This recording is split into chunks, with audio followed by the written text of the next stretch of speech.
Hello?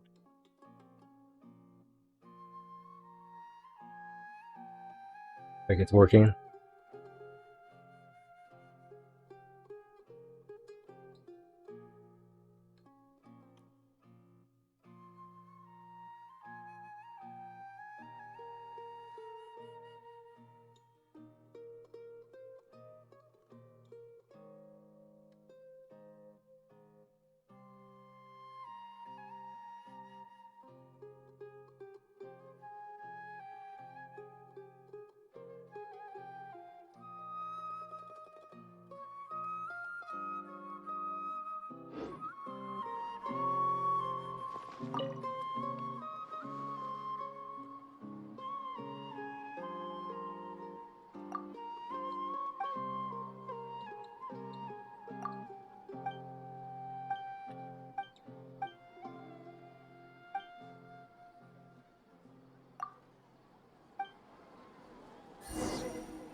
Just follow the list and distribute the fertilizer.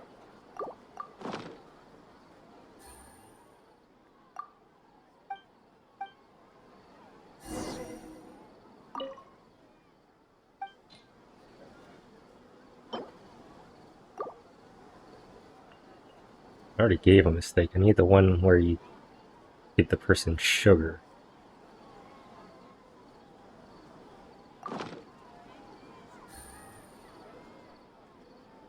Alright, whatever.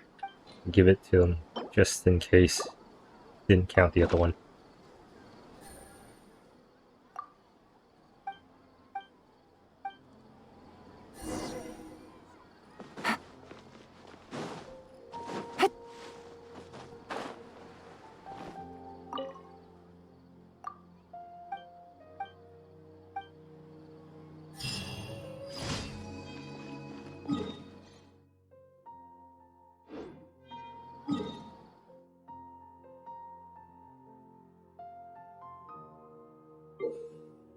Yeah, this.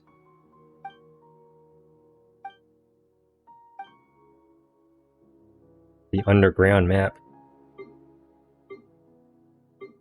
To see all the layers. It would have been very helpful for the desert.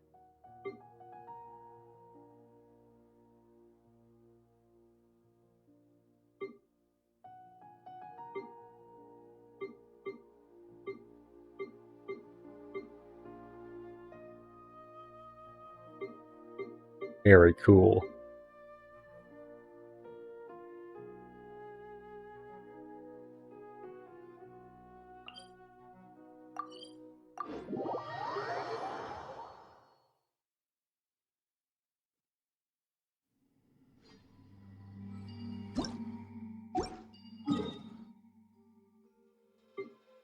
Oh. Go from the top side.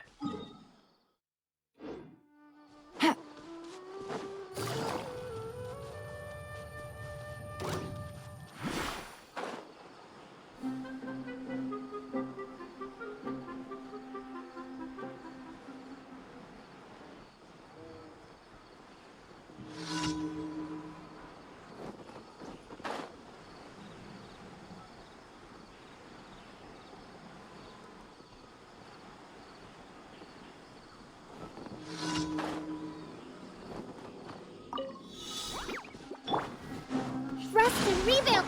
Everyone hold hands! What a nuisance right now!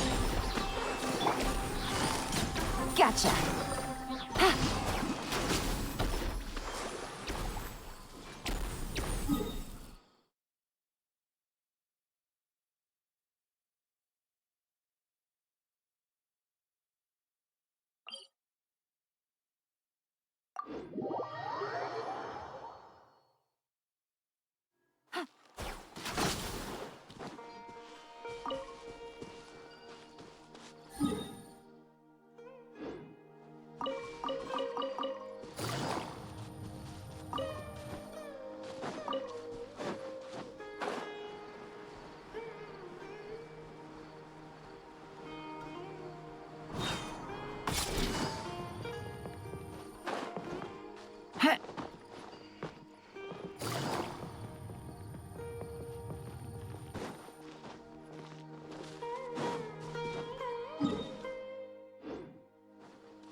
Take it easy.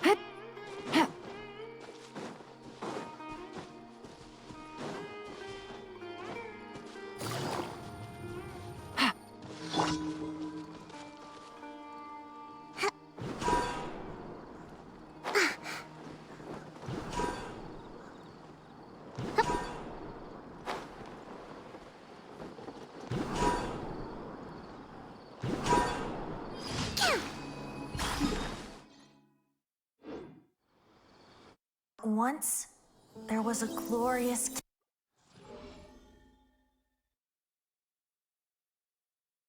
New BP weapons.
Add astro.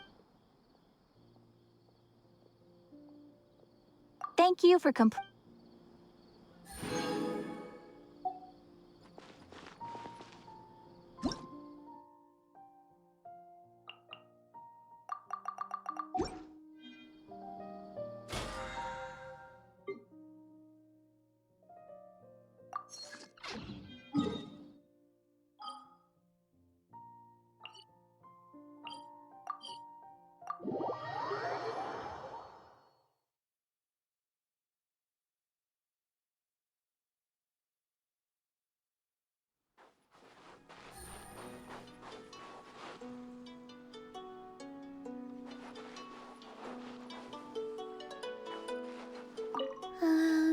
wanna play a clapping?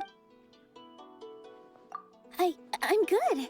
I'm really happy that you invited me to hang out here. Gently push. But I don't know. Can I?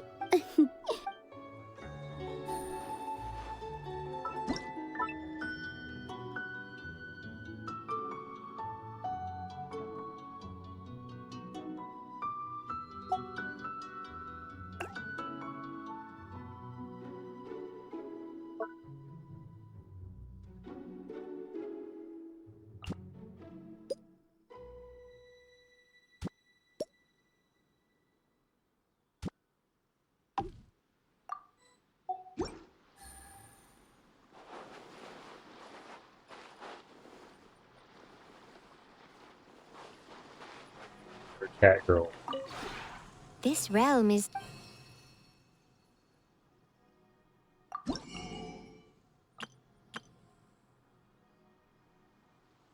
More furniture.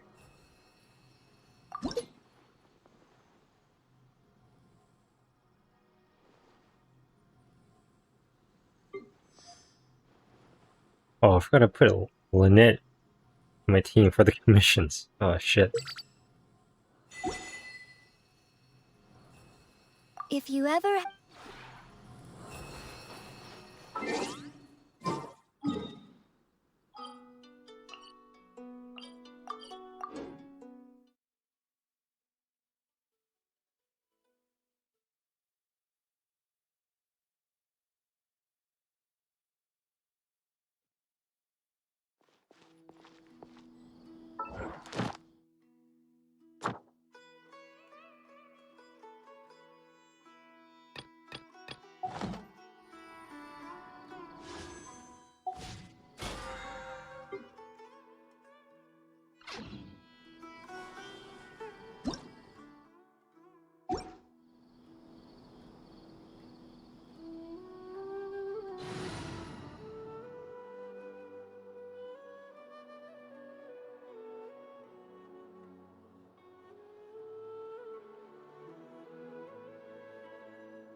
time for afternoon tea.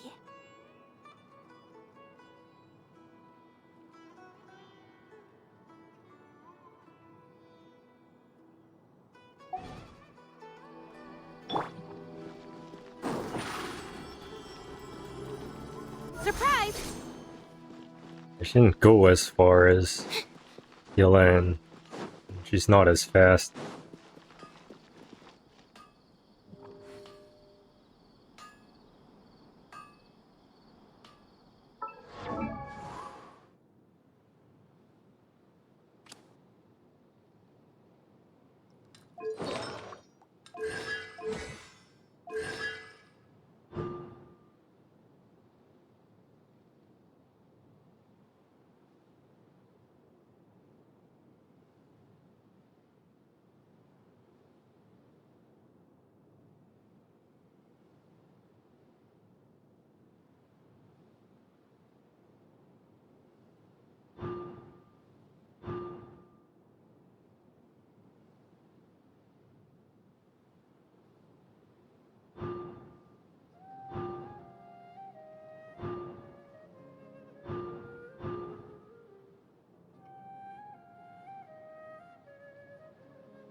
I can charge the E.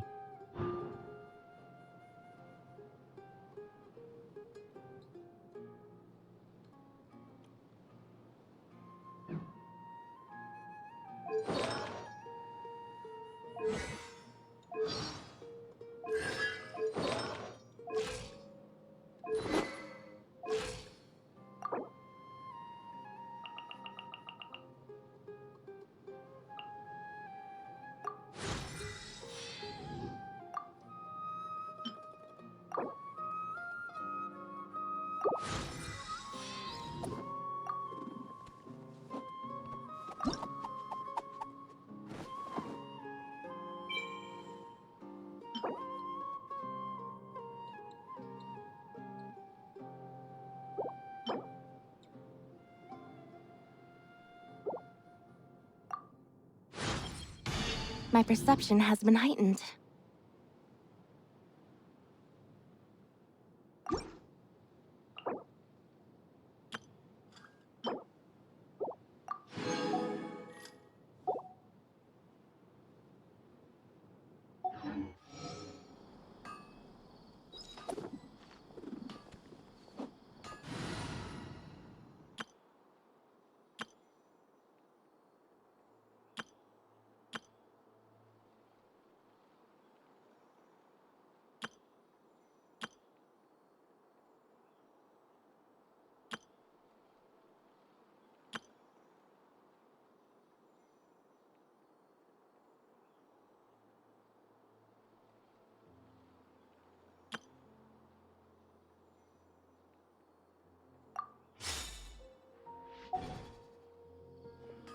Am I trying too hard? Trust me, just take my word for it.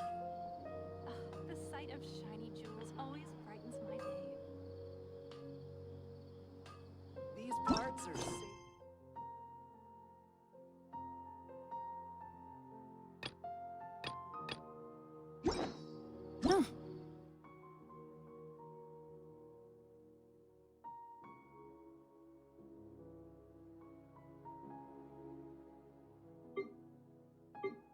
Good roll. All right, maybe I'll take one more day off and knock out the rest of the work once I'm feeling up to it.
Navigating the world is a whole lot easier with a few different identities to choose from.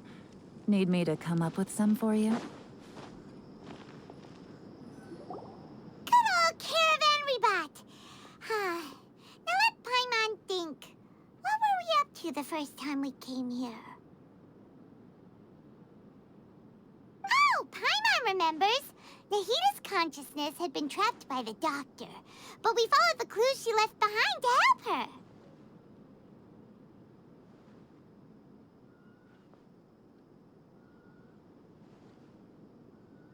So much time has already passed since then, and it seems Sumeru's changing for the better now that Nahita's in charge, right? Paimon just hopes this peace will last a long time, and then Nahita won't have any more new problems to deal with.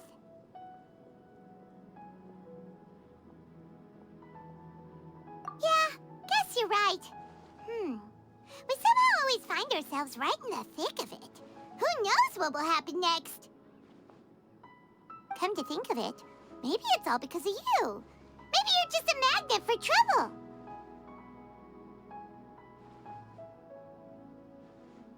Huh? Me? Before Paimon ran into you, Paimon never ran into any trouble. At most, when she was super tired, Paimon got caught in some strange whirlpool and sucked out into sea. And even then, you fished Paimon out. Anyway, for Nahita's sake, maybe we should think about heading to our next destination for now.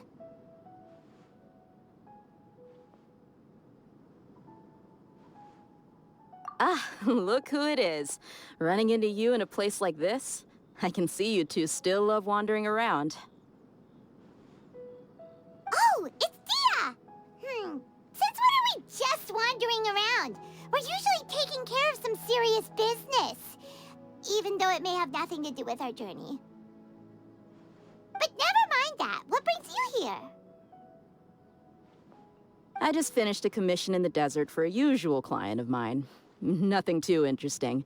Just escorting a shipment of goods. I'm on my way to report back.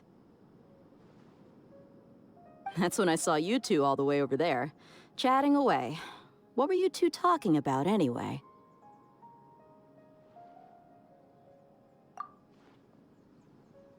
Huh? You serious? Can't say I saw that coming. But you are travelers after all. I guess you'd never stay for too long in one place. Bumping into you like this will become a rarity. I'm starting to feel sad just thinking about it. Hey, how about I gather a few mercs to escort you two?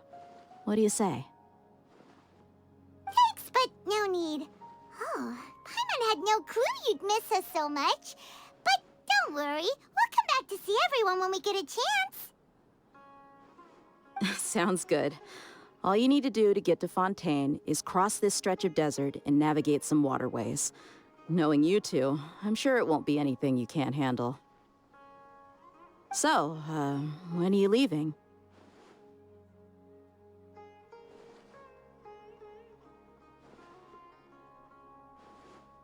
Oh, wait a sec. Paimon just remembered there are still a few dishes in Sumeru that Paimon hasn't tried yet. Now, where's that list Paimon made?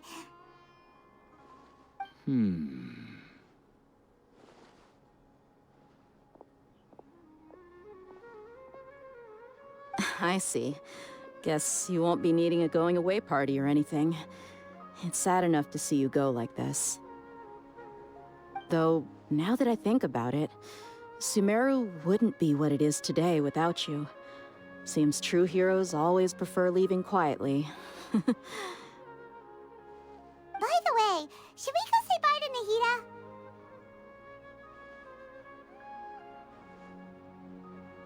Oh, good point. Then there's no need to bother her in the real world.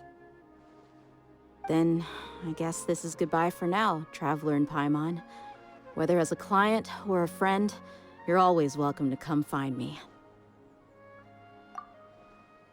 Goodbye, Dia. Bye-bye, Sumeru.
Order guide you.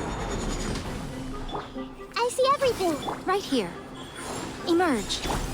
Quietly now.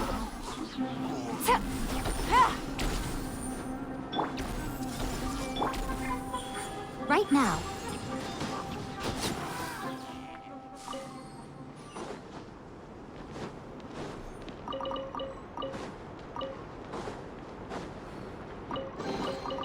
Don't tell me that's everything.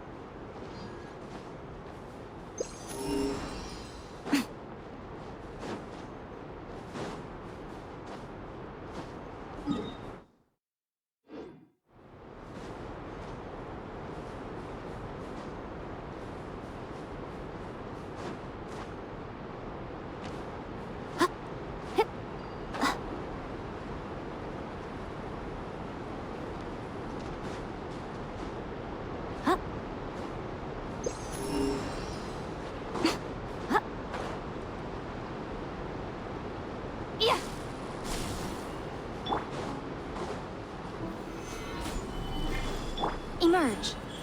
Right here. Hey! Gotcha.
First oculi. Hydro oculi.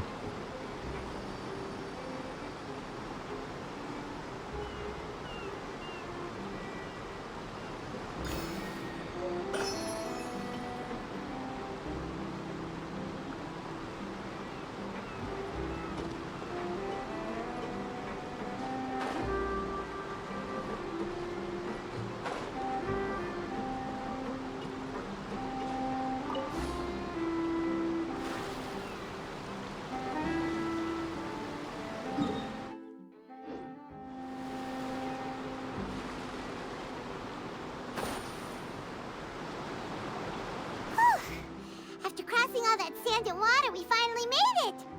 Oh, this must be Fontaine's port! Wow! Everything looks so advanced in Fontaine! Paimon's heard that the industry here is extremely developed, and there are all kinds of unusual machines!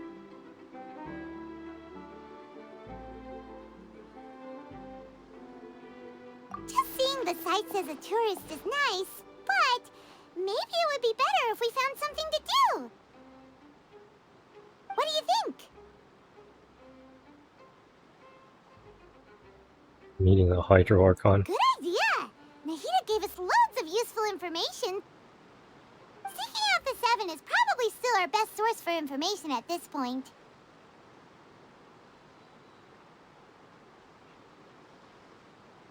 Yeah! The more we can learn, the better. So, what do you think the Hydro Archon's like? Will we get along? Nahida said that she has a very unique personality, whatever that means. To learn about a nation's god, start with the nation's people. There seems to be some locals talking over there. Let's go see if we can join the party.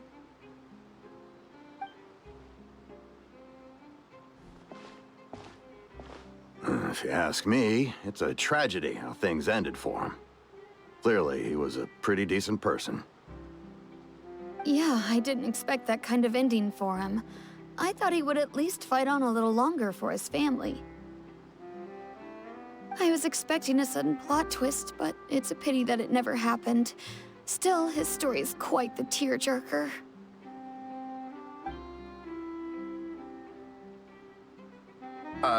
Excuse me. Can I help you two? I couldn't help but notice you standing here listening. Net. Hi. We're travelers new to Fontaine, and we had something we wanted to ask, but you seem to be really busy talking about some kind of play, so we didn't want to interrupt. Play? Oh, no. We're talking about something that really happened. In fact, it's a case that was just heard a few days ago. Really? Like, a real trial?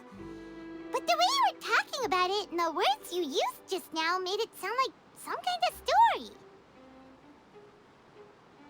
Well, good tales are often based on true stories, aren't they?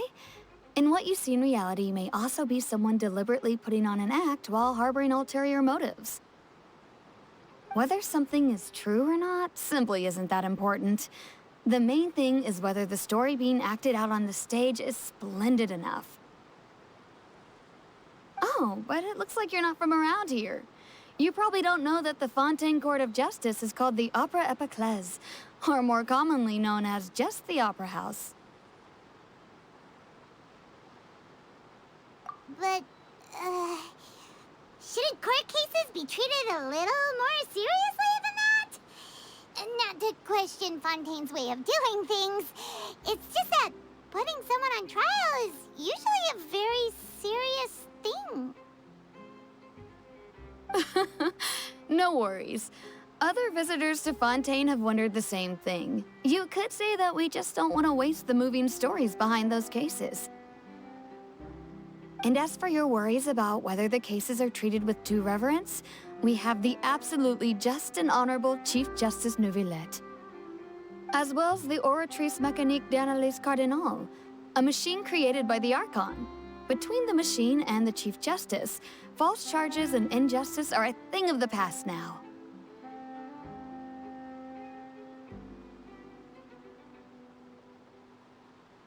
Oratrice? Is it some kind of machine, too? Oh, Paimon's curious. We should check it out if we get the chance. Wait, Paimon almost forgot to ask you our question. Do you know what we should do if we want to meet the Hydro Archon? Oh, that's easy. Just go to the Opera House. Lady Farina practically lives there. You could definitely say it's her biggest passion. Huh. I think what they mean is that they wish to speak with the Archon personally. In that case, I'm afraid it's going to be a tad more difficult. You'll have to make an appointment well in advance, and it'll depend on whether or not she has any time slots available. Huh. Is the Hydro Archon super busy taking care of official stuff? Wait, didn't you say that she's always at the Opera House? No. Lady Farina seldom takes an interest with the nation's affairs. The reason it's difficult to make an appointment is simply because she's incredibly popular. That's right. After all, she is the Archon. Though she may tend to get a little dramatic from time to time, people can't get enough of her. Huh. First time Paimon's ever heard of an Archon being described that way before. Wait! Paimon gets now! The Hydro Archon is kinda like a big celebrity here, right? Yeah, I suppose you could say that. Perhaps you could even say our mascot. Hang on. This is still Fontaine's Archon you're talking about. You should show some more respect. Yes, you're right. I guess I should at least try to be a little more respectful in front of visitors. Otherwise, I might get arrested and find myself face to face with Monsieur Neuvillette. Come on. Sure, there's a lot of laws here, but nobody's going to be arrested for saying something disrespectful about the Hydro Archon.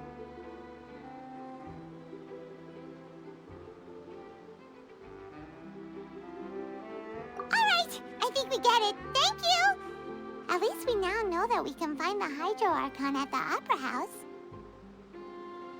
But who knows how long making an appointment will take? Guess we could have a look around the city in the meantime. Hey! What are you looking over there for?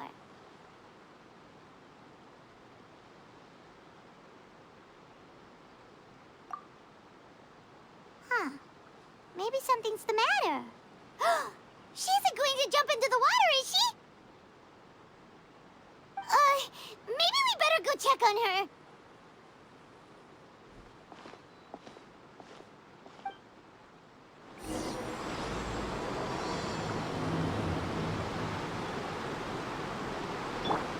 Everyone hold hands.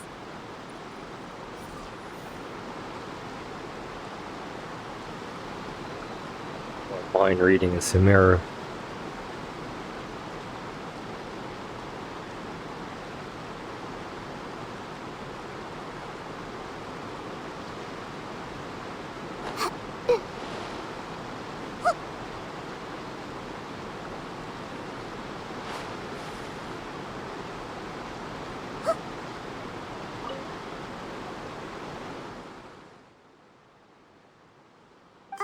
Hello there. Excuse me. Are you alright? Huh? I'm fine.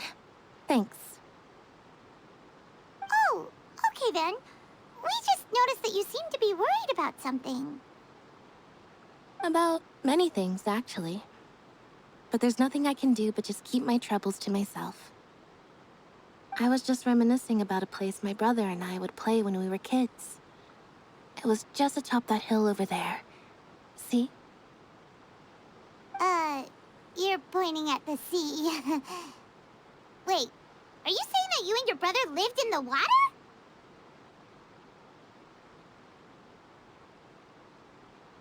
They're mermaids. No, people call the waters around Fontaine a sea. It's actually just an inland lake that's filled with fresh water. And no, I can still see that hill clearly in my memories. Now, it's been completely submerged. He would skip and jump, tossing sand in the wind. The sun shone brightly, and the air was filled with the scent of the sea. But now, the water is gradually swallowing our memories. It won't be long before it swallows us. Sorry. Paimon doesn't really get what you mean. I don't believe we've had the pleasure of meeting. Are you Lynette's new friends? Oh, and you are? Thanks for looking after my sister. She often comes here to reminisce about our childhood, that's all. There's no need for any concern.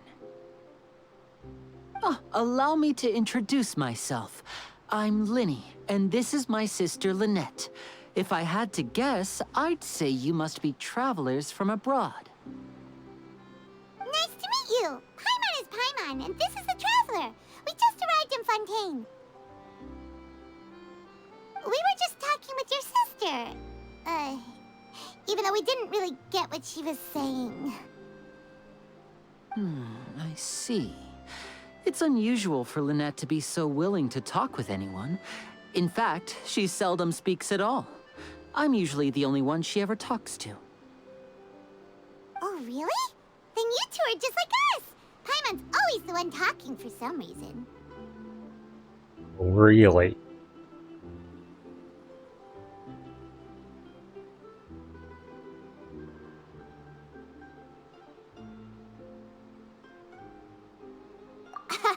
So that's how you think it is? I also think my brother can be too talkative at times. Seems you were right, Paimon. We are quite similar.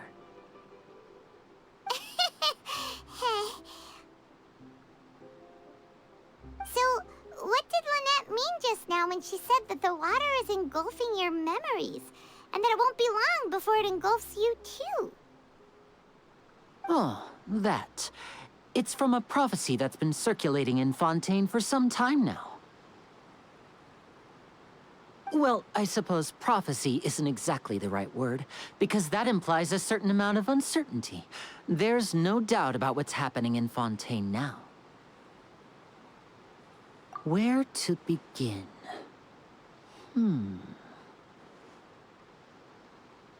Let's put that question on hold for a moment. We still haven't formally greeted each other yet, have we? Did all the introductions earlier not count? Hello, traveler.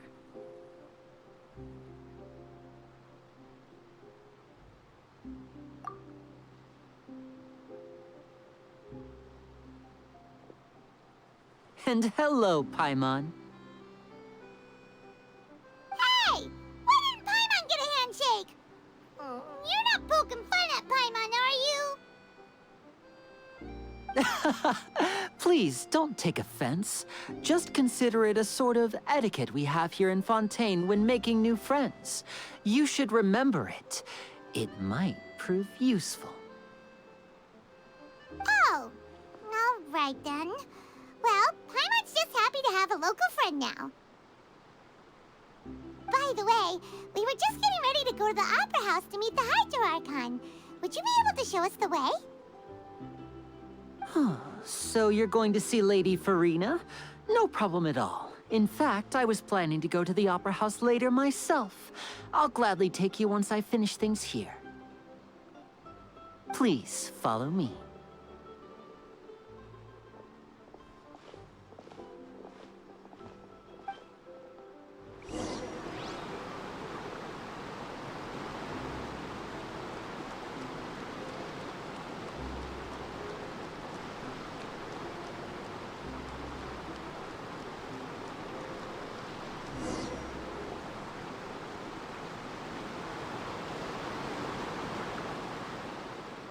You said you were going to see Lady Farina?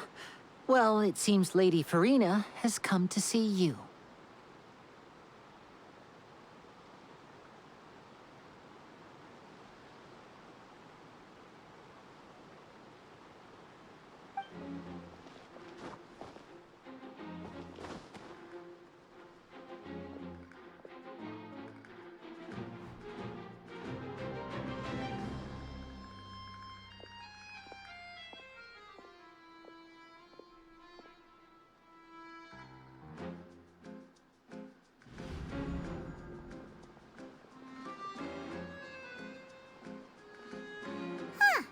So, she's the Hydro Archon? But how did she know we were looking for her?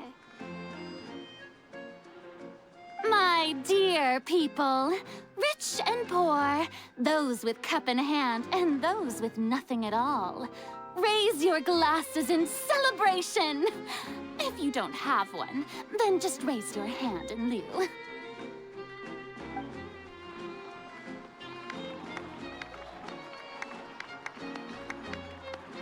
As you can all see, two unfamiliar travelers have arrived in our nation. Come, let us make a toast in honor of this traveler and her companion who have journeyed here from distant lands.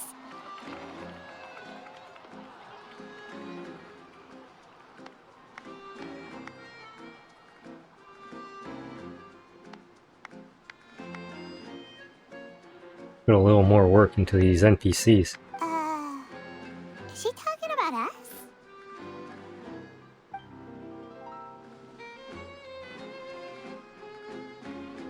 I've long heard of the turmoil and chaos you've left in your wake as you visited other nations. But I welcome you nevertheless. No, I have come to receive you personally. Fear is for insignificant cowards. I am a god, and I will never entertain the notion of such meaningless wariness. You can be rest assured, I see clearly your sincerity. Of course, seeking an audience with me is the most sensible thing to do. It will allow you to truly behold my power and witness my authority. Intelligent people always gather under the correct banner. Councilor hereby welcome you to the nation of Hydro and acknowledge the value and significance of your trip. Now, you may rejoice in this. Yeah, Paimon still can't believe it. Feels like we've only been here for a few minutes. But the Hydro Archon's entrance was, how should Paimon describe it? A little over the top? Ahem. Miss Hydro Archon? How did you know we were coming? I see. As Outlanders, you inevitably lack even some of the most basic understanding. Don't forget that even the gods can be divided into the mediocre and the excellent. I suppose it's only natural for you to be awestruck by my abilities. You had best stop and consider. Do you really have the noble qualities and etiquette necessary to communicate with a god? All it takes is a flick of my finger for me to know everything about you. Whoa, talk about sounding high and mighty.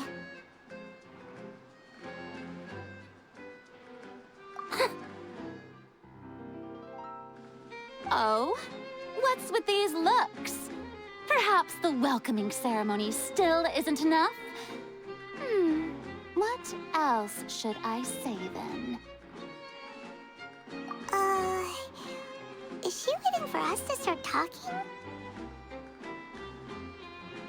Wow, I didn't expect to see Lady Farina here. What a surprise! Wait, does this mean they're the legendary blonde traveler? How did I not notice before? Hey, what's all the commotion? Oh, is that Lady Farina? Is there some kind of drama going on? Of course. That's the blonde traveler. The one all those stories are about. Lady Farina came here to personally see her. Oh, I bet this is going to be the duel of the century. Ooh, I've got to see this. I knew Lady Farina would never disappoint. Yes, but don't get too excited now. My dear believers and spectators alike tend to get quite rowdy, and despite the noise, I've come to tolerate all their ruckus. You may consider this my reward to all of you. I have determined that there will be an epic duel between myself and this traveler from another land, just as you were hoping to see. Now she wants to fight? Aren't we getting a little ahead of ourselves?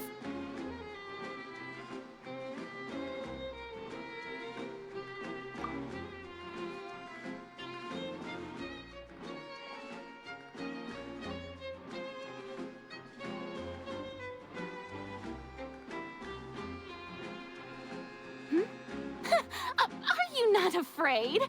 Might I remind you that this is a duel against the divine? What are you trying to do, traveler? Provoking a god in front of her people?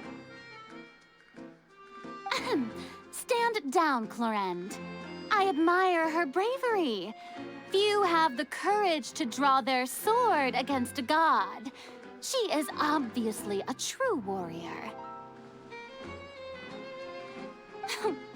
Unfortunately, people nowadays only crave to be thrilled, and a mere duel will not slake their thirst for excitement. Oh, yeah, she's right. Just a duel wouldn't be all that interesting.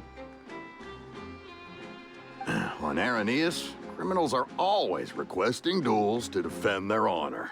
They're getting a bit old, to tell the truth. You see. Then, as the god of justice, I shall face this traveler in another kind of duel. A duel in court! Whoa, all right!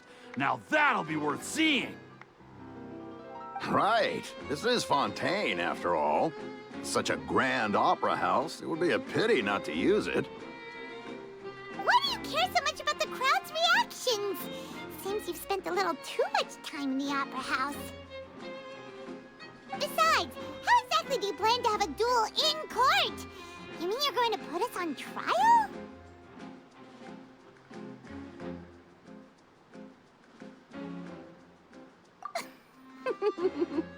Oh, we have reason to put you on trial.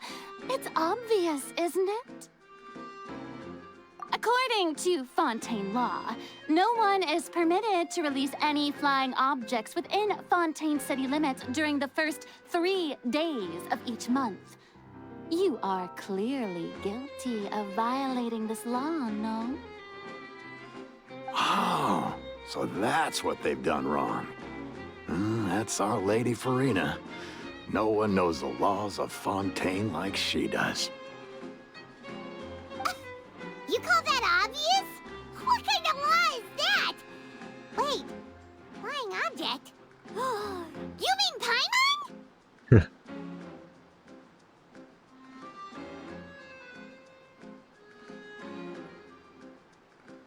Precisely! Now, if you two have no objections, then, in the name of the Hydro Archon, I order your arrest. My apologies, Lady Farina. I don't mean to spoil the fun, but if you would allow me to interject... I don't think that Paimon here meets the definition of a flying object. You tell her, Linny! Finally someone who's not crazy. How could anyone call Paimon a flying object? Ah, great magician Linny, my beloved citizen.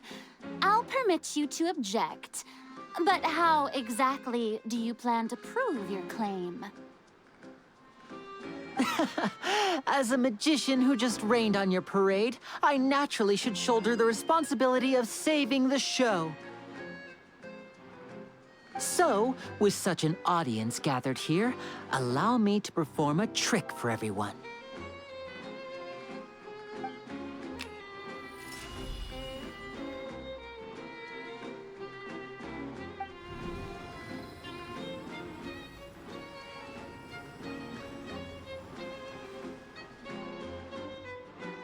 Ta-da!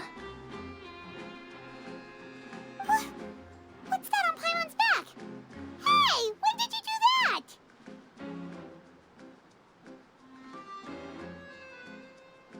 Paimon on a leash.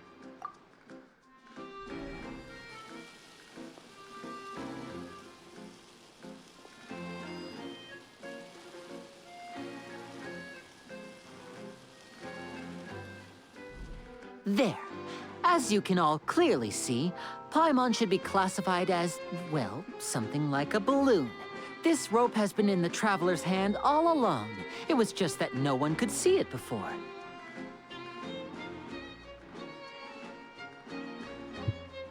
Huh?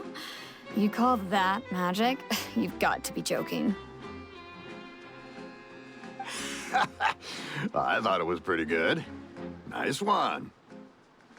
Huh. I'm not sure what to think. It seems Lady Farina's charges no longer hold water.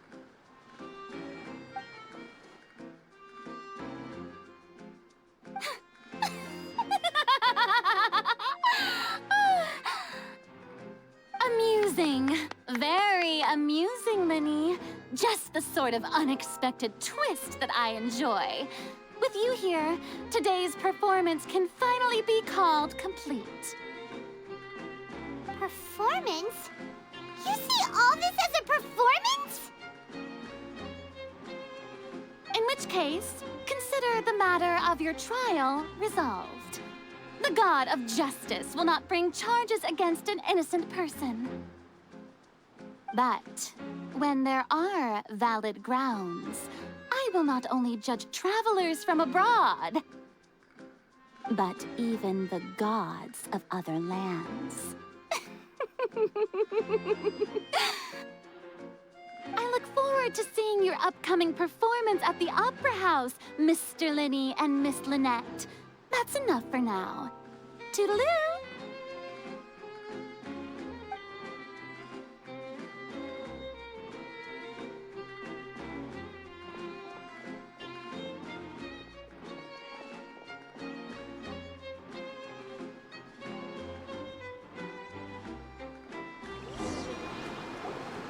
And just like that, she's gone. Well, that's the most unpredictable Archon Paimon's ever seen. We never even had a chance to ask her anything. But that's a problem for future Paimon. That whole scene just now was really... Don't mention it. I just happened to remember that there was such a law, so I did a little preparation, just in case. I didn't think it would actually come in handy. So, now do you see what kind of god Lady Farina is? She can be a bit confusing at times, but she is still amenable to reason.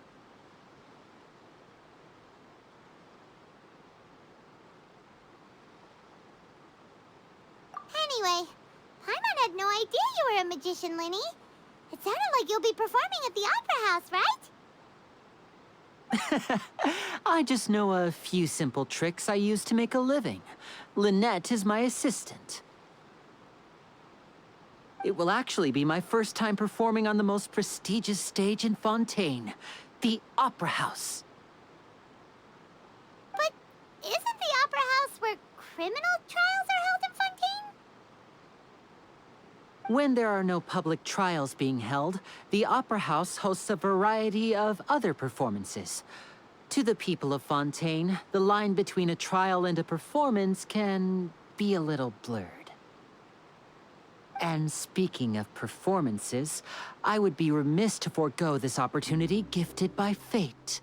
Might I invite the two of you to see my performance? My brother's always excited to make new friends. Oh, sure. We don't really have anything to do now, and we wanted to go to the Opera House anyway.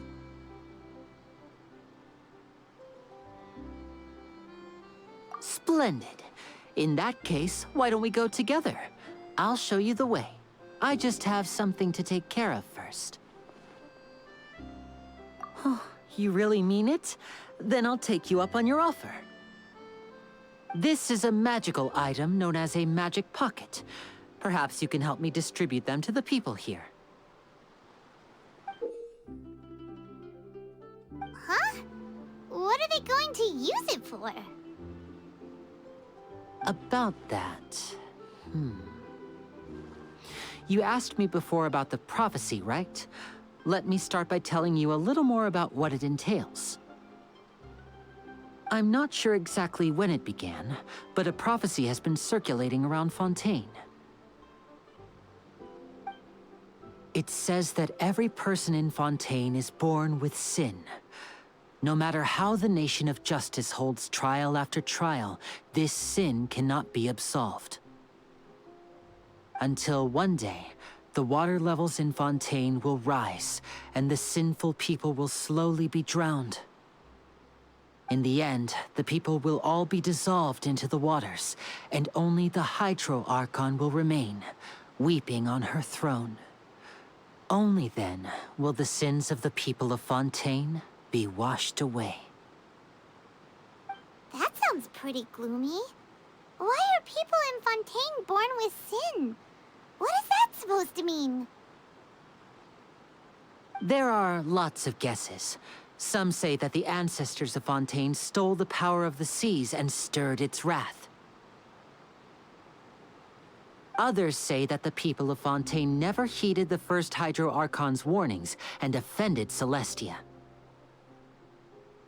But here in Fontaine, evidence is what matters. There hasn't been concrete evidence for any of these claims, so they can only be regarded as conjecture. If even the people in Fontaine don't know what sin they committed, wouldn't it be better just to ignore the prophecy completely? Why bother feeling guilty all the time? That's exactly what the people did at first. But in the last few years, the water levels in Fontaine have actually started rising.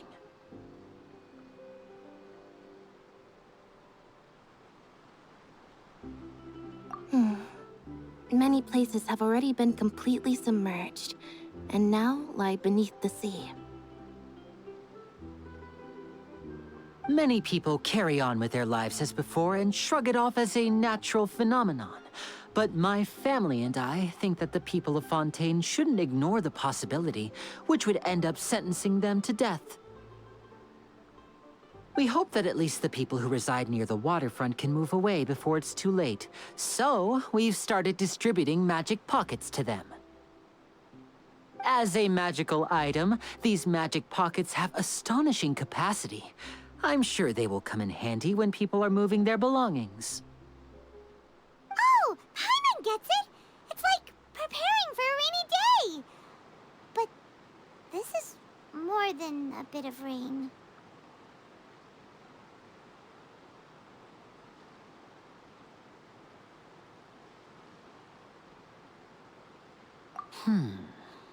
Perhaps only absolute power could ever contend with such a catastrophe. But who knows? We're just tiny specks in the grand scheme of things.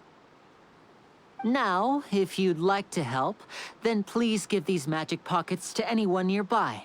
Be sure to convince them to take it, regardless of what they say.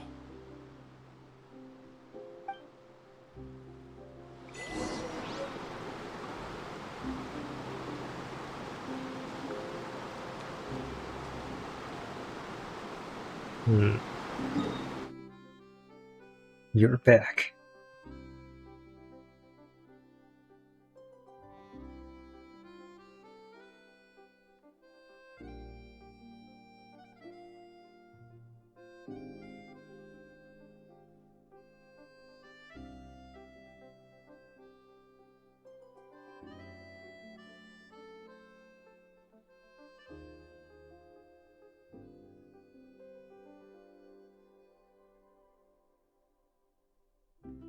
Everything.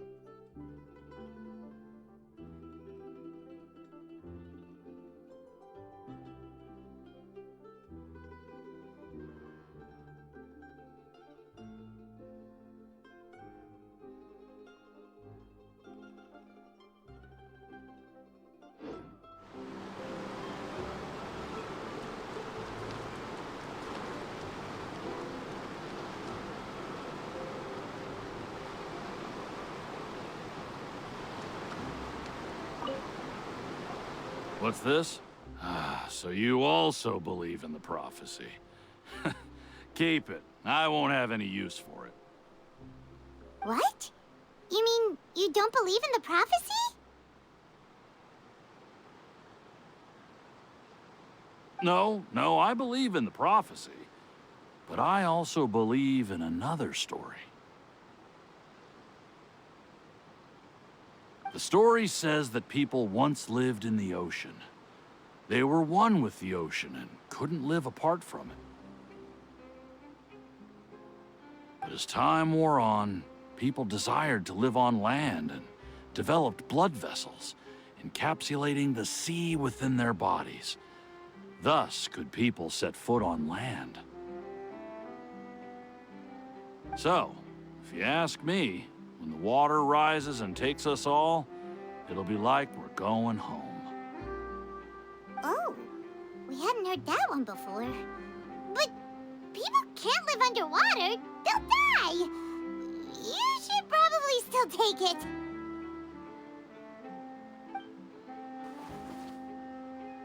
All right, I'll take it. I guess I just feel that being dissolved into the water doesn't necessarily mean death.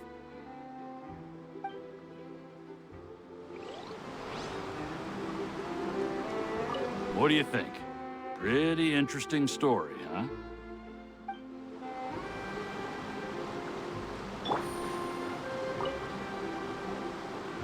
So you're the blonde traveler that everyone's been talking about. My apologies for not recognizing you earlier. Oh, a magic pocket? Seems you really thought of everything. I guess it's better to prepare for the worst and hope for the best.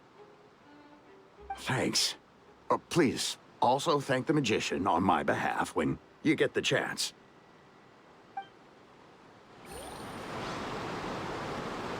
But where would I move to? Snezhnaya? Liyue?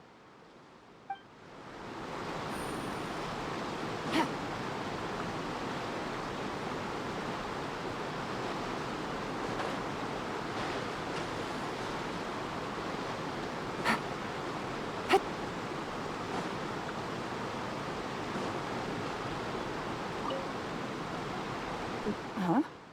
I don't want that thing. Way I see it, if the prophecy's true, it's still gonna be a long time before the water can cover everything. Life is all about living in the moment. What use is there in worrying about the future all the time? We'll cross that bridge when we get to it. You should still take it. You never know when it'll come in handy. Oh, all right, fine. Thanks. It's just that if I start moving, that means I've already given up on the life I have now. I'd really rather not.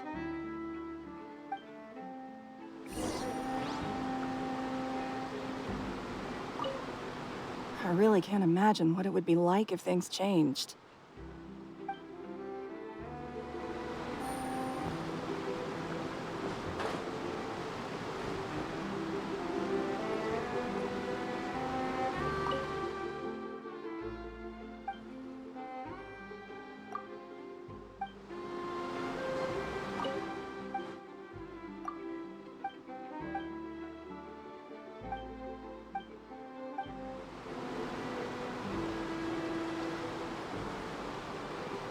Oh, you already handed out all of the magic pockets? That was fast. So, what did people have to say? I bet you heard some, interesting opinions. Yes, but that will change once disaster strikes. I know they'll change their minds, so it's only right to help them prepare. Is there anything else you need to do before we leave? Yes, one last thing. I have the magic pockets made by a workshop in the court of Fontaine. Since we're out and about, I was thinking about bringing him some more materials. So, you want to collect materials? Just tell us what the materials look like and we'll help. Many hands make light work. Oh, that would be much appreciated. We'll need some Romaritime flowers. I remember seeing them near the waterfront on the east side of the harbor.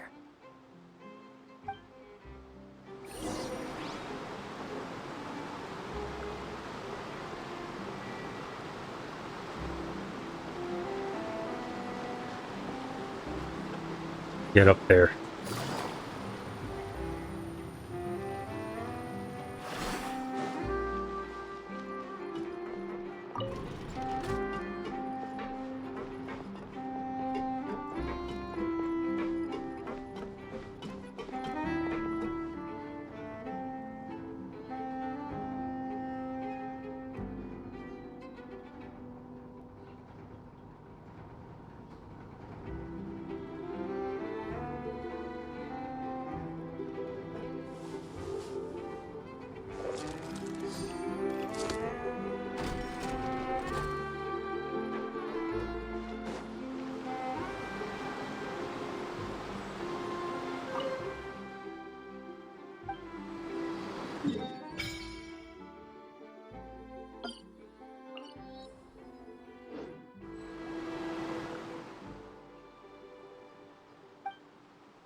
Convert.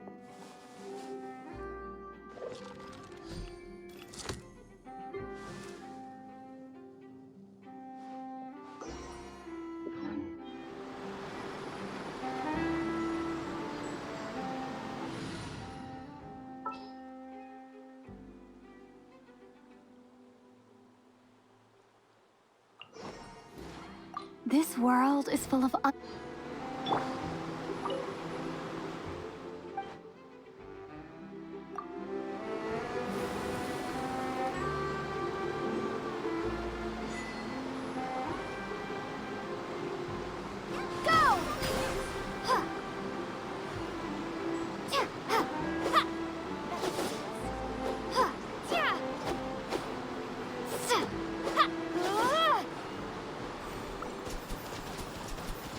Pew pew pew pew.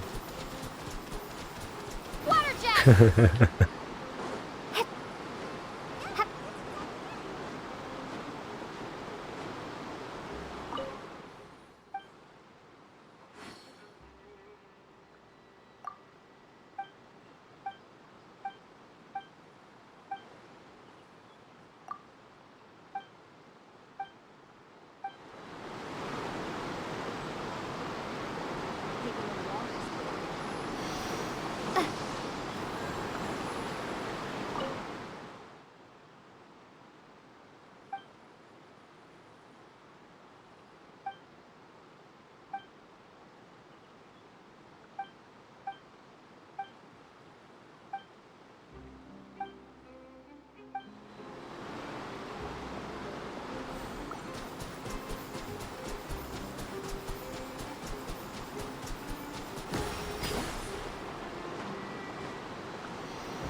Time to broaden the horizons again.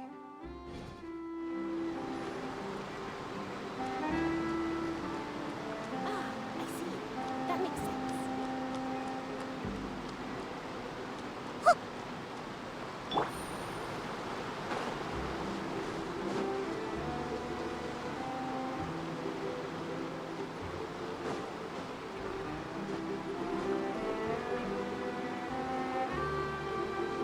Over there.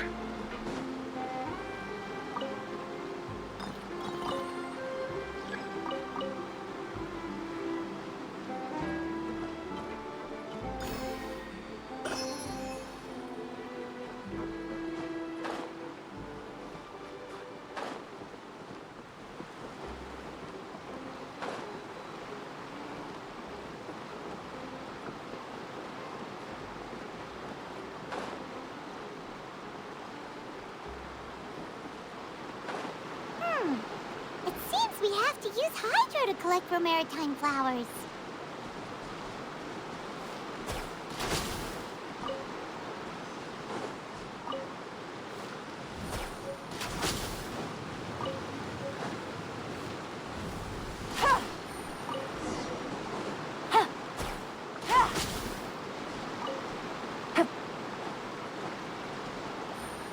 Take it easy.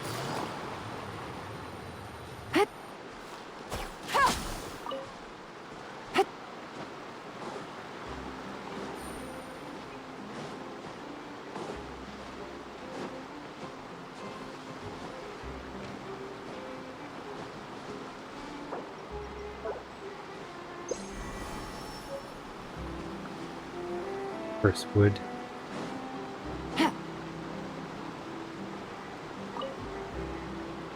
You made quick work of that. I can tell you're an experienced traveler. I've also finished collecting a few here. Maybe next time you'll feel like helping too, Lynette. No way. I'm in power-saving mode today. Otherwise, I fear I may not have any energy left for the performance at the Opera House. Fine. Though the performance is still a long way off. Now that we're finished here, we should get ready to head back to the Court of Fontaine. So, we're going to the Court of Fontaine before we head to the Opera House? Good. Paimon wants a tour of Fontaine's largest city and try...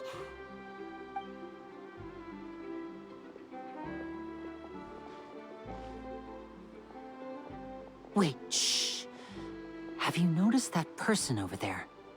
The young girl. Huh? What's wrong with her? Paimon didn't notice anything. She's obviously a thief. Magicians and thieves practice similar methods. We divert attention, and a distracted audience is one that won't discover what you're really doing. Watch her movements carefully.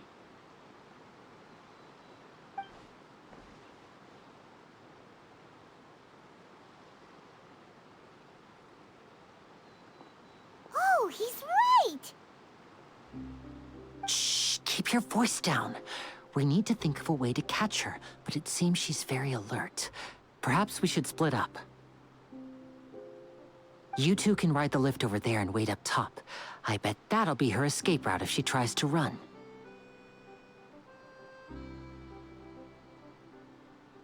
All right, let's go.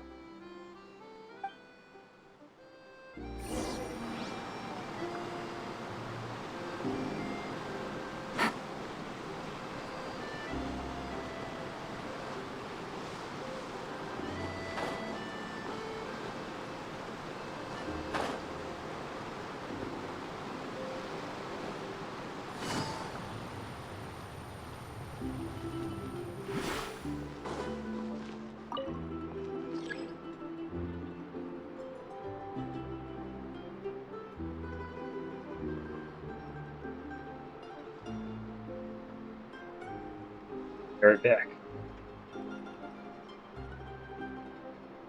I got a new letter from an informant. Looks like the situation has changed again.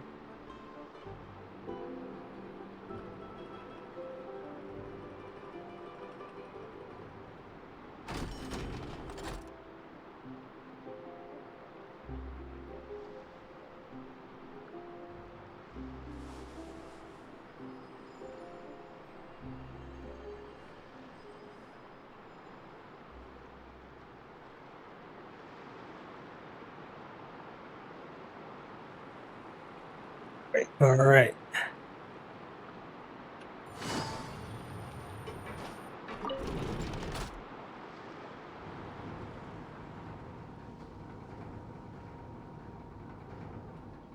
I'm still in the goddamn bathroom.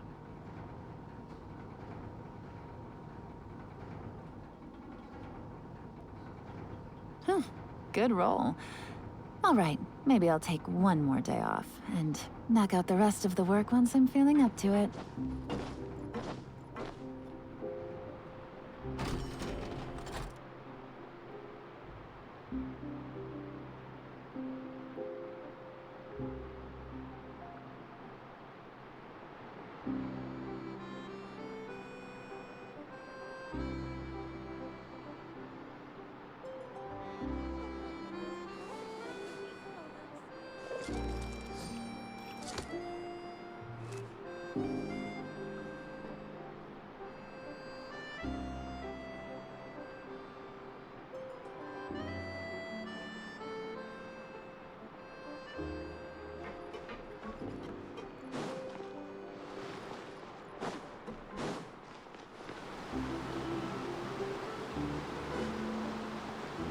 The lighting was perfect when I took these photos. This is the spot where Linny wanted us to wait. Oh, look! Isn't that her?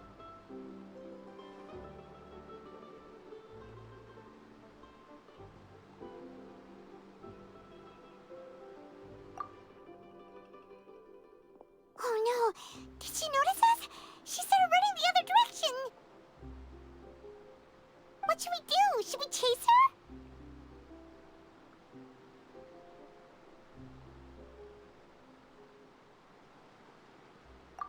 You're right. She might also be trying to lure us away.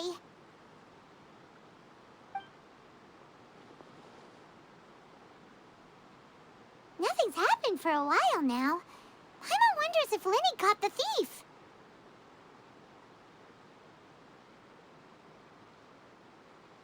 Yeah, let's go.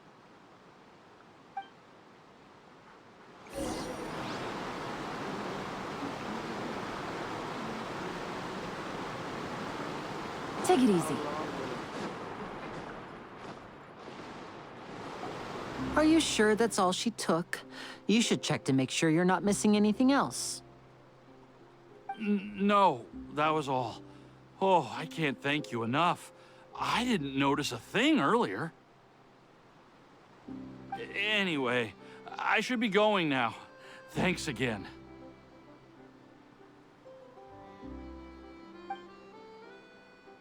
Oh, were you returning what the thief had stolen? That's right. Pity I wasn't able to catch her. She distracted me by dropping the thing she stole on the ground. By the time I looked back, she was already gone. I saw the general direction she went, but Lenny twisted his ankle, and I needed to make sure he was okay. Oh, did you get hurt, Lenny? I'll be all right. It's just a twisted ankle, that's all. In fact, it's feeling better already. If you want to play at being a hero, at least try not to get hurt doing it. Imagine what would happen if you managed to derail our performance as a result. You're right, you're right. Sorry, Lynette. I have to admit that the thief was even more skilled than I had anticipated. But at least we were able to get the stolen items back, so it wasn't a complete failure. What a slippery little thief. Guess things turned out all right in the end, though. Lenny's initiative paid off. All right, let's put this little detour behind us. We should go to the court of Fontaine now.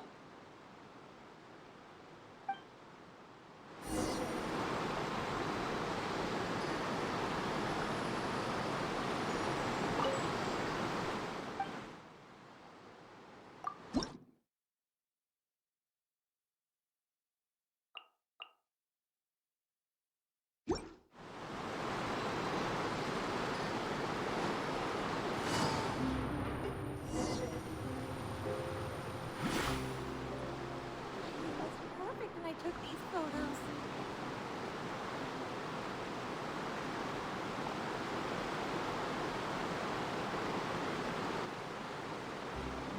So, we ride this thing to go into the city?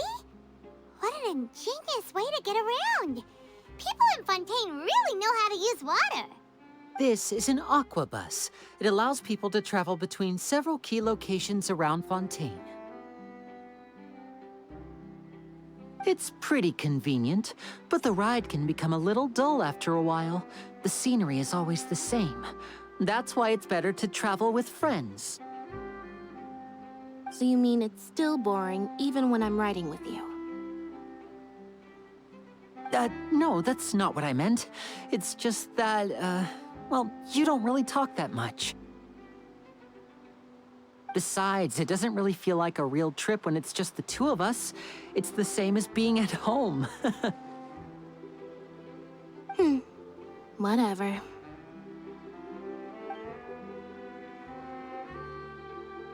Guess that's what it's like to be an older brother.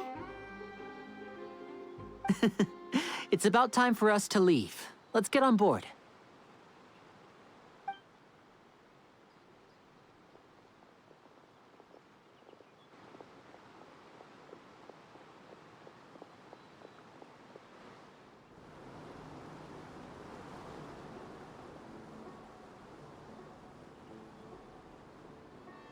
Huh?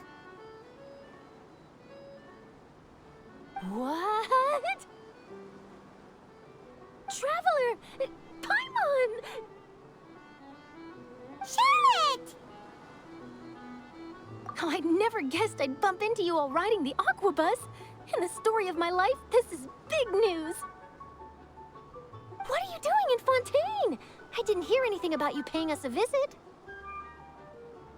Yeah, it's quite the coincidence. But as travelers, we're always on the move. It's not surprising that nobody knew we were coming. Though we still have no idea how the Hydro Archon knew about us. Oh, let Paimon introduce you to our new friends! Oh, no need for introductions, Paimon. I would recognize the great magician Linny and his assistant Lynette anywhere. I wouldn't be much of a reporter if I didn't know who they were. It's a pleasure to meet you. I'm Charlotte, a reporter for the Steambird. Nice to meet you. From the Steambird, huh? We've often relied on your paper to promote our performances. It's an honor to meet you. Now that everyone knows each other, Fontaine suddenly doesn't feel like such an unfamiliar place. So, what have you been up to lately, Charlotte? Any big news? Not too much. When there isn't any breaking news, I mainly cover the trials at the Opera House. You can still manage to keep readers' attention as long as you tell things from a clever enough angle, even if it's the same old topics. For example, reporting on how a scammer once deceived vulnerable girls into relationships, or how a financial criminal was once so poor that they ate a single piece of bread for 5 days.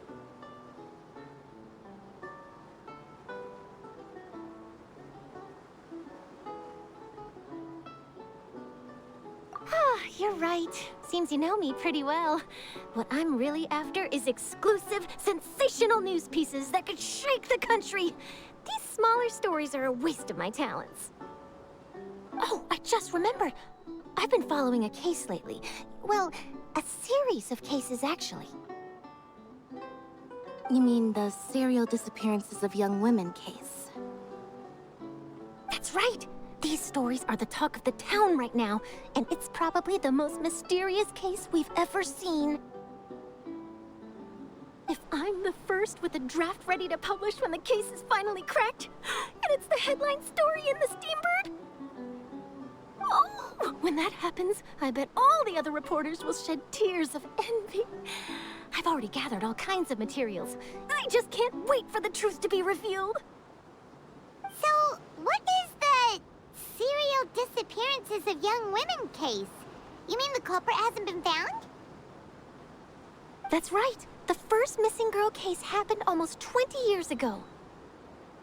And ever since, after a period of time, another girl disappears. What the cases have in common is that the girls are all of a similar age, and that they've all vanished without a trace.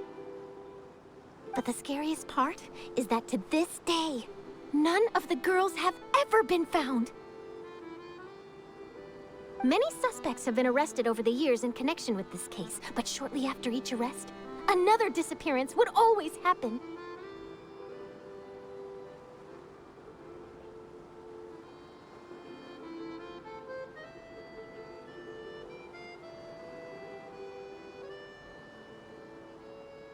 Yes, it's possible. But either way, I believe that every case has some precise truth behind it, waiting to be exposed. Yes, I agree. And at the very least, the family of those missing girls deserves some sort of explanation. I just imagined for a second what I would do if Lynette were to suddenly disappear. I'd pay any price to get her back, and then find a way to track down the culprit. Please don't imagine that, Linny.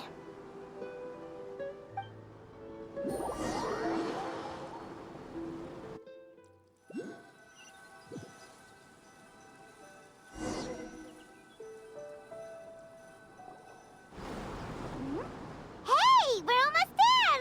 Look!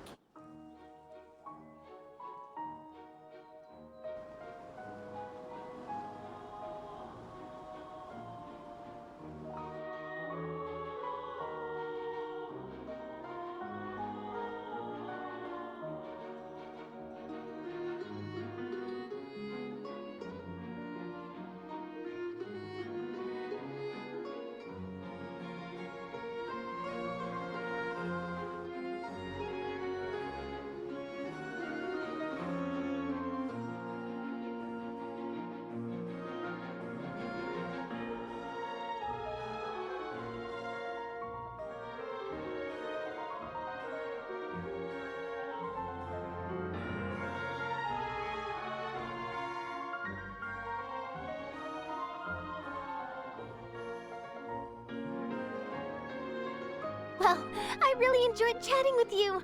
Life should be full of pleasant little surprises like this. Yeah, us as well. The ride went by too quickly. Ah, I have an interview to get to. I should get going before I'm late. Okay, Hyman hopes we can chat again soon, Charlotte. See ya! Bye now. Oh, be sure to stop by and see me at the Steambird when you have time. What a tough job. Always running around and interviewing everyone. Well, where should we go now? If you don't mind, how about we stop by my home first? Besides, I still have all the materials we collected. Sure, we wouldn't mind at all. This city is so huge, Paimon wouldn't know where to start anyway.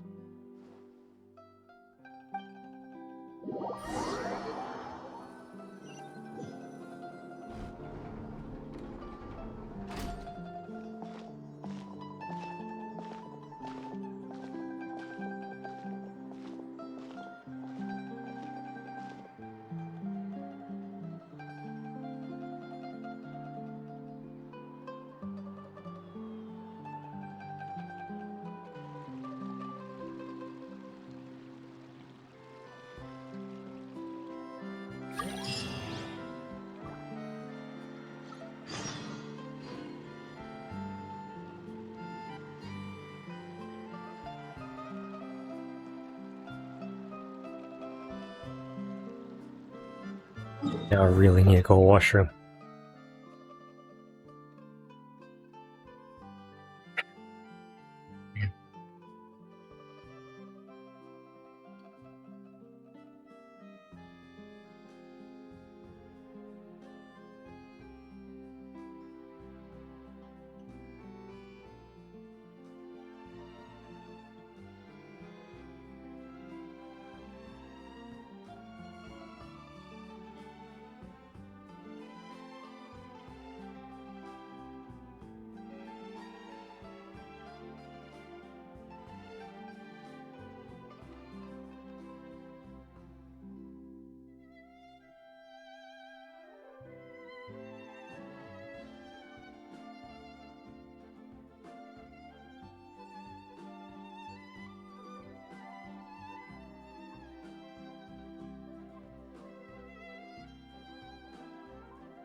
I got a new letter from an informant. Looks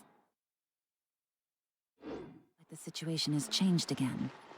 Does this big machine run on clockwork too?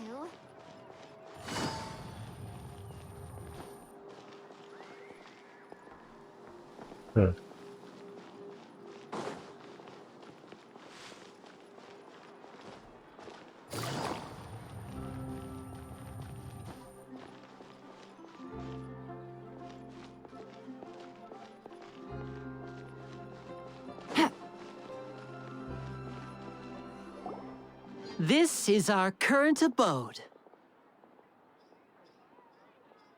Ah, Fremine, you're home. Where did everyone else go? I have some new friends that I would like to introduce. Oh, they all just went out a moment ago. I see. Everyone is getting busier now that Father will be returning soon. I suppose that can't be helped. Father. Allow me to introduce you to my little brother, Fremine. He is a phenomenal diver. Hello. Nice to meet you. Paimon is Paimon, and this is the Traveler. Oh, you sound very proud to have a diver as a brother, Linny.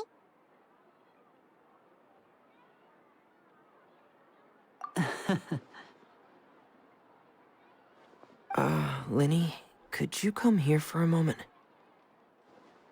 Hmm? What is it, Fremine? Do you have something to tell me?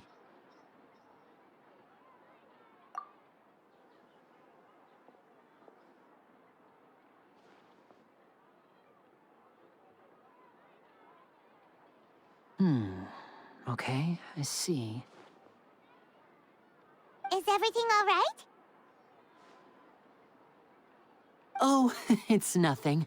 We were just discussing a little housework. Sorry for the interruption. Oh, before I forget, the Traveler and I collected more materials to make magic pockets. Were you able to get any, Fremine? Yes, I went diving and gathered lots of materials. I was about to give them to you. That's our Fremine, always quick with the underwater work. All right, I'll take these to the workshop.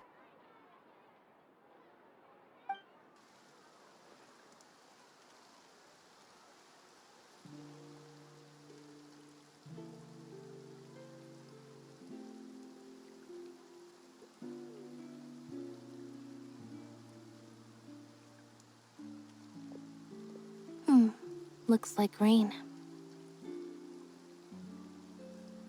Oh, you're right. But wasn't it clear and sunny just a moment ago? Fontaine's weather sure is weird. I'm afraid that's just how it is here. It often rains on days where there are trials being held in the Opera House, but don't worry, it'll clear up soon enough.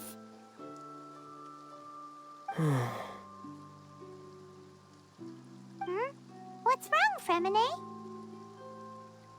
There's a legend about the rain that I tend to believe. It's said that a dragon of water once resided in Fontaine. Though we don't know where the dragon went, every time it weeps, the skies will cloud up and pour out rain. When I was a child, my mother told me that if I wanted to go outside and play, I should yell toward the sky at the top of my lungs. Hydro Dragon! Hydro Dragon! Don't cry!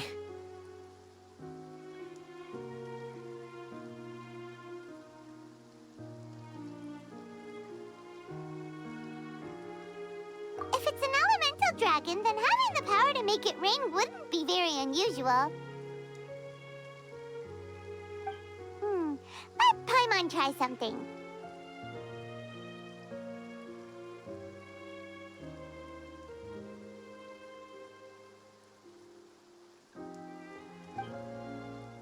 Hydro Dragon, don't cry!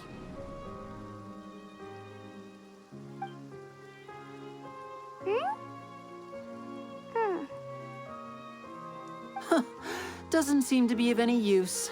It is just a legend after all. You know, you might be a more popular magician if you understood the concept of romanticism. Or could at least play along.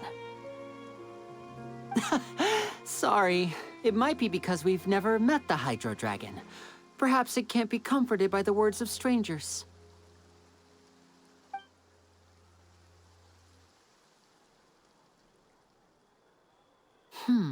It rained for longer than I suspected. Oh, it's already getting late. Was there something you needed to do, Linny? Yeah, some preparations for the show at the Opera House. I need to find a way to catch the last aquabus of the day. On the day of the performance, just ride the aquabus to the island of Aeneas. I'll have Lynette meet you at the fountain in front of the Opera House.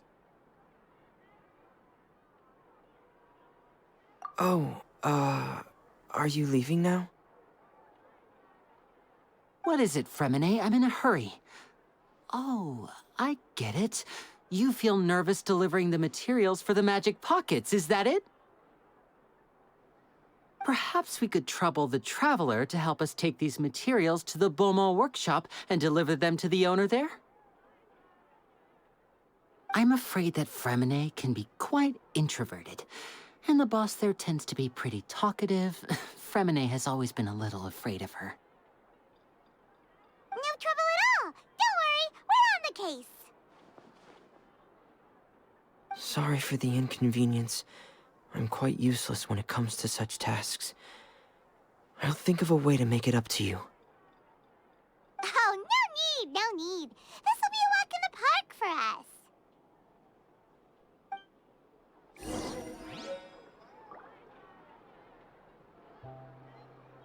Thanks again, you two. I really can't deal with that lady.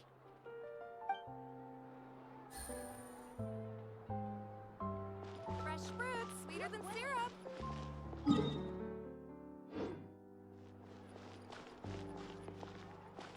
Best here.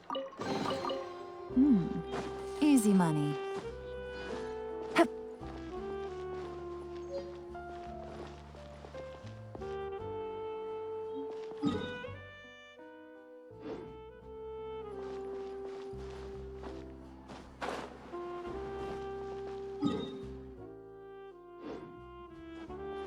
It's up or down.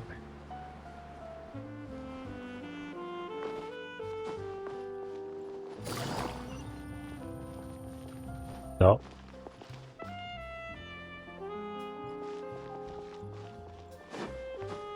Any more elevators?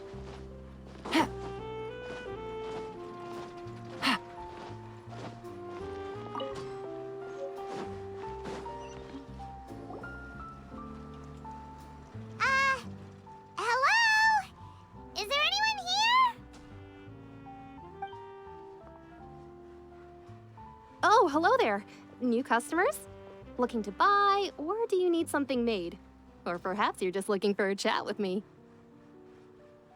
Oh no, we're just here to deliver some materials. Here they are. They're for making... what were they called again? Ah, these must be for magic pockets. I could tell right away. I've already made several orders worth now. No need. They've already prepaid several batches worth. When they told me what they'd be using them for, I even offered them a discount. But they insisted on paying the full amount, saying that I had a business to run. It seems both their hearts and their pockets are made of gold. Whoa. So, is Linny actually loaded? I can't say for sure, but who knows? Maybe there's good money to be made being a magician in Fontaine. Hey!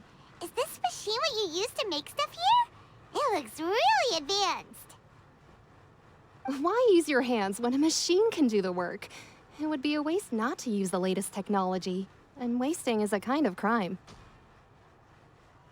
But where does a big machine like that get its power from? Well, it's a little complicated. I'm not sure I can put it in layman's terms for you. But basically, everything we usually use here in the city is powered by indemnitium. It's a type of energy that's produced from trials. Huh? How can trials produce energy?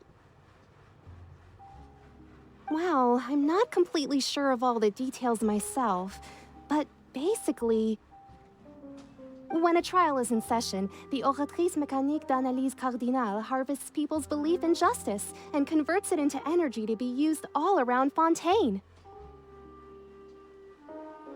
I don't think I'd be able to say that. Such a long... So that's what its other function is? Paimon heard that the Oratrice was created by the Archon to make judgments. But Paimon still doesn't get it. How could something unreliable like people's beliefs be turned into a stable power source for these machines?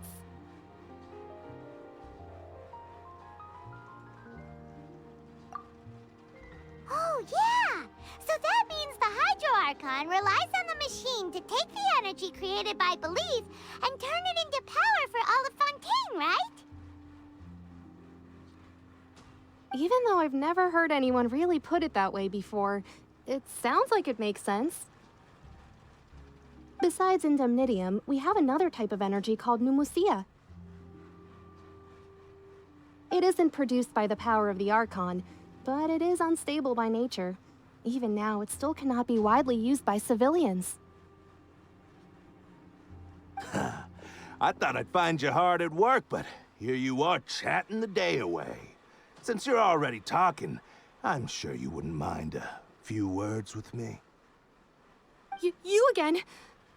Didn't I already promise you that I'd have the more I owe to Confrérie of Cabriere by next month? Why are you hounding me now? Yeah, but how do we know that you won't go running off by the end of this month? I want 50% today. Wait, no, 70%. Huh? You... Seems business isn't so great for the workshop. We've already finished our job and delivered the materials. Maybe now's a good time to leave?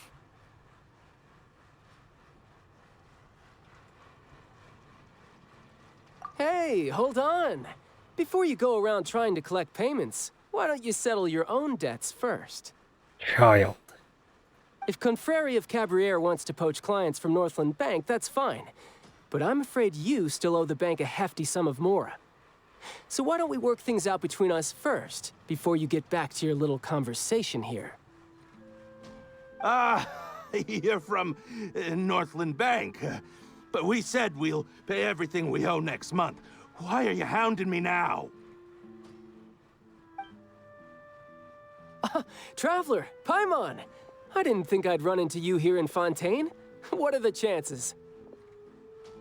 We're surprised to see you too! What are you doing here in Fontaine? You didn't want to stay in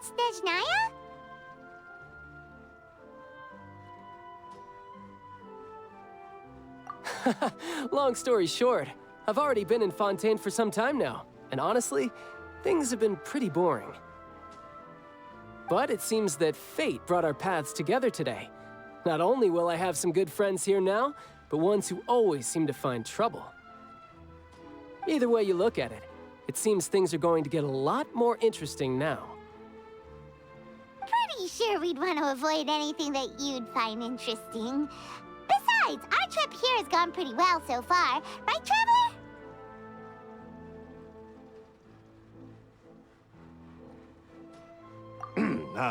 Hey, you, Northland Bank boy. Aren't you forgetting something? Don't interrupt. It's not often I run into the Traveler like this. Why don't you wait for me over there for a while? You kidding?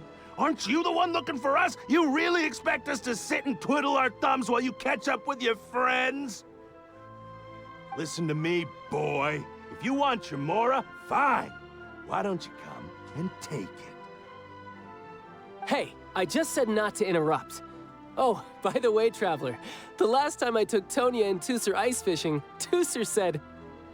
Hey! That's way over the line! All right, boys, let's see who has to pay up now! Can you at least let me finish one sentence? Fine, though the bank told me not to get rough with our clients. You're the ones who started it. This is an act of self-defense. You two will have to be my witnesses, okay? I'm sure this won't take long. I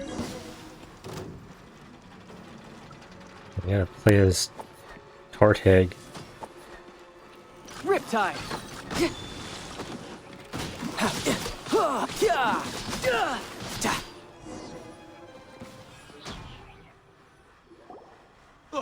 What's your deal, Brad? How are you so strong if you're just a staffer from Snezhnaya's Northland Bank? Wait, don't tell me you're... Oh, now you notice. It's a little late, don't you think? Just make sure you understand that you don't mess with Northland Bank. Got it?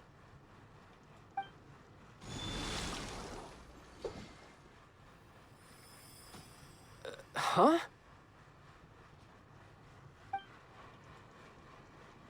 Now's my chance!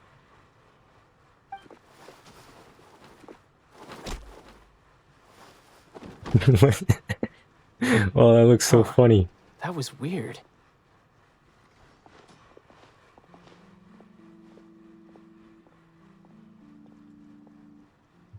I'm not sure. It's as if I suddenly lost control of my hydro powers when I needed them. Maybe there's something wrong with my vision? Just running away. Strange. How could that happen? First time Paimon's ever heard of someone losing control of their vision. Never mind. It doesn't matter. If I want to stay sharp, I shouldn't be relying too much on my vision anyway.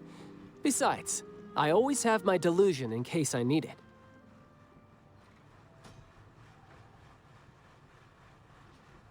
So what are you doing in Fontaine, child? I don't see its work for Northland Bank. Well, I guess it's because I've been in a bad mood lately. Huh? What kind of reason is that? Wait, since when do you feel down about anything? I don't know. Maybe I still have a lot to learn about myself. But recently, there seems to be some sort of restless power stirring inside of me. And I don't know why, but every now and then I feel like I'm in a terrible mood. Maybe you losing control of your vision just now is connected with that power you're feeling inside. That is a possibility. I can't remember if I ever mentioned it before, but when I was 14, I fell into some unknown abyss. It was during that time I learned nearly all of my abilities. The one who took me under her wing and taught me was named Skirk. She was always quiet and very mysterious. Nobody knew where she came from or what she had been through, and she was always very strict when teaching me combat techniques. One time, I asked her why she was willing to take me on as an apprentice. From what I could make of her answer, it was because I had awakened it, and traces of it remained on me. She said that all my combat training would be useful in the future. But what is it? What did you awaken?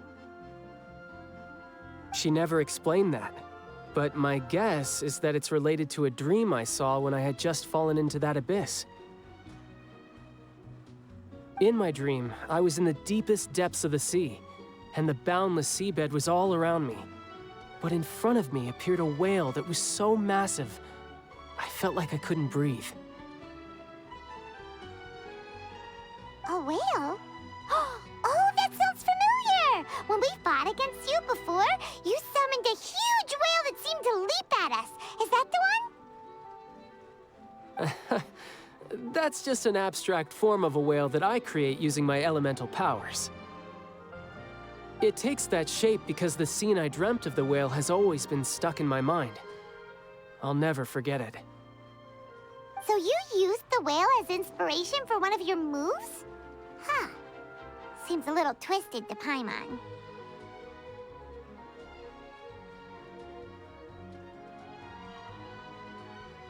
So why don't you just go ask your master? Maybe she knows the answer. You make it sound so easy. Ever since the incident I experienced there, I've never stopped searching for Master Skirk and that unknown abyss. But it's been years now, and I've still found nothing. There isn't even a trace of the place where I remember falling into the abyss. Oh, it sounds like some kind of ghost story. Yeah, I'm out of leads at this point, but there's nothing more I can do. It seems that strange encounters in this world tend to be elusive like that. Oh, seems the time really flies when I'm talking with you. I just remembered I have somewhere else I need to be, so I should get going.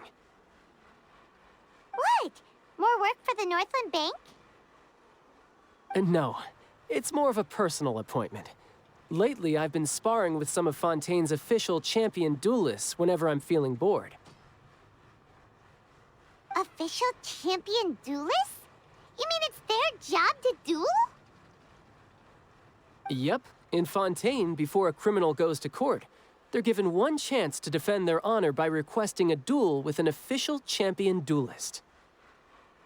The champion duelists are all-powerful fighters selected from among the nation's best. And the duel itself is a no-holds-barred fight with no specified stopping point. So engaging in such a duel is regarded as a symbol of defending your honor. If a criminal manages to win the duel, they'll be acquitted. But if they lose, they'll have no choice but to stand trial. And the worst-case scenario is that you're simply killed in the duel. Though it's rumored that Fontaine has a death penalty, from what I can tell, no one has ever been officially sentenced to death.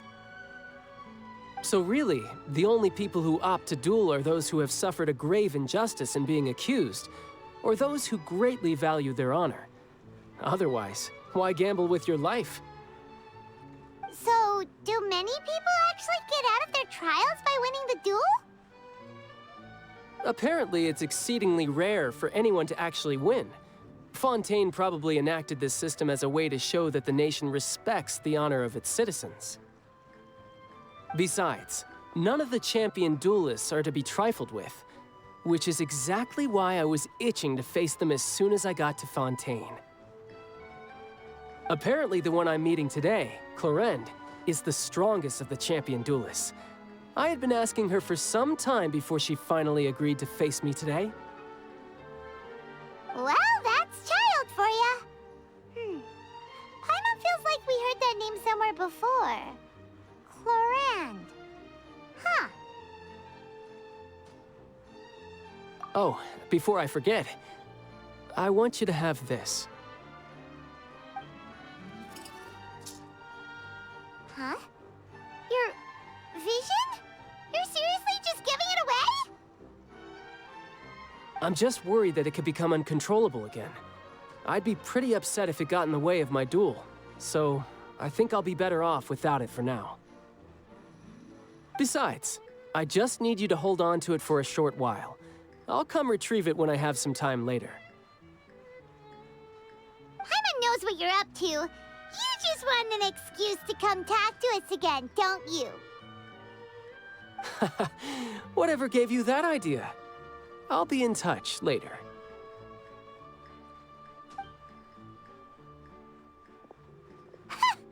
That sneaky guy. He said he's been feeling down lately, but he seemed the same as ever to Paimon. Well, seems we don't have much to do for now. We might as well walk around and see the city before Lenny's performance.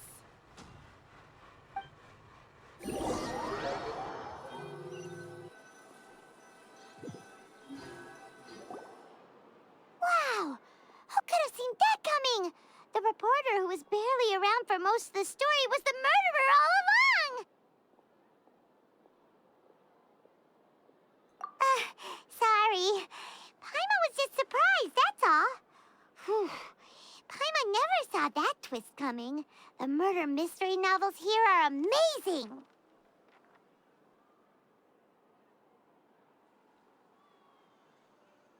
The whodunits here in Fontaine are a lot different than the light novels you see from Yai Publishing House. Both have their merits, but Paimon thinks this style of novels are more, well, novel. It's so exciting to reach the moment when the mystery is uncovered, especially in the one Paimon was just reading. You should buy a copy and read it too. Oh, sorry about that. Paimon will be more careful next time. Hey, shouldn't we be heading to the Opera House to see Lenny's performance soon? It's almost time for the show to start, so we should get going. Lenny said that the Opera House is on Aranias, so let's go ride the Aquabus!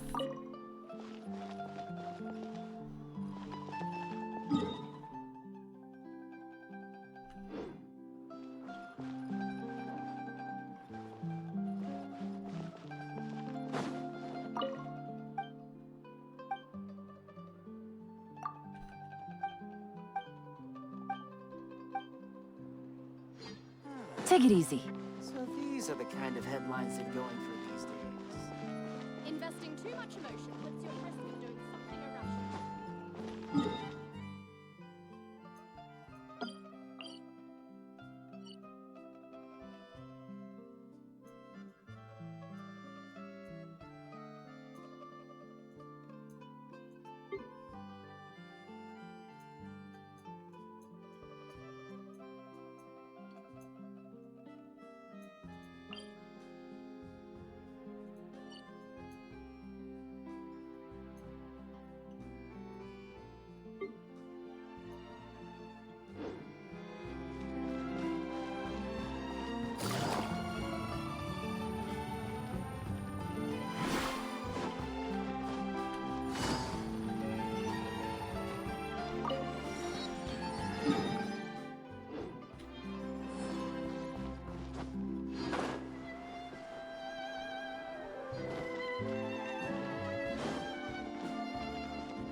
Still up there.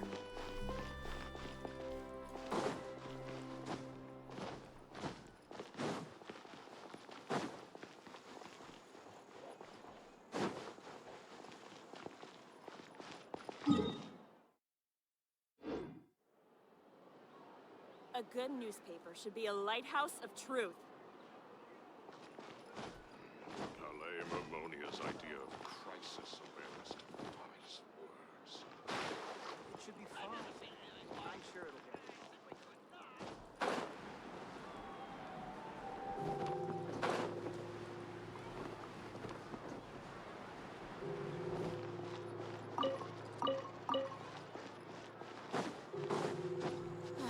The tea here just keeps getting more bitter. Coffee is life. Looks like no more free coffee for me.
There it is.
The VA line.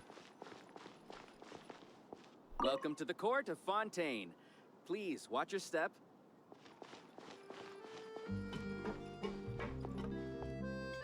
Hopefully that's it. Take it easy. It's upstairs.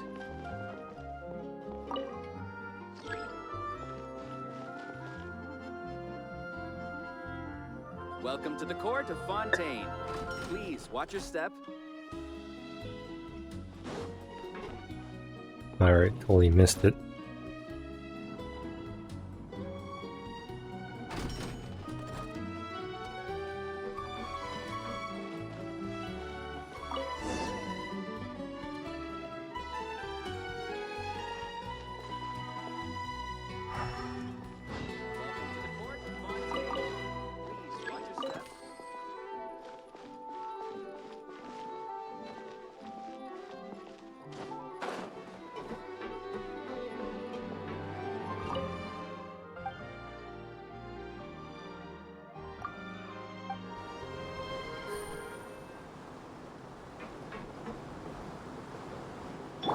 Welcome to the Navia line. I am Elfan. The boat will be departing imminently. Please do not stick your head, hands, or other body parts outside the boat. The Aquabus operator is not responsible for any accidents or injuries resulting from doing so. Also, please remember to buy the Steambird, though I don't read it myself. The destination of the current tour is Arenias. Points of interest worth visiting include the Fountain of Lucine and the Opera Epiclese. If you look to the left in the direction we are currently traveling, you will see the famous Fontaine Research Institute up in the sky. An experiment gone wrong turned new sightseeing opportunity. Human ingenuity truly is a wondrous thing.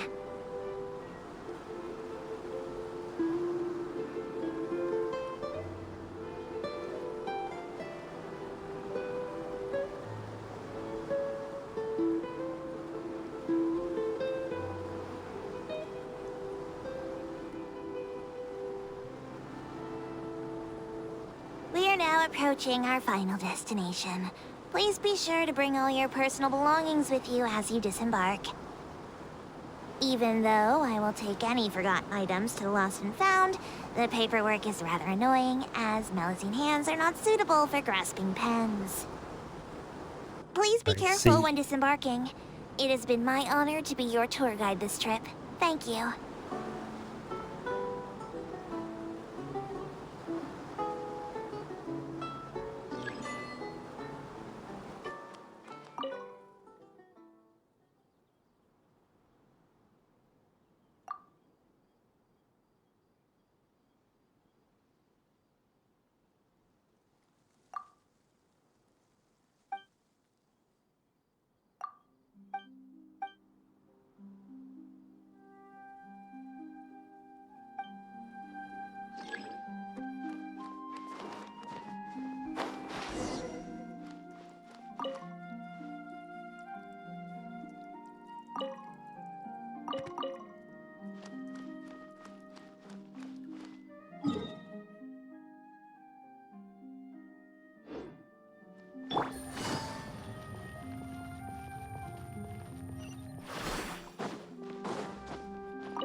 Quite a ways away.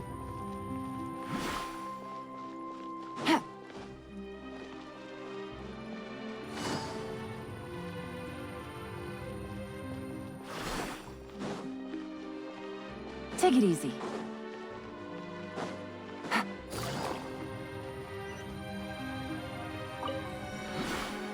Take it easy.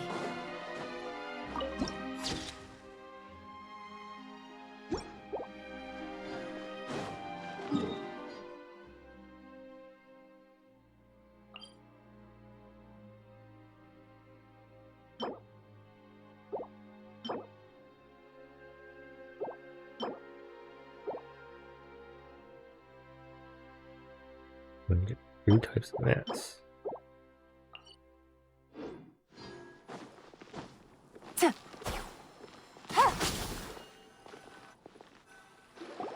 Whoa!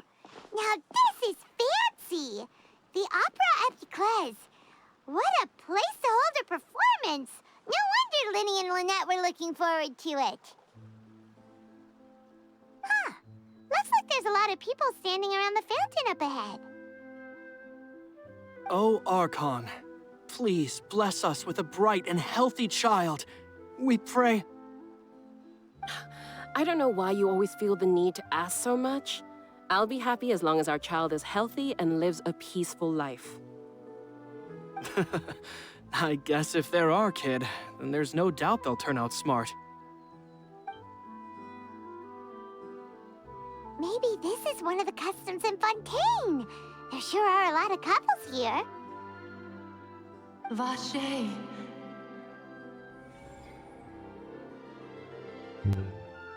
What's wrong?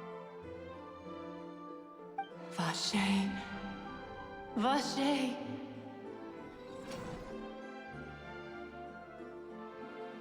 No, Paimon didn't say anything. Are you hearing things? Welcome to the Fountain of Lucine. All the water flowing through Fontaine converges here. It's customary for newlyweds to come here and wish for children. Lynette! You scared Paimon! When did you get here?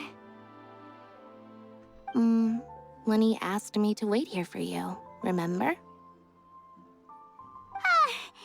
Right.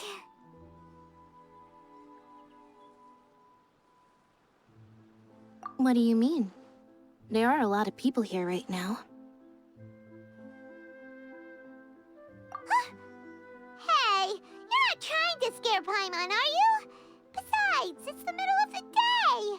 It's not the time for eerie things. I see. I might be able to tell you something that could help explain the voice you heard. In fact, you might not be imagining things at all.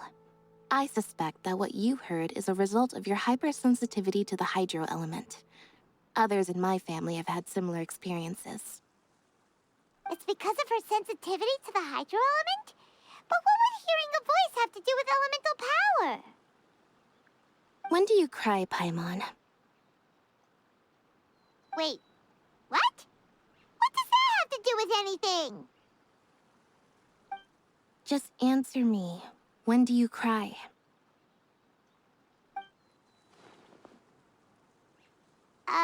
When Paimon's really sad? Oh, and when Paimon's super happy. Oh, and also when Paimon's really, really scared. Then you should understand that tears contain your most intense emotions. Like I just mentioned, the Fountain of Lucine is where all the flowing water in Fontaine converges. Even the tears that fall to the ground will eventually gather here. So maybe what you heard was the intense emotion coming from someone's tears.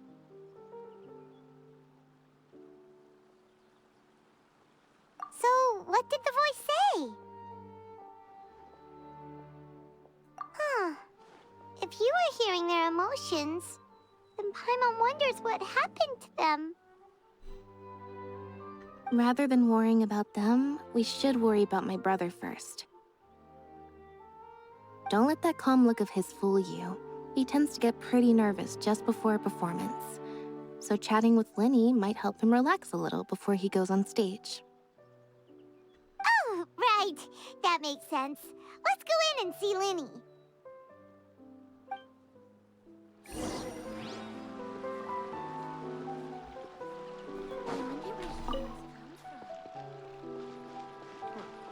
It needs a more romantic touch here.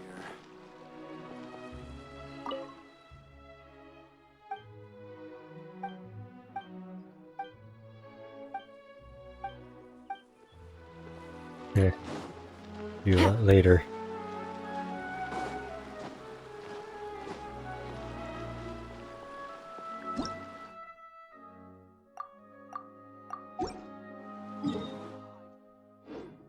Take it easy.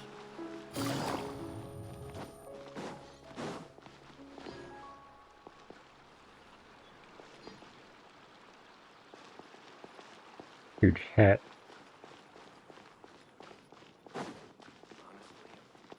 No two cases are alike. Welcome to the Opera Epiclese.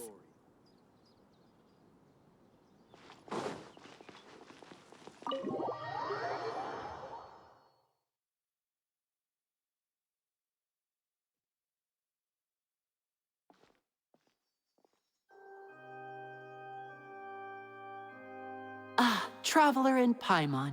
Good to see you. I knew you two would come. Are you kidding? We wouldn't miss it for the world. We've been looking forward to it. I can tell, judging by how early you've arrived. But you're actually right on time. The audience still hasn't started entering the venue yet, which means now is the perfect chance for us to take you to the best seats in the house. Wait just a moment. I'll fetch the tickets.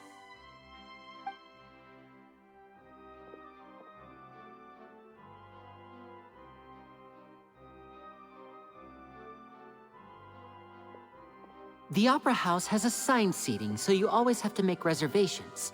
I've already reserved your seats, and here are your tickets. Ooh, front row seats. Thanks, Lenny. Don't mention it. There's no need to keep thanking me.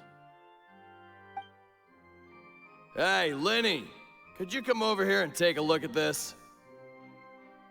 Oh, I'll be right there.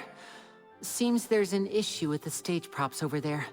That's Cal, my assistant, calling me. I'll go lend him a hand.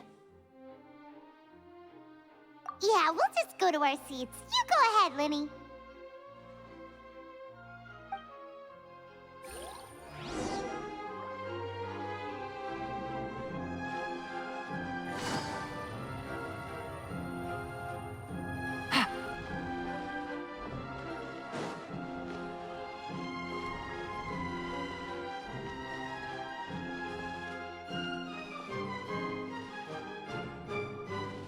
Huge.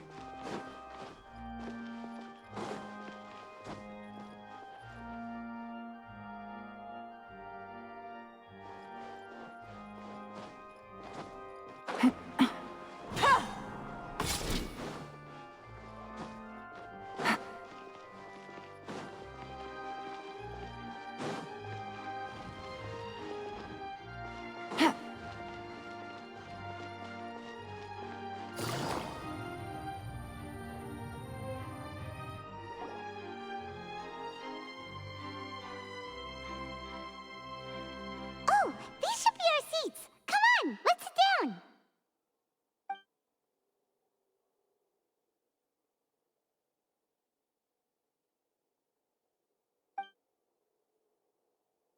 Uh...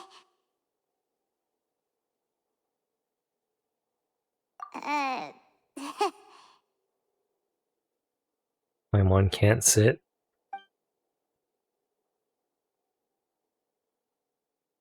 Hey, Traveler. Maybe we should strike up a conversation with the person next to us. Since we're sitting together and the rest of the place is practically empty still, it's kinda awkward if we don't say anything. Ah, you little... Of course you put this on Paimon. Excuse me, I did not realize you felt awkward. I am terribly sorry. I would be perfectly happy to chat with you if that is what you would like. Oh, so you heard all of that, did ya? Boy, you sure have good ears. Paimon thought she was keeping her voice down. Wait, that's not it, Paimon's... Sorry, Paimon's the one who was being rude, talking under her breath like that. So, let's talk, but, what should we talk about? Oh, Paimon's got it. You're also here early and sitting in the front. Are you a friend of Linny's too? A friend, you say? Well, if Mr. Linney would like to be my friend, I would be more than happy to reciprocate. So you're not friends with Linny, then? Oh, this is getting more awkward by the second. Paimon nearly forgot to make her introduction. Nice to meet you. Paimon is Paimon, and this is the Traveler. We just arrived in Fontaine. It is an honor to meet you two. I have heard of your deeds across Tevat. And as required by proper etiquette, I will also introduce myself. I am... Oh, Monsieur Nervillet. What an honor it is to have you here to see my show. Ah, Mr. Linny. I should say it is in fact an honor for me to see your performance in person.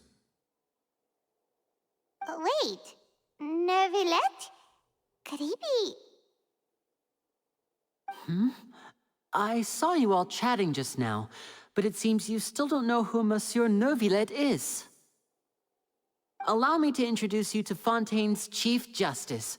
That seat is always reserved for him.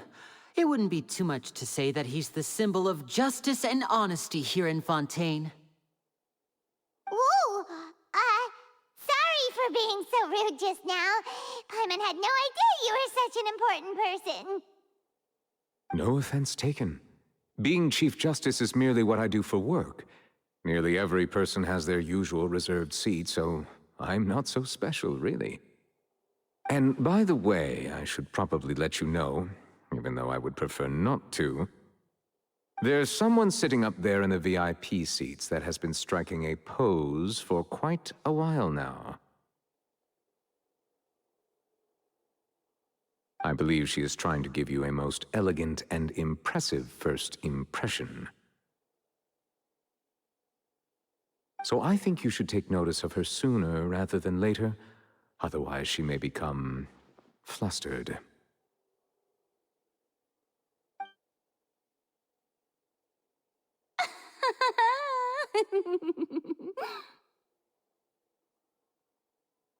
Huh? Oh, it's Farina, the Hydro Archon.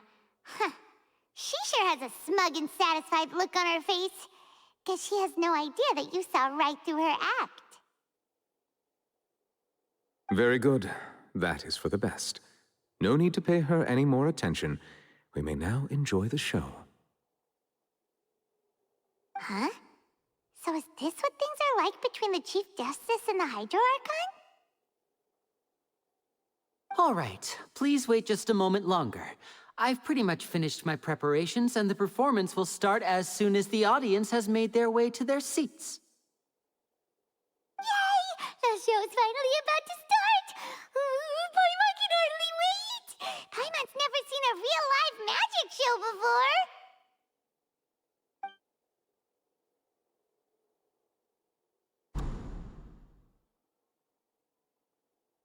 Oh! They're dimming the lights! The show must be starting!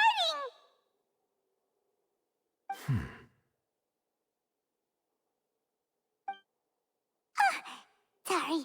Paimon will try to stay quiet.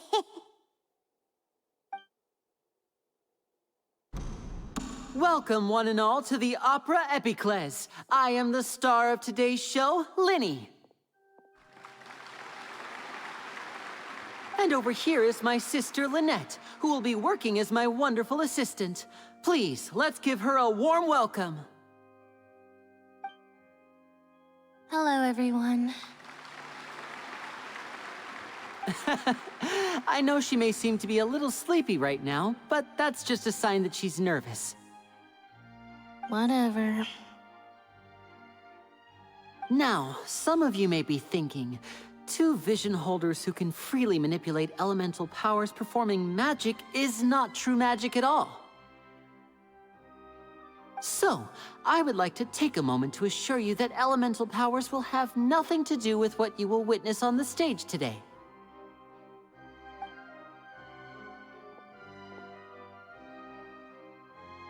Both Lynette and myself have removed our visions for the show.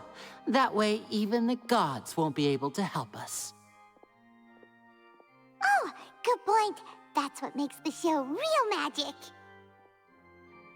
Now, without further ado, let the show begin. Lynette will now exit the stage to make some preparations. I know you might miss her, but don't worry. She'll be coming right back on stage momentarily. Perhaps in an unexpected way. I'm sure she'll be stealing the spotlight soon enough. Oh, and before I forget, there's one more thing I should say. You never know what can happen in the blink of an eye. A magician's greatest skill is making things disappear or appear. The possibilities are endless.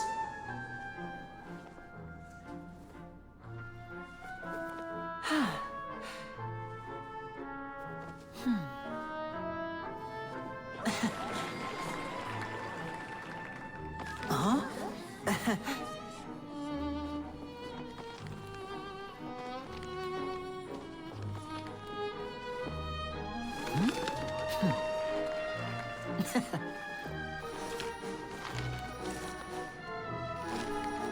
But this isn't what you came for. These little tricks, you've seen them all before. So it's time for something truly extraordinary, don't you think? This one's a little tricky.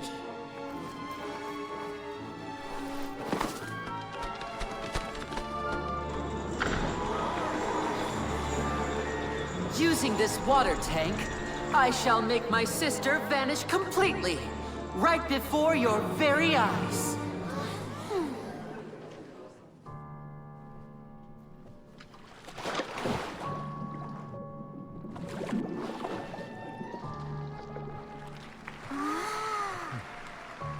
It's actually quite simple.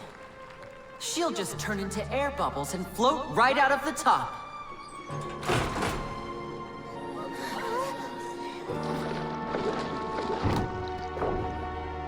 Oh no! I told them to check all the props carefully. With the lid on, even air can't escape. An amateur magician would be getting very nervous right around now. Luckily, it's me on stage, so let me show you what a true virtuoso can do.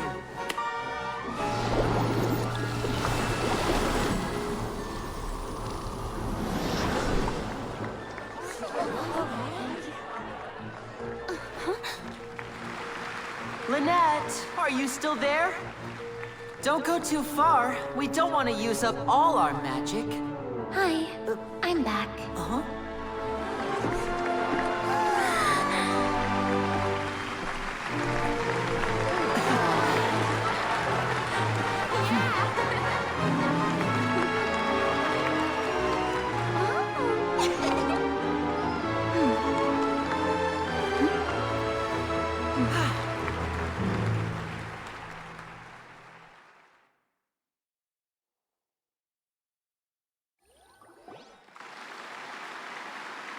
Whoa! What in the world just happened? How did he do that? Hyman didn't see him do anything! Wasn't Lynette inside the water tank? How did she disappear and then reappear out of nowhere? If we could see easily through his tricks, then that would mean that his skills are still lacking. To appreciate magic, you should focus on the show happening on stage, rather than getting caught up in trying to see that which has been intentionally hidden. Guess you're right. Hyman couldn't believe her eyes when Lynette reappeared. Amazing! Thank you everyone. I'm glad you enjoyed that performance. But our magical journey has only just begun. I've prepared even more astonishing surprises for everyone here. The magic of transformation and disappearance can go far beyond what you've just seen. I'm sure many of you are thinking that escaping the water tank was impressive enough, but Lynette is still my assistant after all. In which case, I have ample time to make all necessary preparations. So, for my next trick, I will require the participation of one lucky audience member. Please, if my assistants could bring out the magical boxes now. There are 2 boxes and only 2 boxes. One is here, and one is there in the aisle among the audience. I'm sure many of our clever audience members have already guessed our next magic trick. A swap! Our lucky audience member and I will each enter a magic box. After 1 minute, we will each emerge from the opposite box. Now please, everyone pay very close attention to the box you see here. Don't give me any chance to make a move. Wow! How's he gonna do this? Hey, do you think this is all magic tricks, or does Lenny have actual superpowers? The lucky audience member will be generated by this random number selector. It selects numbers entirely at random. Even I don't know who will be chosen to participate. Now then, let's begin.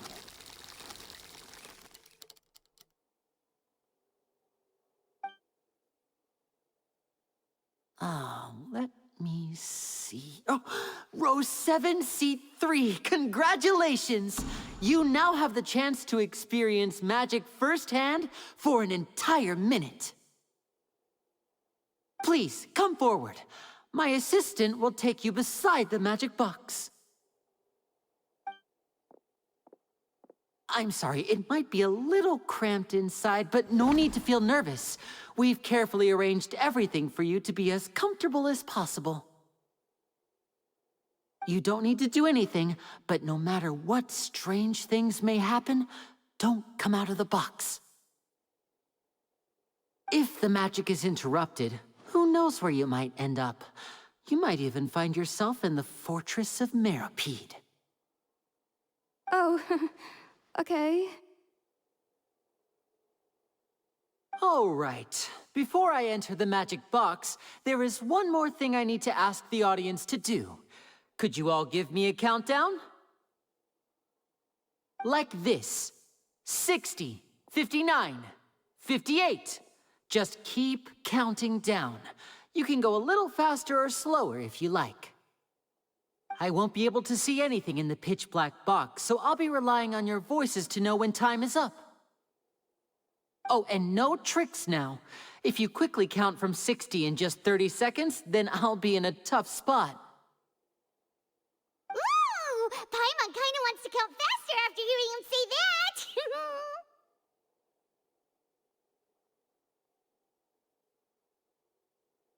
No, that won't do. I can see it in your eyes. You still can't be trusted. Let's practice together. Come on, repeat after me. 60, 59, 58. 60, 59, 58! That's right, perfect. Keep it going. All right, I'll see you all on the other side once you've finished counting. 54, 53, 52? Huh? Why aren't you counting, Nervalet? I am counting in my head. I think things are exciting enough in here as it is. Merely a consequence of my identity and personality. Do not worry about me. Just enjoy the show. Oh, all right. You look so serious that Paimon thought you might be feeling uncomfortable or something. 40, 39, 38! Mr. Linney, are you all right in there? Is everything ready? Yes, I'm fine. I'm just double-checking the direction of the magic. It would be a disaster if we get sent to the wrong places. For example, midair right above the audience. Even though he's saying that, Lenny doesn't seem nervous at all.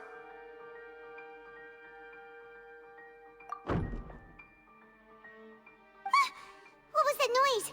Did you hear it too? Not sure. Anyway, it doesn't seem like anyone's worried about it.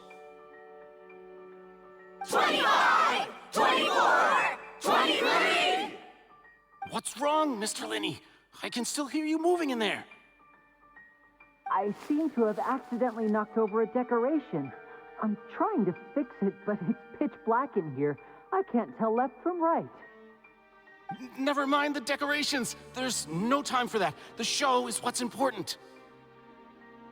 No, that's unacceptable. I want my show to be perfect. Don't worry, we still have 20 seconds. Hear them counting? 19, 18, 17! It seems things aren't quite going as planned. I apologize, everyone. It feels like you're all starting to count faster, but that's all right. I know it can be tiring to do such a long countdown. 10 seconds and change is still plenty of time. 10! Almost there now. Whew. Swapping two people is harder work than you might think. Even a master magician like me can't guarantee I'll get it right the first time. Hey, wait! Is this the back one? I can't tell. They both look the same inside.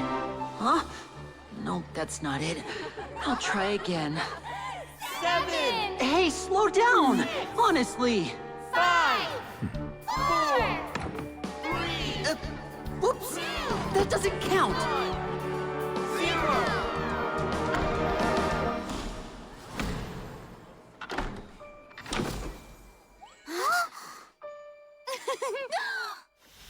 Ta-da!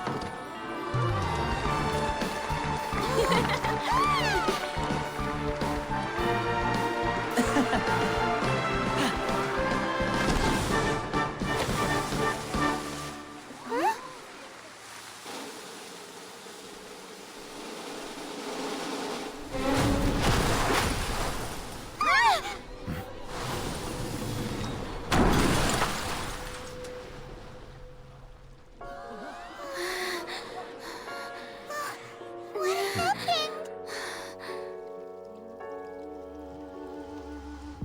Dead.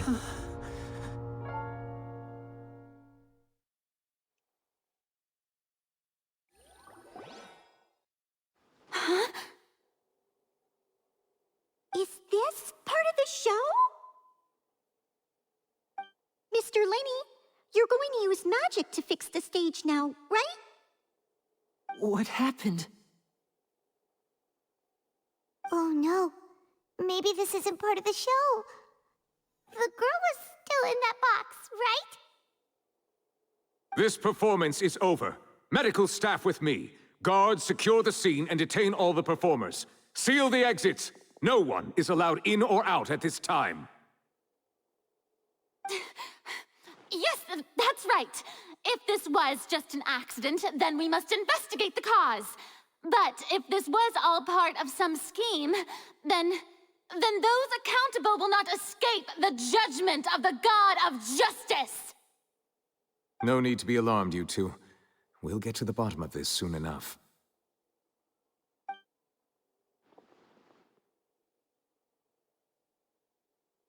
Unfortunately, the person who is in the magic box has been pronounced dead. His name was Cowell, one of the assistants in Linny's magic troupe. Oh. Apparently, the fireworks on stage ignited the ropes that were suspending the water tank, which then caused the tank to fall onto the stage.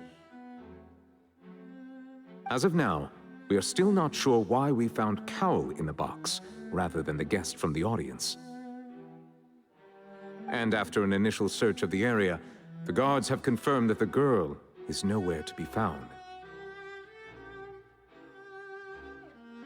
She's the pickpocketer. It appears that this incident was not merely some mishap with the performance.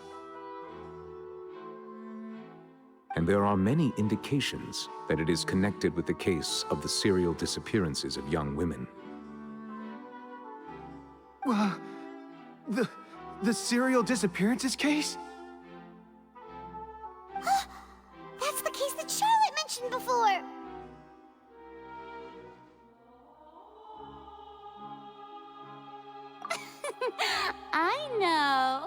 I know the truth. I can see through the whole thing. Really, using such a shallow and obvious mystery as his finale.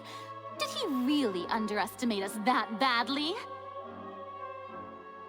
I say that our powerful magician, Mr. Linney, is now the prime suspect. suspect for the serial disappearances case. Huh? Why me? This whole thing was an accident. Oh, this all occurred during your magic show, did it not? The missing girl disappeared after being chosen, did she not? The deceased is one of your assistants, is he not? Now that I think about it, that whole speech about magicians making things disappear was nothing more than a provocation, a bald-faced challenge. That can't be right. How can Lenny do this? He was in the box on the stage the entire time. We could even hear his voice. Besides, before the show, he told us that he would like to catch the criminal behind the disappearances. He couldn't possibly mean catching himself.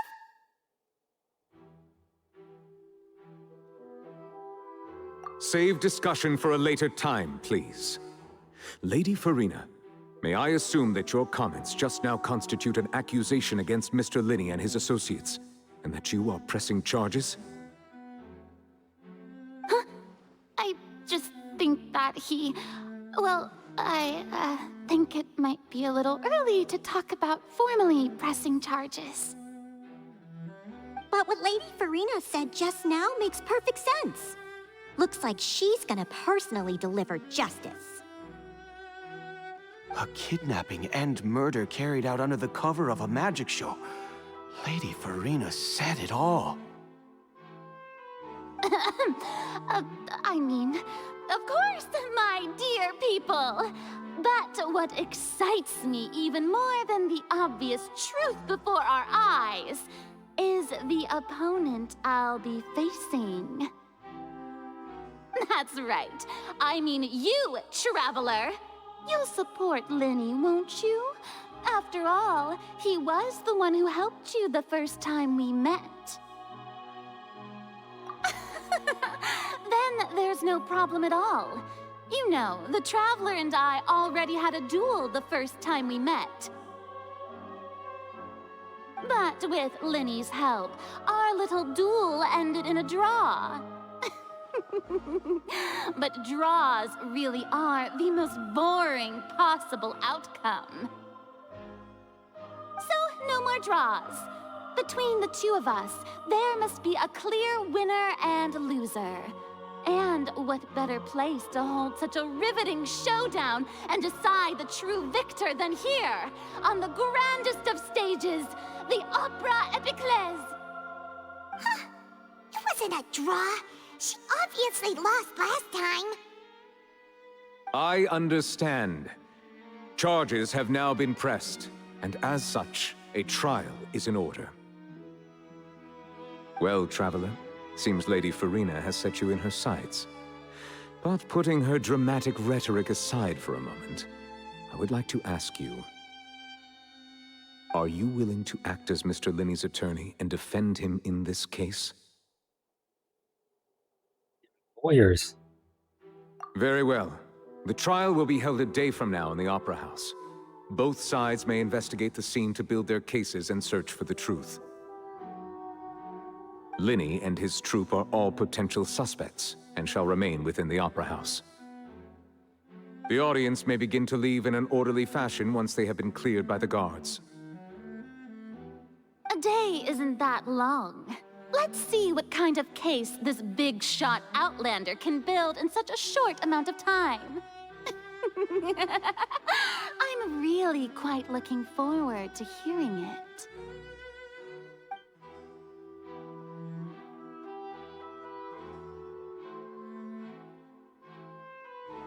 Lenny!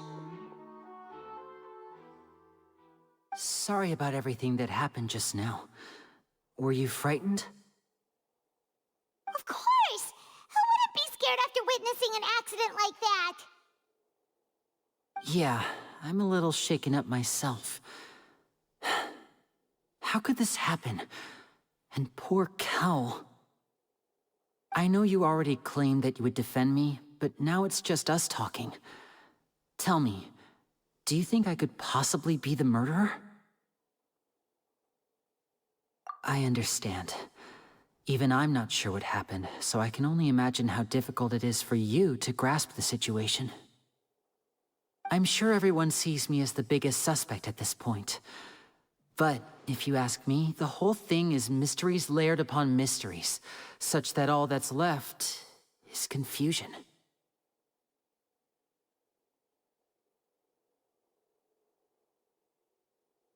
I don't know whether what happened there on the stage was purely an accident or not. And I don't know why poor Cal was in the box. As for how that girl chosen from the audience could suddenly disappear, I'm afraid I don't have any answers either. If someone tampered with my performance, then we need to figure out what they did. Even a skilled and knowledgeable magician like myself couldn't pull all that off in just 1 minute. Which is precisely why we need to investigate. As this book says, the impossible could not have happened. Whatever happened must have been that which is possible. Ding. Screenshot that.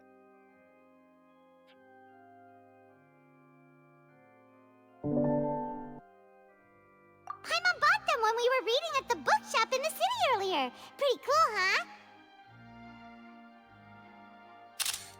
Don't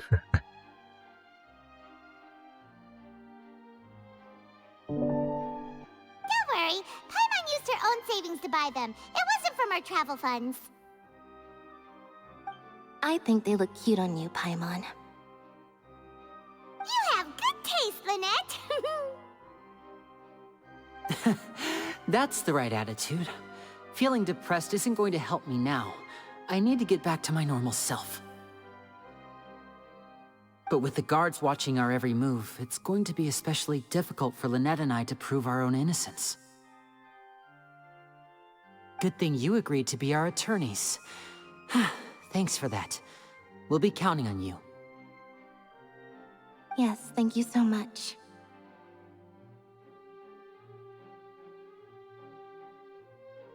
Yeah, just leave it to us. Oh, since we're going to start investigating, Paimon has a question first. Where did Lynette go during the performance?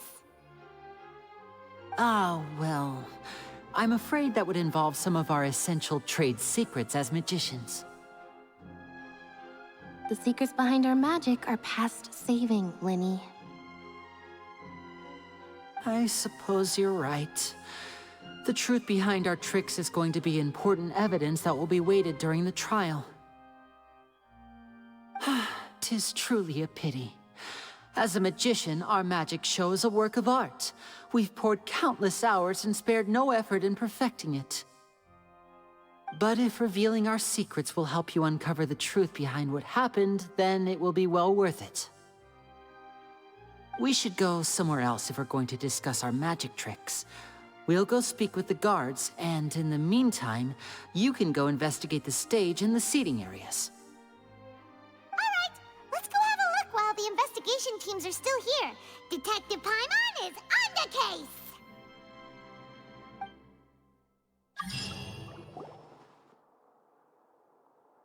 Hello, officer. How's the investigation going? Ah, I see. You must be the traveler that Lady Farina mentioned. Listen, I'll be perfectly honest with you.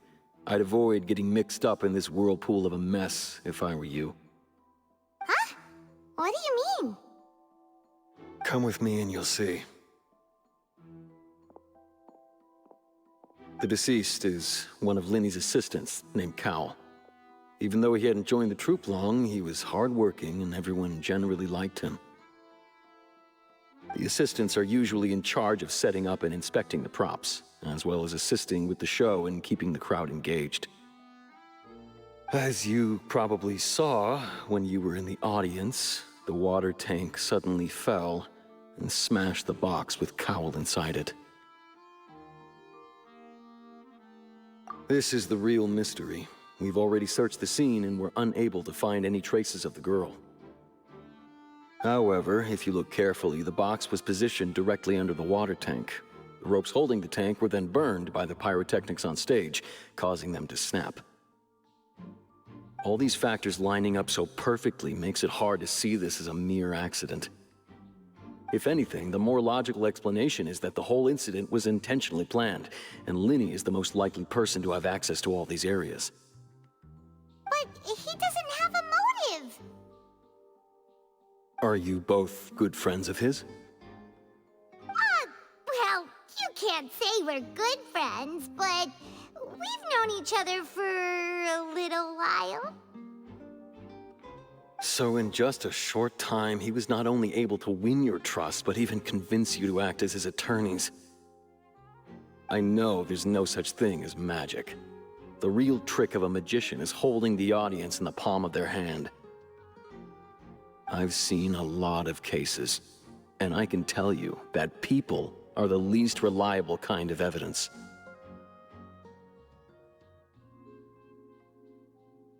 Sorry, I tend to be pretty straightforward. Just know that I'm warning you for your own good.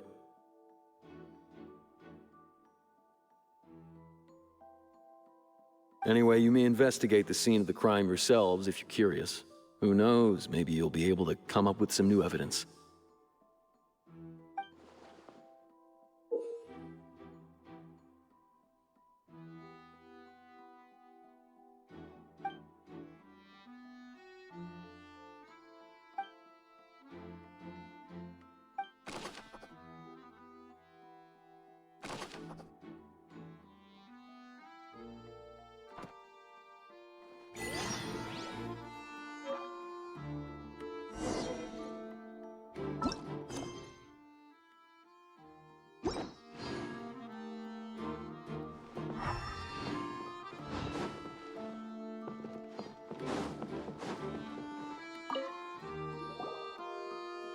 The investigation team has some new findings. Turns out there's an issue with the random number selector after all. See, I told you. What if the machine picked some big guy's seat? You think the murderer would have still made his move then? Sorry to interrupt, but we're helping Linny and Lynette with their side of the investigation. What were you saying about the number selector? There's something wrong with it? You're trying to help them? That'll be a tall order. Linny used the machine to pick a random member of the audience during his performance, right? The lucky girl that later disappeared. Well, we thought there might be a serious problem with the machine, so we had it taken away for further inspection. It turns out that the seat number it picked wasn't random at all. The machine picks that same number every time. I'm sure you already know that you have to make a reservation in advance to get a seat, regardless of whether it's a trial or some performance. In other words, Linny knew who would be sitting where from the very beginning. That much checks out. Linny reserved our seats for us, too. Bet you see why I was saying it'd be tough to make a case for Linny. Even though it's bad for Linny's case, Paimon had better write it down.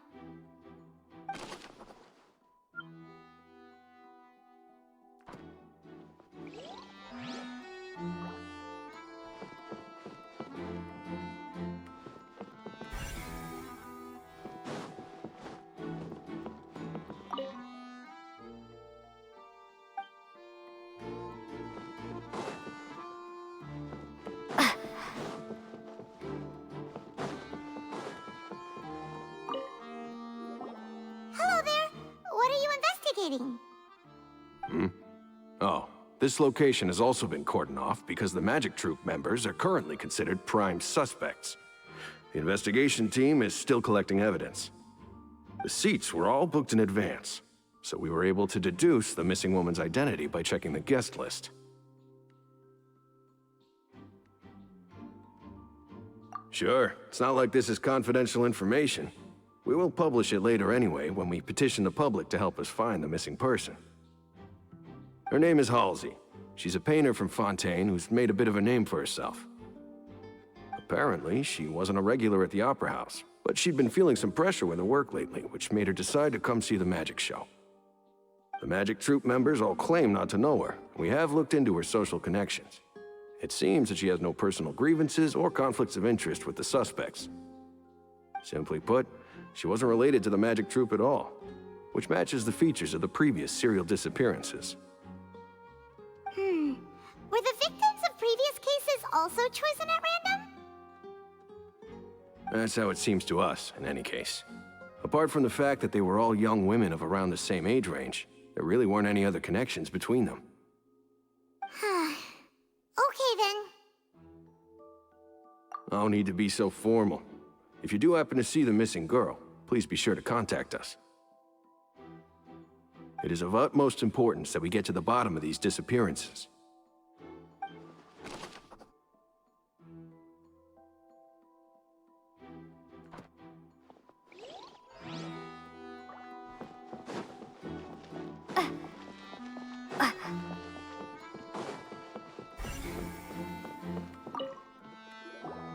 So this is the rope that broke and caused the water tank to fall. The rope looks pretty durable. How can it be burned through so quickly by fireworks?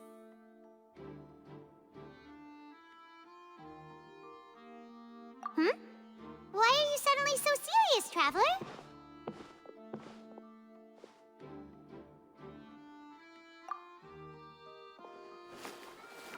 Whoa. Look! This bit is made from different material! Most of it was burned away, but there's still a little bit of it left.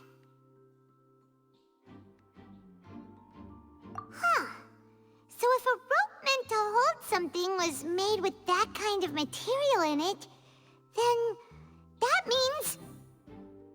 Wait! Why don't you write all this down? Let's take notes!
Lenny's still talking to the guards. It seems he'll have a lot of explaining to do. I think someone will be assigned to monitor us later, but that's alright.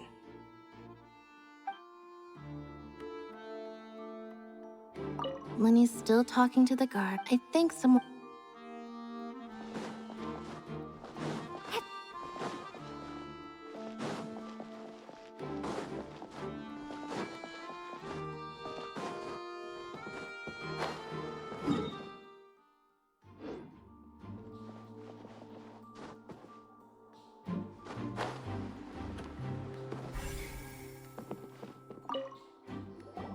I see that you're investigating the area. Well, it just so happens that I'm interested too. If you find any new and interesting leads, be sure to share them with me, all right? We don't have too many thoughts yet. Then why don't I tell you my hypothesis first? The way I see it. And I'll start it with that loud thud. The thud? Oh, you mean the sound that happened during the countdown? Yes, exactly. It wasn't terribly loud, but I suspect that most people heard it. It's just that everyone was awaiting the results of Lenny's trick with bated breath, so no one paid it much mind. But now that the incident has happened, the thud has become an important clue. That makes sense. So, what do you make of it? I'm of the opinion that it may have been the sound of Lenny's accomplice, Lynette, perhaps. Jumping atop the water tank, or something like that. And when the pyrotechnics went off, she cut the rope, sending the water tank crashing down. But wasn't the noise we heard too loud for that?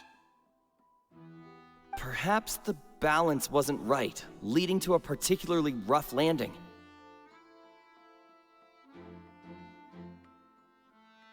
Oh, that's true. I suppose I must reconsider. That does remind Paimon, though. What was with that sound?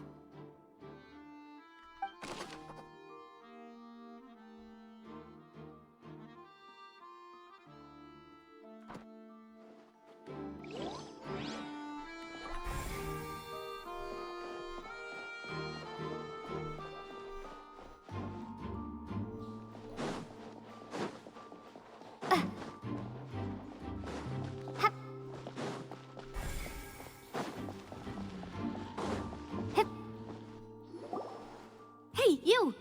Yes, both of you! Over here! I've been keeping an eye on you for a while now. Huh? You mean us? That's right. If I'm not mistaken, you're also among those who wish to cut down the thorns and pursue the truth. No? And by the looks of it, you're not from Fontaine. Well, you're right on the more about that one, but who are you?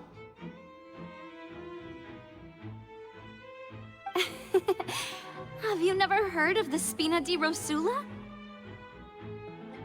From mediating disputes and providing protection to solving conundrums, you name it, Spina di Rosula does it. And I, Navia, have the honor of being its renowned president. Though those who play by our rules call me boss.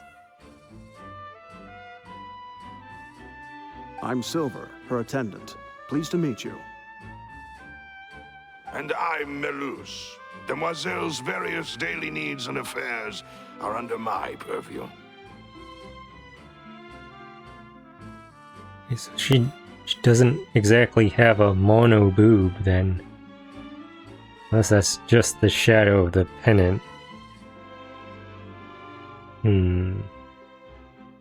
Need a closer look. Huh? Boss? Demoiselle? What gives with the names? Well, I am the second generation president. Melus and the others are still used to my previous title. My apologies, Demoiselle. Should you prefer, boss, I will endeavor to use that instead. No, no need. You don't have to call me boss. Just Navia is fine. Okay, if you say so. Not that we're members of Spina di Rosula anyway. All merely trifling details. Never mind. Now, back to the situation at hand.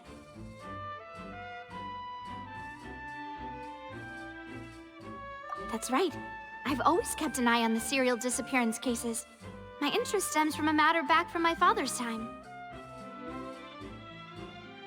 Judging from the look of things, I find Linny an unlikely mastermind.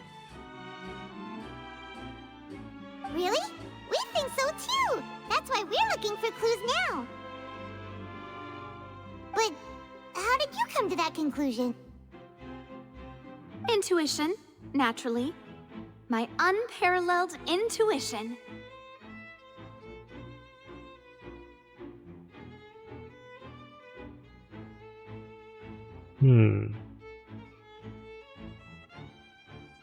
Does look like she has cleavage there. It's not only a shadow. Farina sure was quick to point the finger at Linny without any decisive evidence whatsoever, wasn't she? But that's not uncommon for her. If you remember, the Justice had to interrupt her and ask if she was pressing charges just to keep her from getting carried away. Anyway, A trial begins the moment someone levels charges.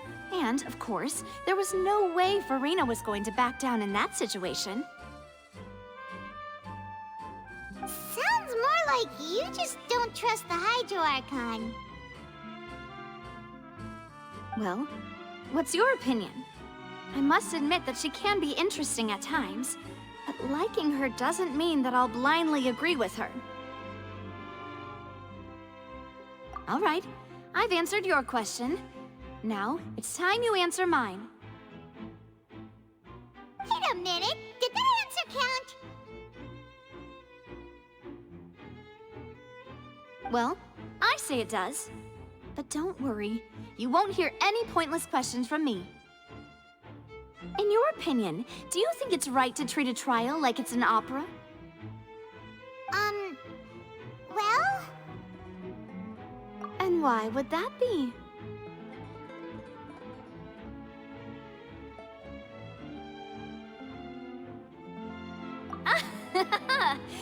See, Silver and Maloose?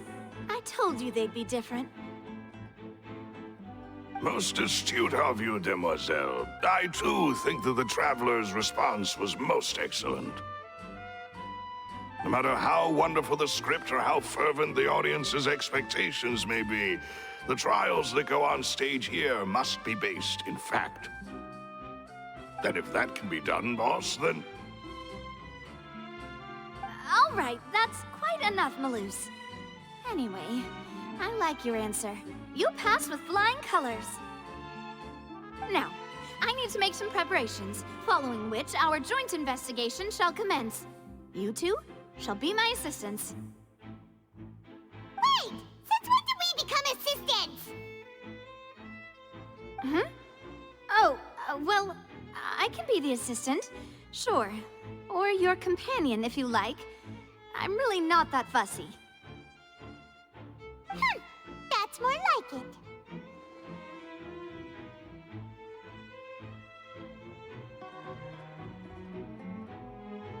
it. Far be it from me to brag, but I believe that Demoiselle's intuition will be instrumental in uncovering the truth.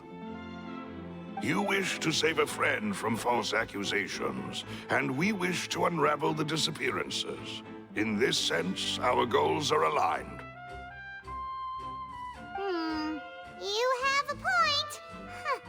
You're quite the talker, aren't you, mister? And what about you over there? What do you think? You seem like you've got something on your mind. I have nothing to add. Oh, alrighty then. We'll be making some preparations first. Just be sure to let us know if they start revealing Linny's tricks. Thanks!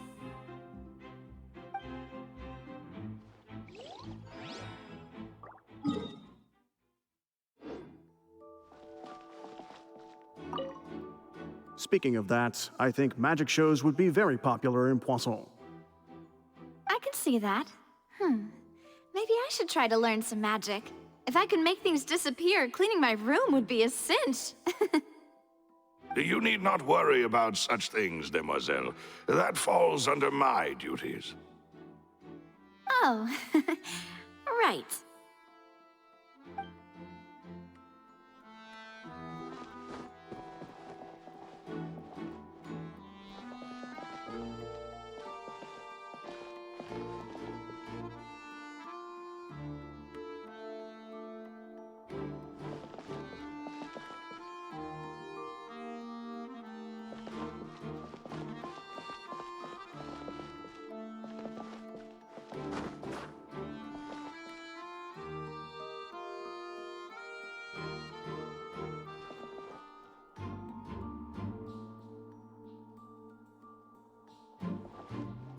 Yeah. Want her to stand.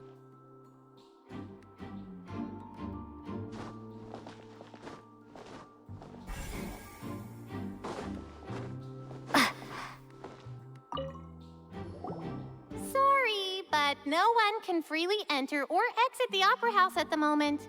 If you wish to leave, you must register your identity with us first. No, we're not leaving. We're representing Linny and Lynette as attorneys, so we're investigating the case. Were you always guarding this entrance? Yes. After the Chief Justice gave the order, everyone coming in or out must undergo a strict inspection. So, the missing girl couldn't have left from here. At least, not from that point on. I doubt there was much opportunity then, either. How can you be so sure, Well, because I was in charge of security near the entrance at that time. I couldn't see Linny's performance from here, which was quite a shame. Just my luck. But still, I did not abandon my post, and I stayed put no matter how loud the applause was. If someone had so much as even approached the door, I would have noticed it, let alone if they had tried to leave. We Melusines are good at that sort of thing, you know. So, it's safe to say the girl couldn't have left through here. All right, thank you for your help. This will be useful info.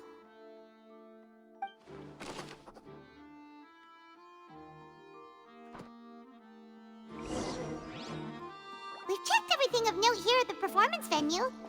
Paimon wonders how Linny's discussion with the guards is going. Let's go see, shall we? Ooh, things are getting interesting, huh? We're about to see how magic is made.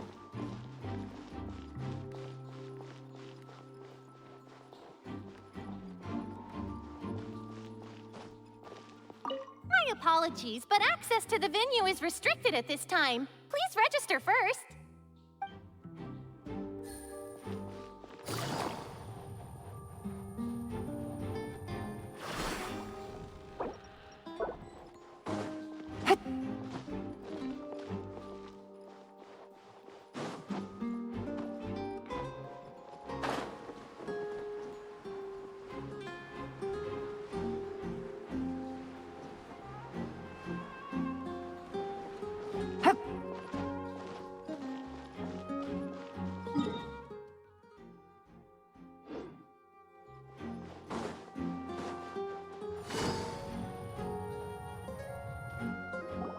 Understood.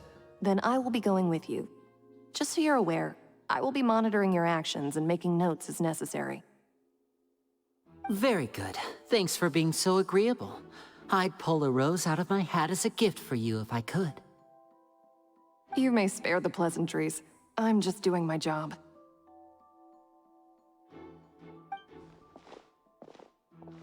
You've arrived.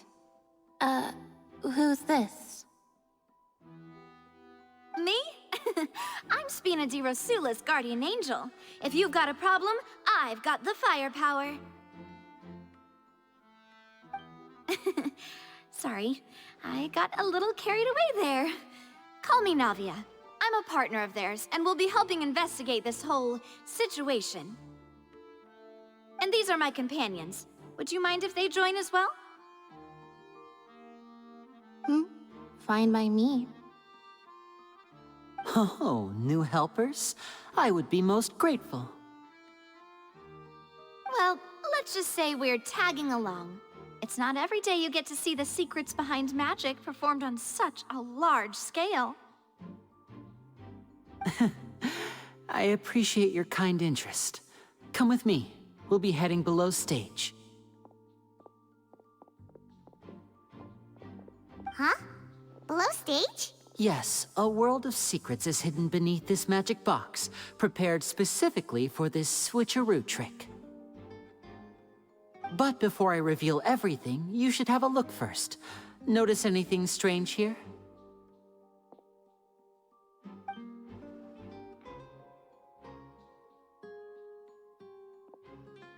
I'm not trying to be dramatic. Remembering the details of a trick will help you understand the methods used to perform it more easily. Huh. Weren't there balloons and other decorations here? Where did all that go? Ah, good eye. That said, you're still far from discovering the answer.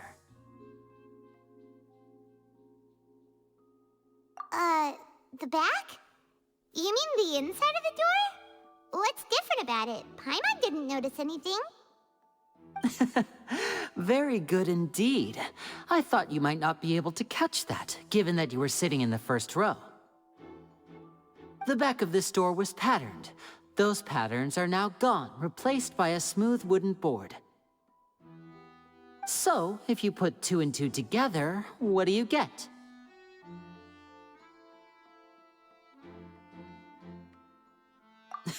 Exactly. All right, let's go. I'll tell you how it works as we head down.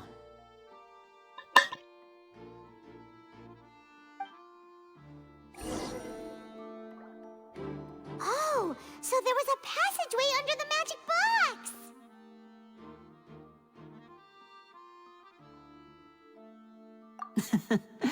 I knew you'd figure out most of it as soon as you saw this place. The 2 magic boxes are positioned right above the 2 entrances of the tunnel. See this flatbed trolley?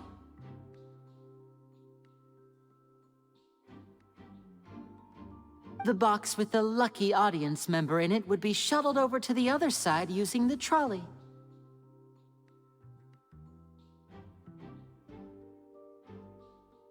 This trolley can raise and lower and even rotate, ensuring that the box will face in the right direction.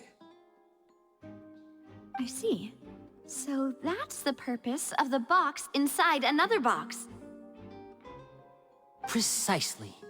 The inner box would descend after the audience member was put inside and be moved along the trolley, all while the outer box would remain on stage as if nothing had ever changed. So that's how you did it! Once the box was lowered, the trolley would store some energy through this device here, with which it would complete the rest of the steps. The audience member would only be able to feel some slight movements in the dark, and by the time she walked out, she would already be back on stage.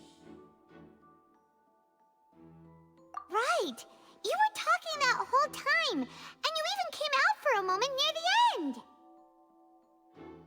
Ah, yes. A phonograph operated by Lynette was used to achieve that effect. My assistant and I had already scripted our conversation beforehand. When the countdown began, I had already gone to the opposite box via a tunnel using that ladder.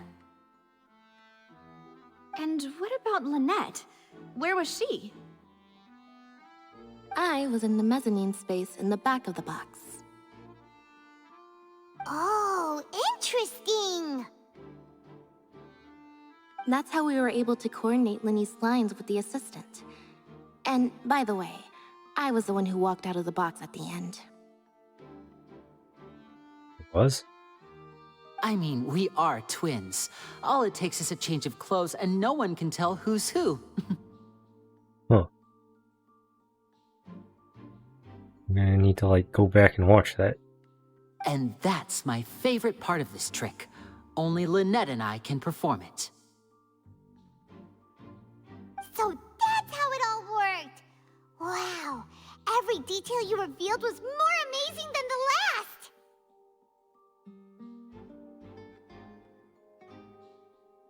Lynette would briefly walk out of the box and then go back in, jumping into the tunnel and escaping before the box on the trolley could finish ascending. And then I walk out of the other box in the audience area, and the trick would be complete. The operative word here being would. But as you saw, Cal was in the box, not our audience member. She, on the other hand, mysteriously vanished. We really don't know how that happened. If not for that interlude, this would have been an astonishing trick. I probably never would have figured out how you pulled it off. And yet, to think that someone was able to use this magic trick to commit a crime. Could we have a look around? I think we can come up with some more leads. This is the scene of the crime, so Linny and Lynette are not permitted to stay here. I'll escort them back up.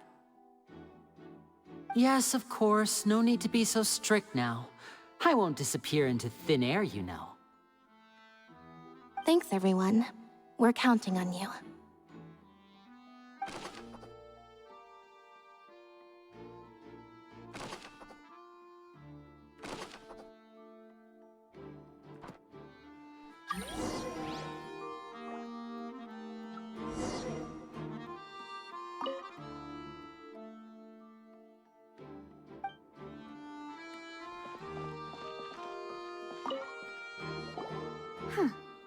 What's this?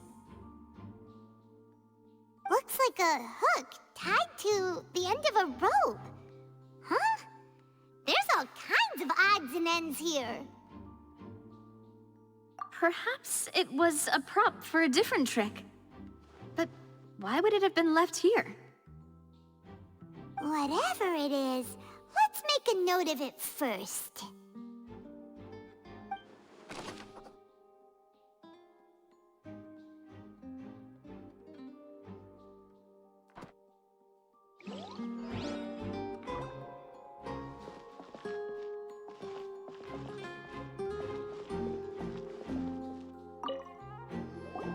Oh, these are the clothes that the lady chosen from the audience was wearing, right? Her clothes are here, but she's nowhere to be found. Right. And do you really need to do that if you're kidnapping them? There's lenses on her glasses now. Huh. Ugh, this is so confusing. Paimon doesn't want to be a detective anymore.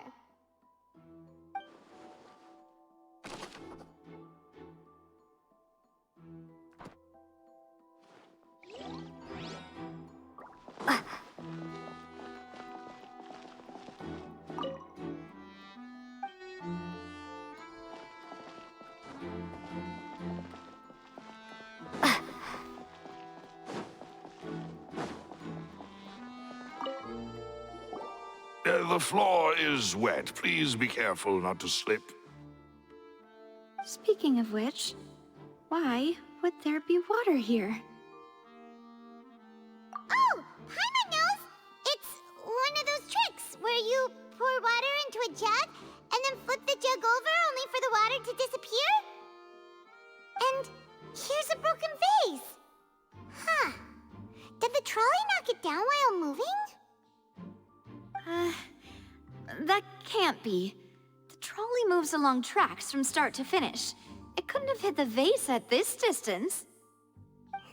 Let's note this down too and think about it later.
Examine ladder, I missed that.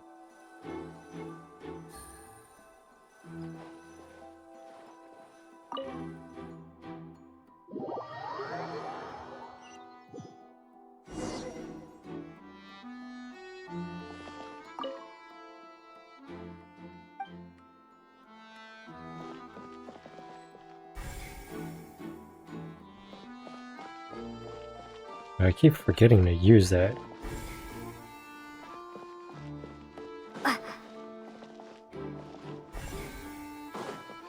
Oh. What is this place? It seems someone could fit through here. Huh. Could this have been the suspect's escape route? Alone, perhaps. But if they had to pull another person with them, the space would be too narrow. But there are no other ways in or out of here.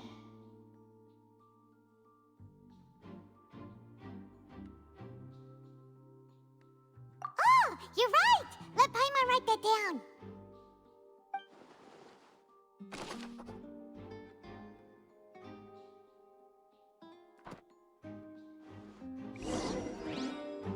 Seems we're just about done investigating down here. Yes, let's head back up.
Well, we've ascertained the state of the crime scene.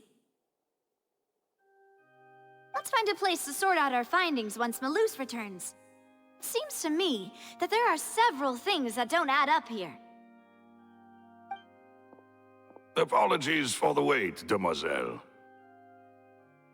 So, what did the guards say? Did the criminal escape through the vent? They believe the odds of that are very low, since the vent leads to the Opera House's basement. The guards have checked the area carefully.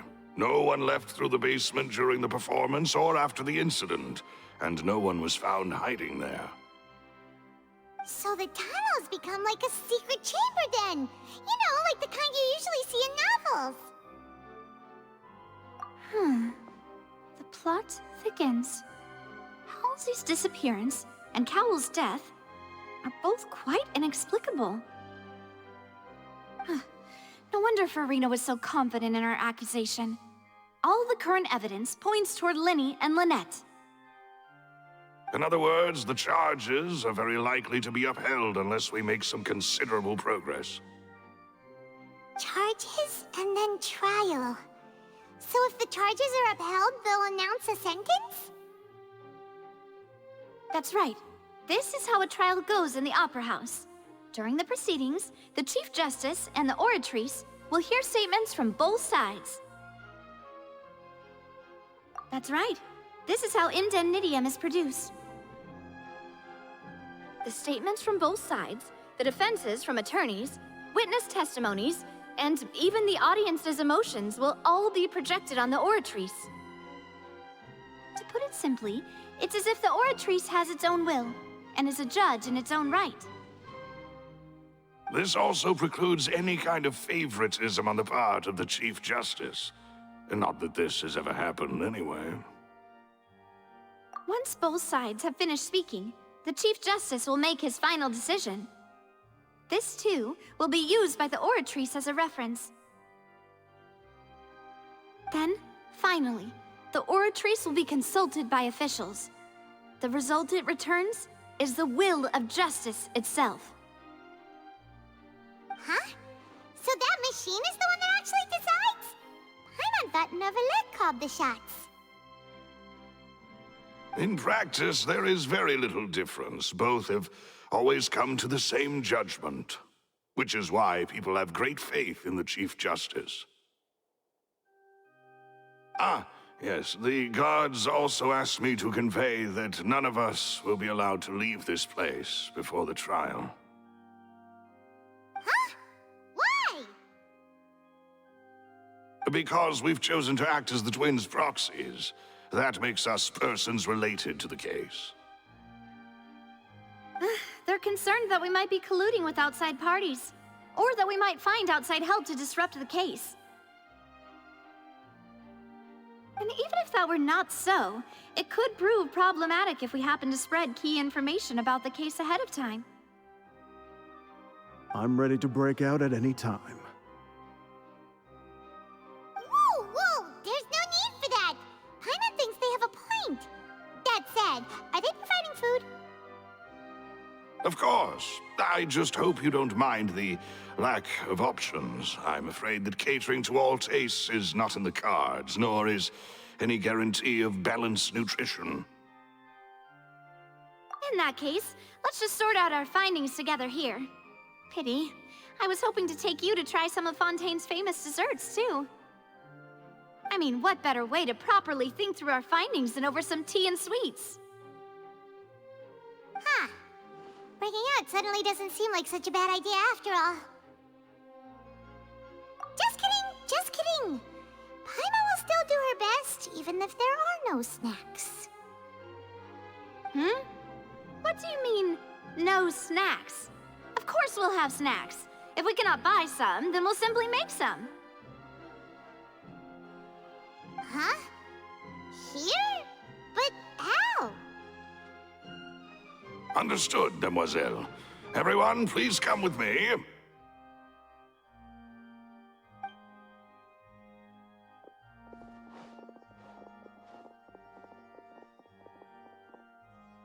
Wait, you're carrying a portable stove with you?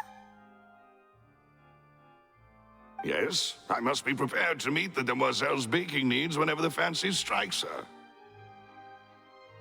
I have eggs, sugar, and almonds at the ready. Good work, you two. Then I'll get to it. Please sit tight for a moment. You'll get to taste my awesome snacks soon enough. These three are quite the interesting group.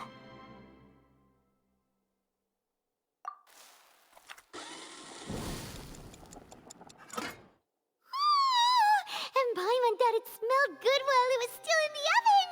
Oh, it's even better now. Paimon can't stop drooling. From the way you had these two guys carrying all that stuff around, Paimon thought you'd have them do more during the baking process. But you ended up doing the entire thing by yourself! Beating the egg whites, grinding almonds, everything! I was applauding.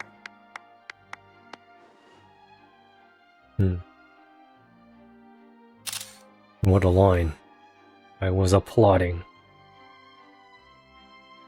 And I was giving encouraging smiles. Paimon was just thinking, aren't you worried about getting your fancy dress dirty beating egg whites and baking like this? Well, I don't think it's carved in stone anywhere that fancy ladies can only read books, sip tea, ride horses, and play the piano. I just really enjoy making snacks. Don't underestimate beating egg whites, by the way. It's a real arm workout. You also need to beat them to just the right consistency, or your macarons will crack. Anyway, give these a try, fresh out of the oven. There's 3 for each of us. Only 3? Well, eating too many sweet treats might send all that sugar to your head. You wouldn't be able to think clearly about the case on a sugar rush, would you? Tea is ready to be served as well. This is Demoiselle's favorite, strong black tea with a floral fragrance that clears the mind and lifts the spirit. No need for concern. I'm merely doing as I should.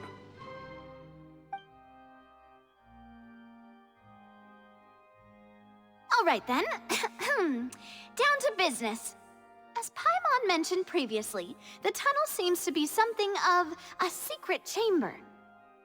However, we can assume that Linny and Lynette were not alone within it. Some criminal also occupied its sealed confines.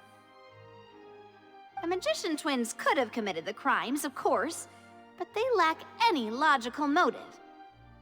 Exactly! Why would they do such a thing right when everyone was watching?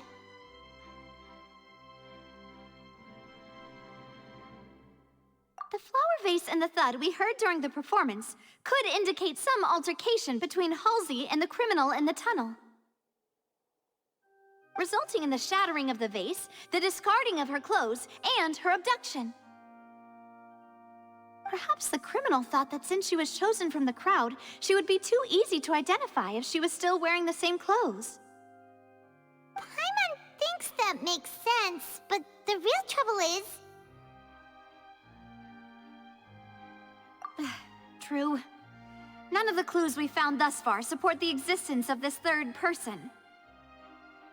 But the only people left to consider are both technically victims, whether it's the missing girl, Halsey, or poor Cowl. Huh.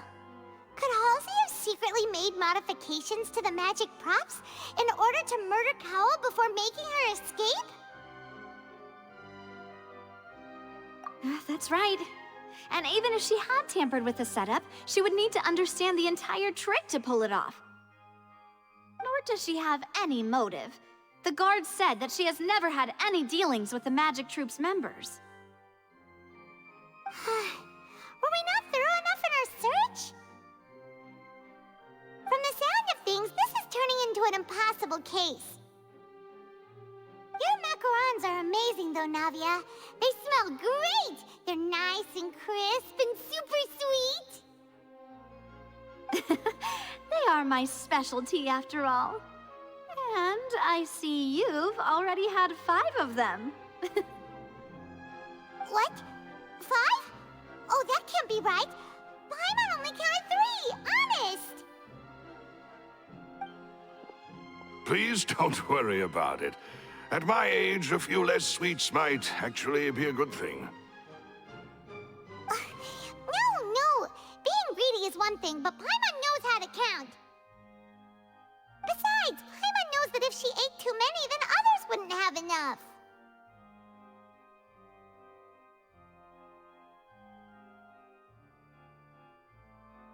Wait, even you don't believe Paimon? How could you? If Paimon ate those 2 extra macarons, then may they turn into stone in her stomach! All right, we get it. Well, I suppose one of us might have gotten too engrossed in our chat and eaten them by mistake. No big deal. Malus, set up the stove again, if you would. Huh? What are you doing? Making sure everyone gets 3 macarons, of course. Still some left over. Exactly! We don't want to trouble you. As you wish, demoiselle. And I have the egg, sugar, and almonds. Well, this really is your hobby, huh?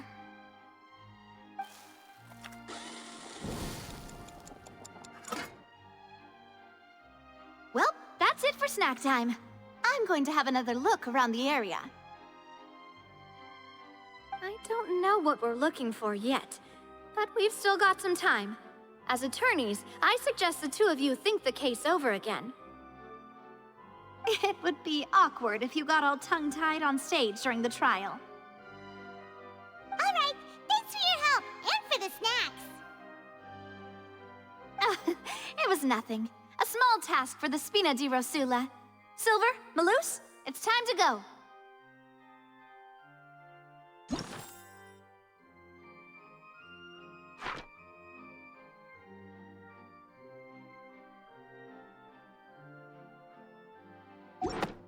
I'll be back if I find anything new.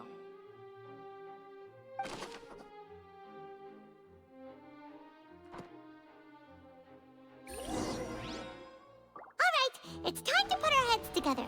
We've got to get our defense ready for the trial. Oh, it's probably gonna be a long and difficult case. There's no point in worrying about that now. We just need to prepare. Here, take Paimon's notes. They should help you review the situation.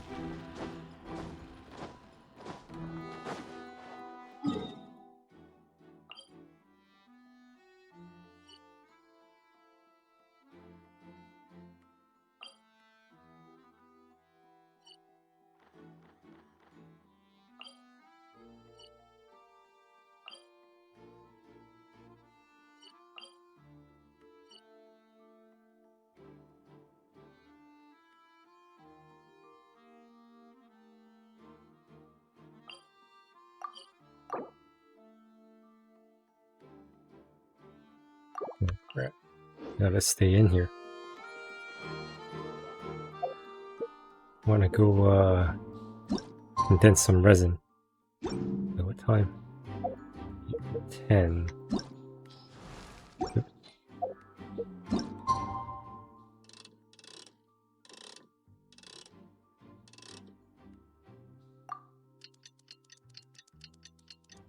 Do?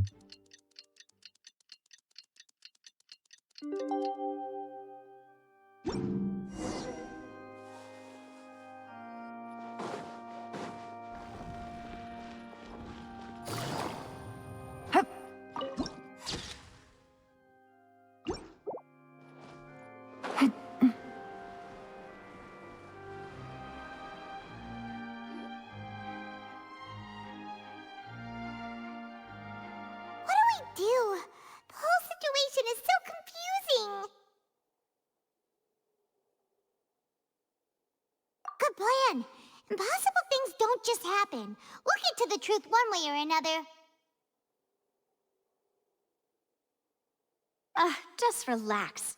Even if everyone else suspects Lenny and Lynette, at least we will be supporting them from the stands. Besides, I doubt Farina understands any more about what happened than we do. Thanks, Navia. Well, we'll be going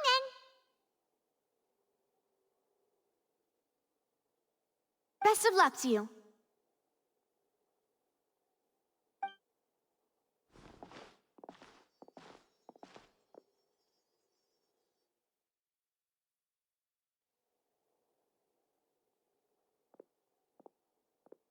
Ah, finally, you're back. Well, how did your investigation go? To be honest, you might be disappointed. No. We're already very grateful that you were willing to help. Well now, don't you all look disappointed? Don't tell me that your investigation came up empty-handed. That was to be expected, of course. The guilty can never produce proof of their innocence. But don't let that stop you. I shall be terribly disappointed should you, my most anticipated foe, concede so easily.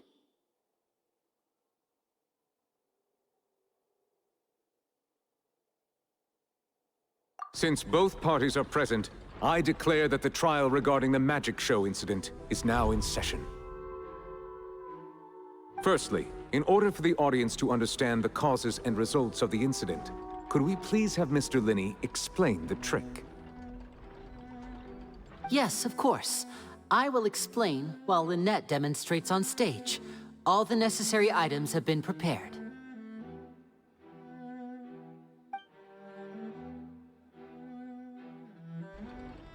Thank you, Mr. Linney.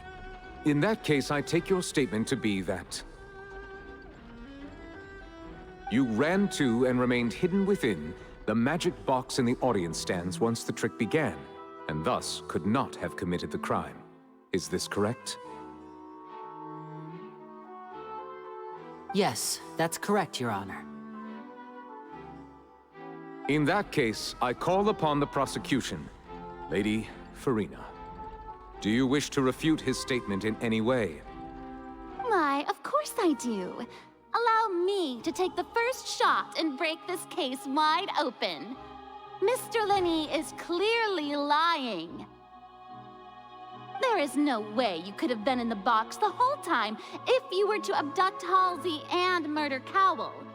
In fact, I'd say you were hardly in that tunnel at all. That is simply your hypothesis based on the presumption that I'm guilty. Oh, is that so? And if I may ask, what did you hear while you were inside your box? The roaring countdown of the crowd, of course. That's how I kept track of the time and built anticipation for the finale.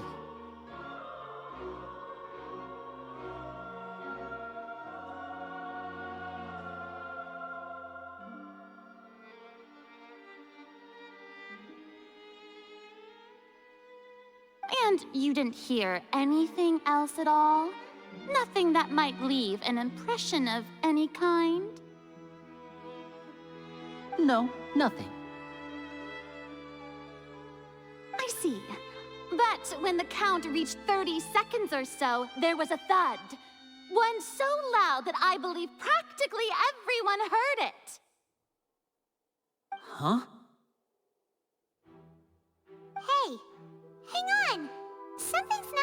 here?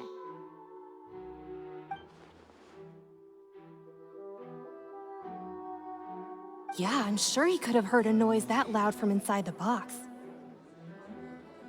I was right by the box, and I definitely heard the thud.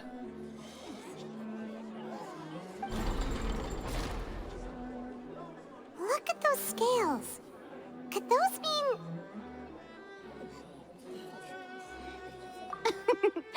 Well then, ladies and gentlemen, allow me to use the words of the magician himself. You never know what can happen in the blink of an eye. Indeed, it seems his alibi can also collapse in the blink of an eye. Of course, I have armed myself to do far more than smash your alibi. Confidence cannot go unfounded, and my foundations are rock solid. Tell me, aren't you and Lynette actually from the House of the Hearth? The House of the Hearth? Chewie. No wonder they did something like this. So the serial disappearances were the Fatui's doing. Now it all makes sense. I've got a feeling that what happened on stage probably wasn't just an accident. That's irrelevant. Our identities have nothing to do with what happened. Indeed. Then perhaps you could tell us everything that happened during that 1 minute. Your first priority is to prove yourself innocent after all. I'm sure there is little that needs to be kept secret now. Unless your script already has holes in it.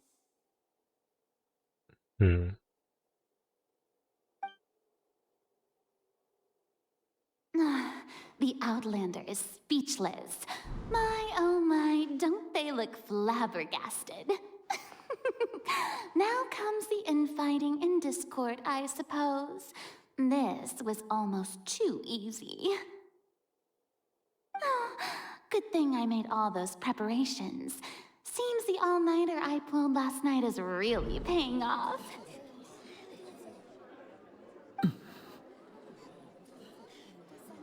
Hey, Linny! Why didn't you tell us this before?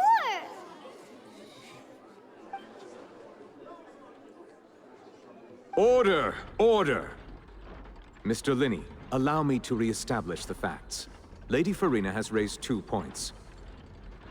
First, when the thud was heard in the Opera House, you were neither in the box nor the tunnel. Second, you and Ms. Lynette are both members of the House of the Hearth. Are these claims true?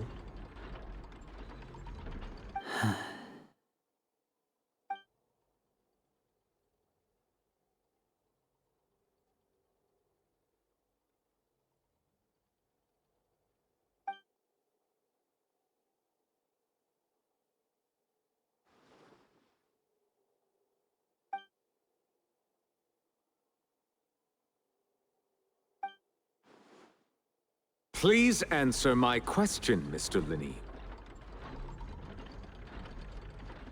I'm sorry.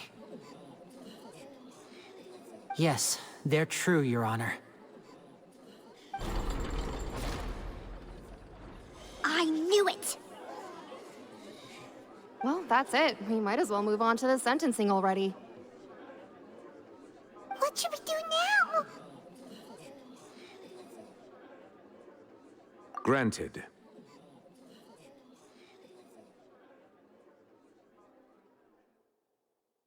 In that case, what is your request? Is that really necessary? They're already as good as guilty.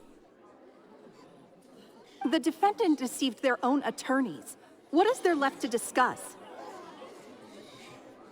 Order! Order, I say! Your request is reasonable, and we shall adjourn. This trial will reconvene in 1 hour. So you would stick to Mr. Linney's defense even after knowing what you do now? You certainly have more professionalism than I thought. that case, my dear audience, let's allow the joy of victory to steep for a little while longer.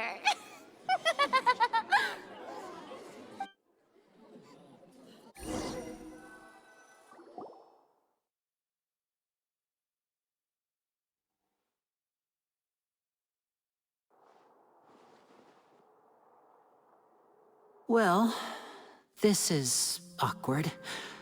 I didn't think the Hydro Archon would dig all that up. I'm sorry, Traveler and Paimon. Yeah, sorry. Ugh. Paimon doesn't know where to start. We trusted you two. We based our entire reasoning on the assumption that you weren't bad guys.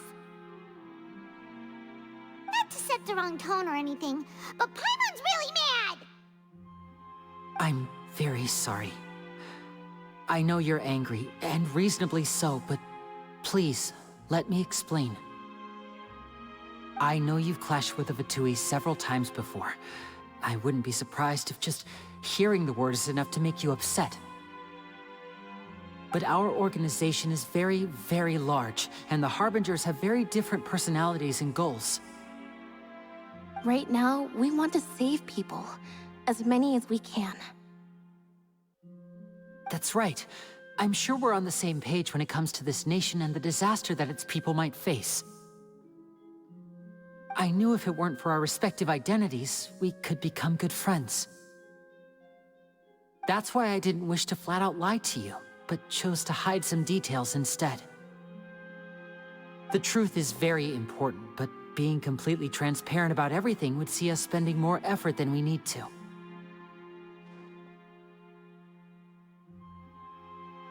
Right. So, you be the judge.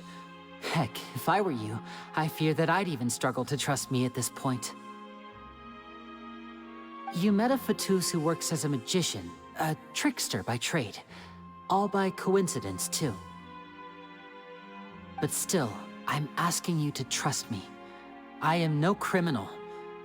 At least, not in this case. Sorry. Please forgive us. Well, you both say that, but...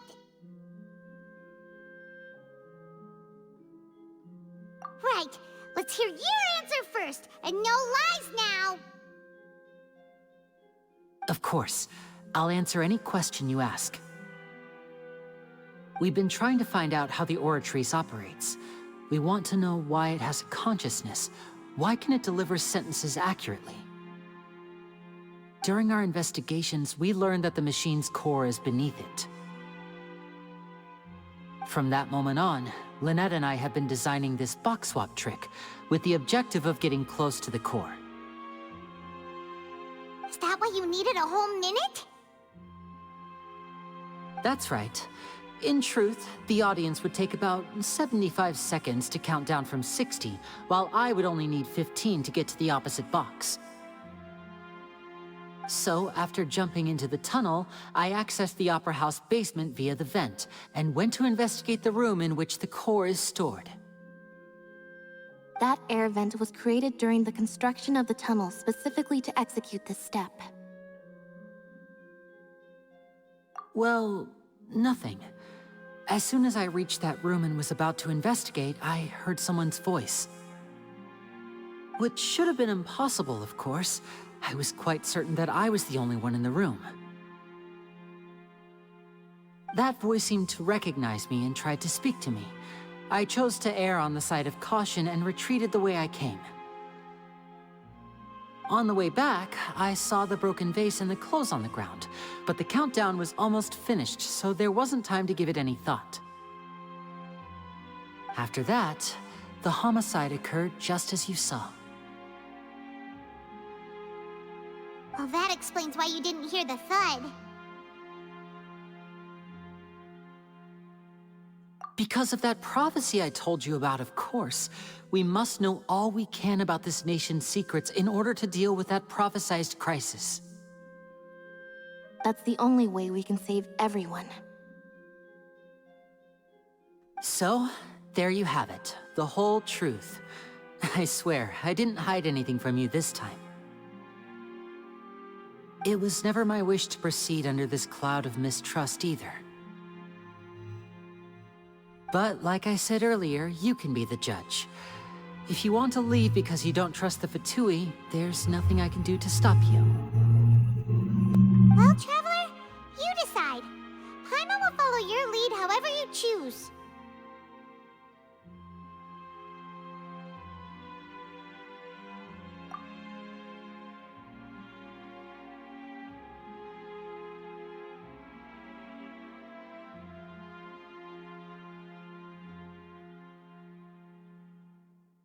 Okay, thank you.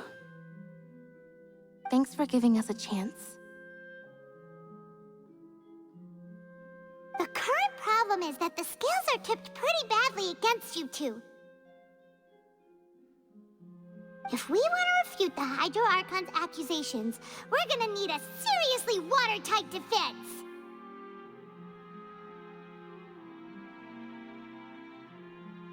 Huh?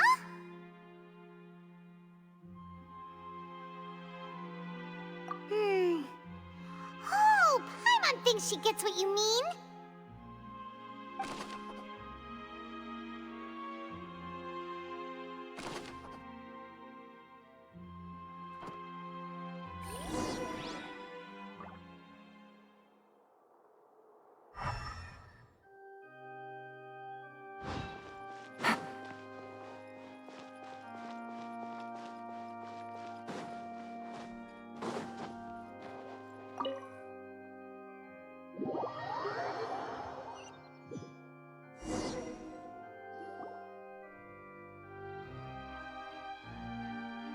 Both parties have returned to their positions.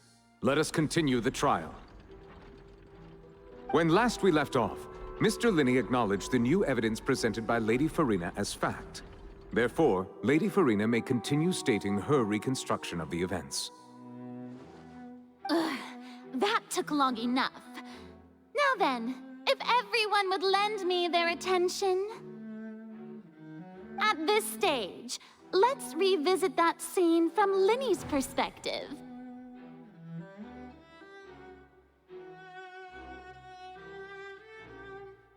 Objection pose.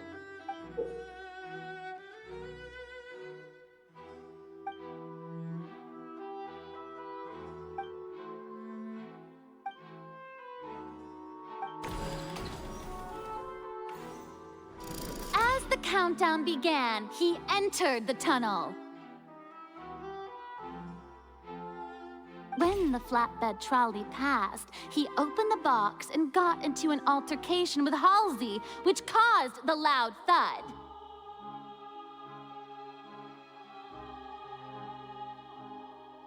He did not realize that this sound could be heard by everyone in the opera house, which is why he claimed earlier that he could not hear the sound. Finally, he used the vase to knock her out, before making her change clothes to prevent others from recognizing her. At this time, Cowell arrived in the tunnel, having heard that strange noise, and caught Linney red-handed. So Linney proceeded to knock him out too before stuffing him into that box. Afterward, Linney passed the unconscious Halsey to his accomplice through the magic box in the audience stands, before operating the devices such that Cowell's death would be ruled an accident. And there you have it. That's the truth behind what happened.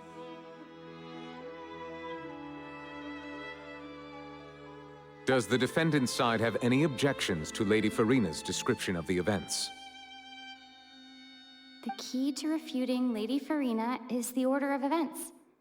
What Linney experienced and what he saw.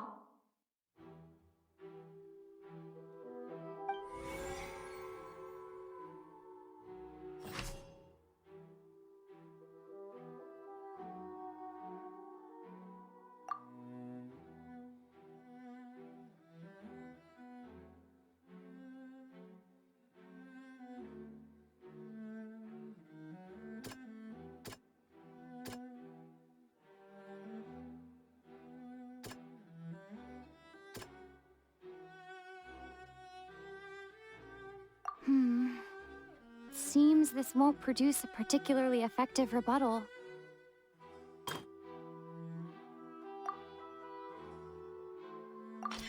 According to Linny, he left via the vent after entering the tunnel.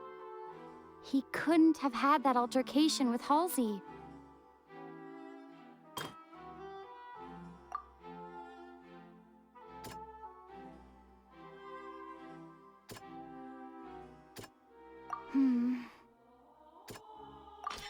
Linny went to the room that contains the Oratrice's core. This is the actual truth.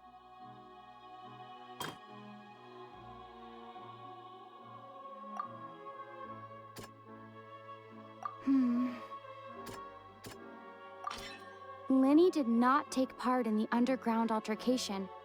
He only witnessed traces of the aftermath. Attention! Ace Detective Paimon has something to say!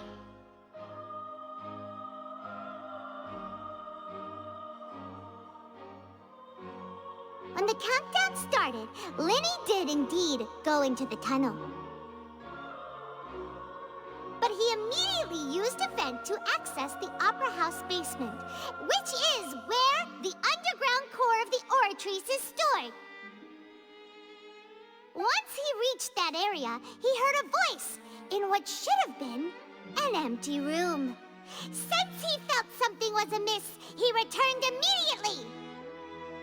The crime scene had already developed by the time he reached the tunnel again, and in order to complete the magic trick, he did not remain there for any length of time.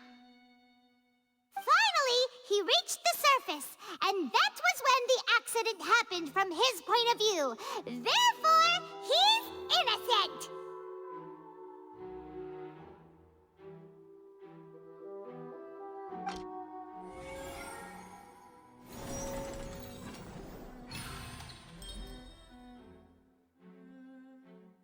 Interesting. Paimon did it! Paimon actually managed to say all that! Oh, wasn't it awesome? In other words, you believe that he knew nothing of the incident? That's right!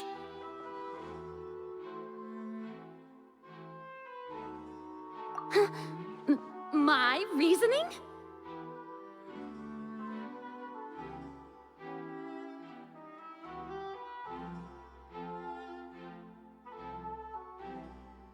If that's the case, then if Cowell hadn't entered the tunnel, who was the entire setup meant to kill?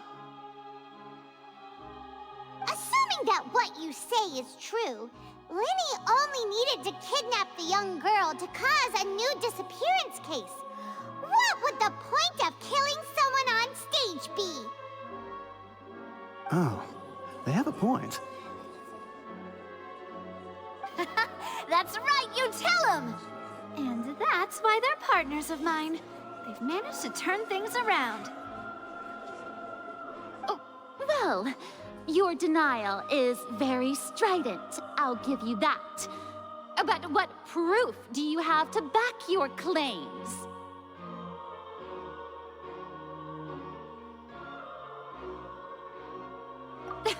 Of course I do. If he had been in the magic box the whole time, how could he have not heard that sound? Why do you ask? You're saying that he wasn't?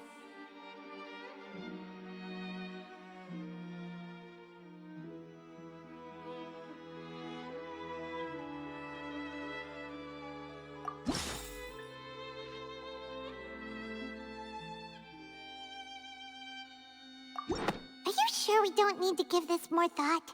Paimon thinks there's something off here. Grew up.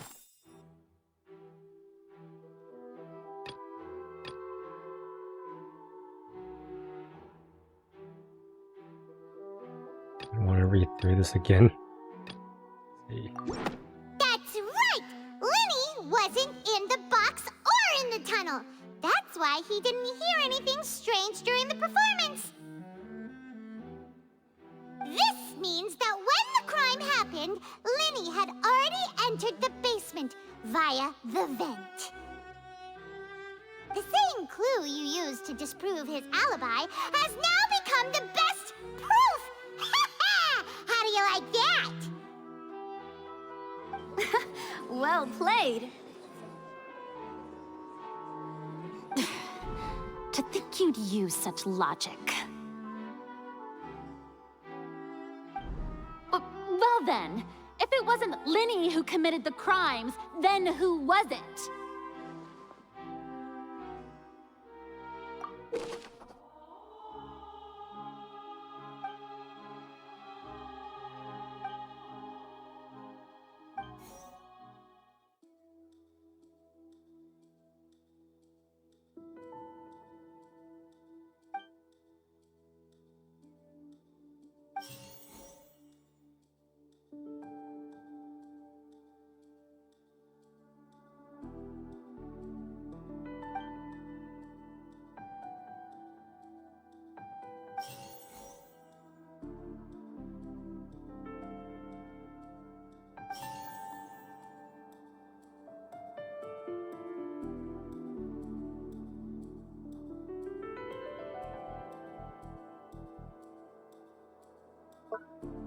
Could there have been a third person involved? Is that really a possibility? Halsey is the missing person and an ordinary audience member. Or did she have her own scheme all along? The deceased's name is Cowell, Linny's assistant. He would have been able to tamper with the equipment. Could there have been a third person involved? Halsey is the missing person and an ordinary... Really? The deceased's name is Cowell, Linny's assistant. He would have been able to tamper with the equipment. Unless he faked his death. I don't know. Huh? That can't be right. Are you serious? The killer was, in fact, Cowell, the deceased! Oh, is that so? How interesting! Let's hear your reasoning then. What I must do next is recreate the truth. What Cowell did, and how he went from would-be perpetrator to victim.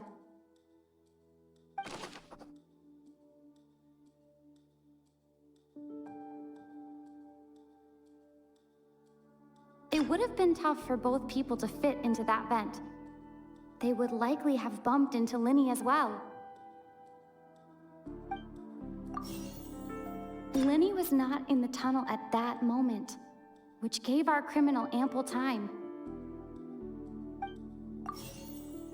The sound we heard may have come from a clash between the missing Halsey and the criminal. Halsey's clothing was in the tunnel, so there must have been some fear that she would attract attention.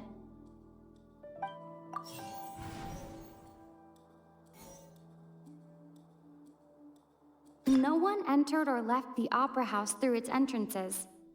So, where would the criminal have wanted to take Halsey? The deceased's name is Cowell, Linny's assistant. He would have been able to tamper with the equipment.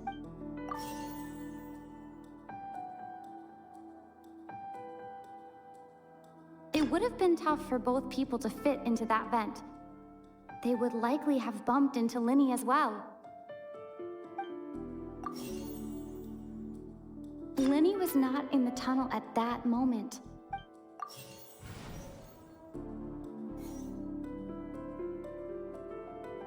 Oh. The deceased's name is Cowell.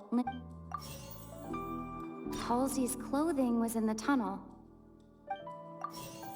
Halsey's clothing was in the tunnel. So, the sound we heard may have come from a clash, but... Him The again? deceased's name is Cowell, Linny's assistant. Like two of them. No one entered or left the opera house through... Oh, there's one correct one. Linny was not in the tunnel at that moment. No one entered or left the opera house. None of these are It would have correct. been tough for both people to... Okay. There's two left.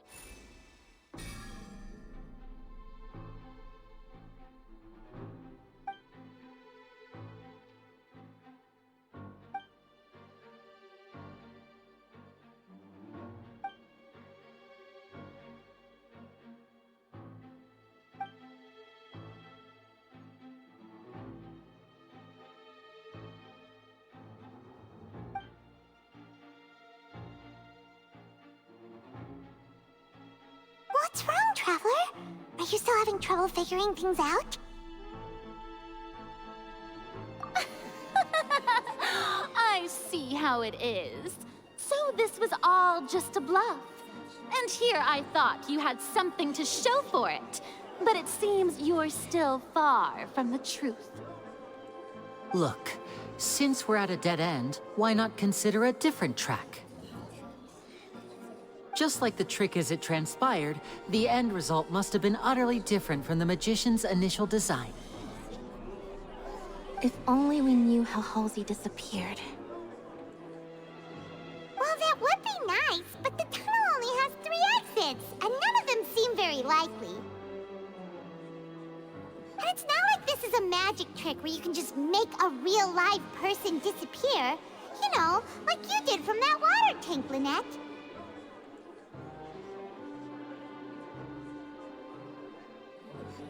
No.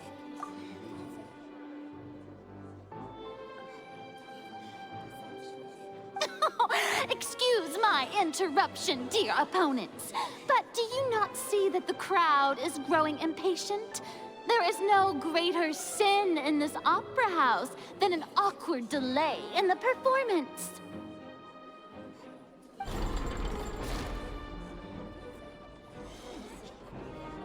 If the defense is unable to make further effective arguments, we will move on to the next stage of the trial. Hold on a second. Linny was not in the tunnel at that moment, which gave our criminal ample time. The sound we heard may have come from a clash between the missing Halsey and the criminal. The deceased's name is Cowell, Linny's assistant. He would have been able to tamper with the equipment. The vase was not broken by chance. It was used to cover important evidence. The water. It was an Oceanid did this.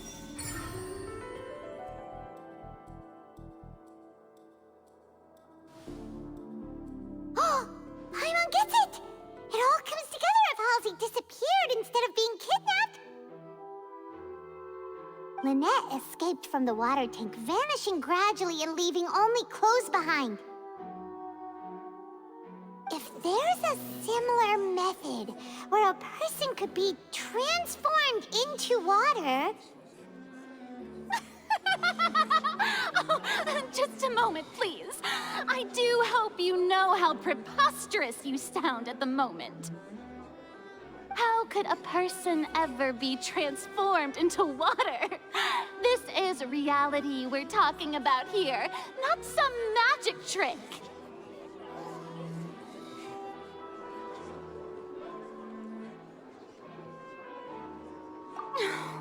Must we really? I should think that of anyone. Your friend Linny already knows this truth very well.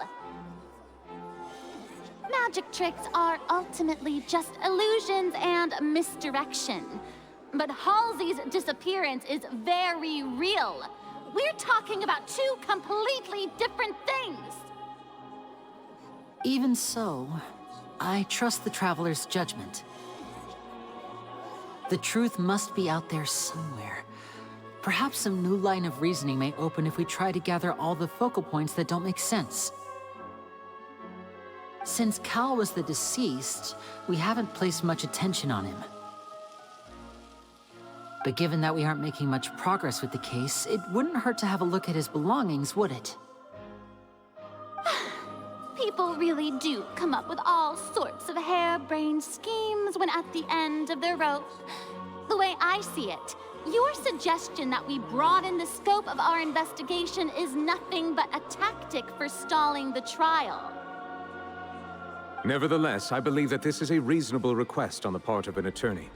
Since the trial does indeed appear to be at an impasse, I believe that additional evidence may help us make more progress. Guards, please step into the lounge and examine the personal effects of the deceased, Cowell.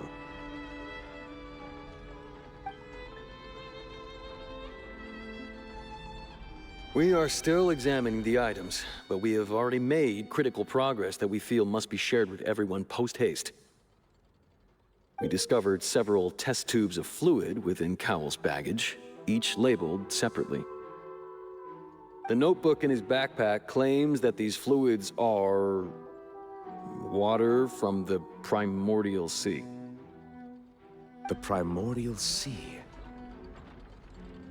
The note's contents also indicate that Cowell belonged to an organization that sells illegal drugs and that he had an accomplice. The notebook has many entries concerning safe usage of these fluids, in which the keyword dissolve appears many times. One of these tubes was labeled Opera Epiclese, along with yesterday's date. It is empty. The notes also state that these dissolution properties work exclusively on people from Fontaine. It's likely that Halsey was chosen as some sort of test subject. As such, we believe that the defense's hypothesis is, in fact, supported by sufficient evidence. You've gotta be kidding! People dissolving into water? Could something so ridiculous actually be true? Wait a moment. This reminds me of a certain prophecy, but it's just a coincidence, isn't it? Huh. If people can become water, does that mean that the water tank's real use was as a means to hide water stains? And if Cowell was targeting that girl... Wait just a minute. Could that mean... You two, with me, quick! Demoiselle, wait! What about your partners? Let's go. Just trust me. Order! Order! It is undeniable that further examination of the deceased's personal effects has yielded some surprising results, but we cannot yet verify the veracity of these clues. Still, let us assume that these clues are indeed authentic, albeit with the understanding that Ms. Halsey has yet to be found. Guards, please continue examining the items along these lines. Mr. Linney, it appears your hypothesis is supported by the evidence, so please continue speaking.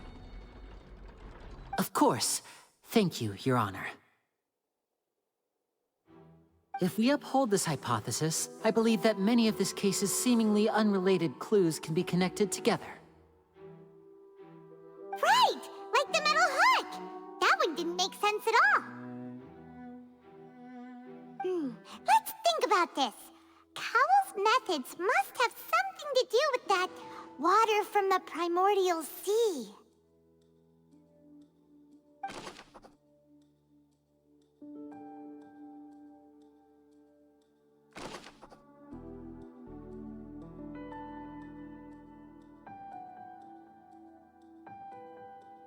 The deceased's name is Cowell, Linny's assistant.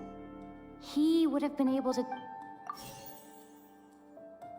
Now it seems like the hook rope was not meant for another magic trick. The water from the primordial sea should already have been prepped before... The rope that strung the water tank up was lit by the fireworks and cut. As such, the focus here is on the water and not the tank.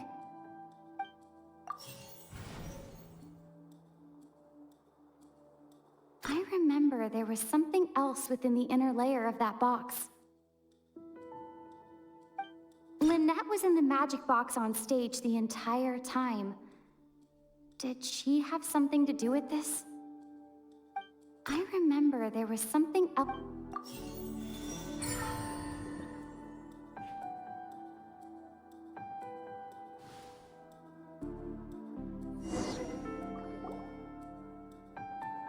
Ahem! It's Ace Detective Paimon's time to shine again! In the original plan, Cowl would tamper with the water tank rope and the number selector securing his target.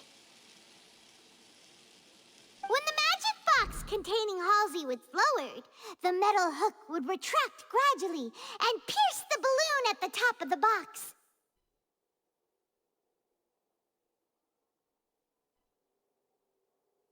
When the balloon attached to the box popped, the water from the primordial seed inside it would pour down and dissolve Halsey. Afterward, Cowl would enter the tunnel and break the flower vase to conceal the water inside the tunnel, with the remaining evidence being covered up by the water tank on stage.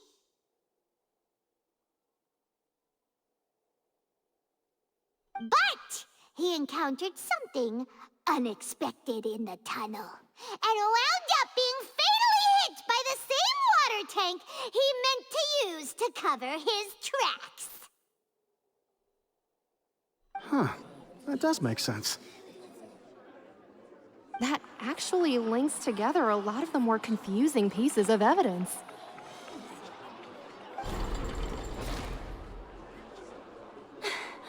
Oh dear, what do I do?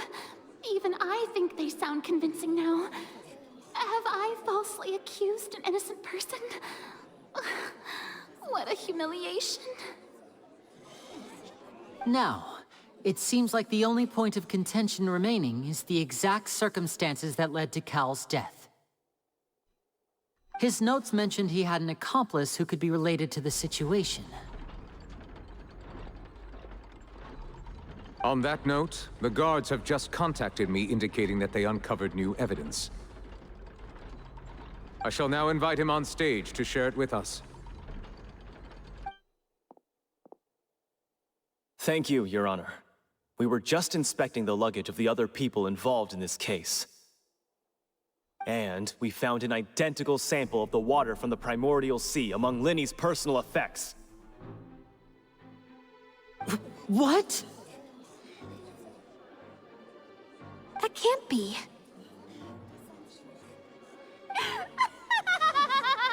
Oh, I see. Well, how wonderfully comedic to have your own counterattack only to come back and wound you. Does this not clear all doubt?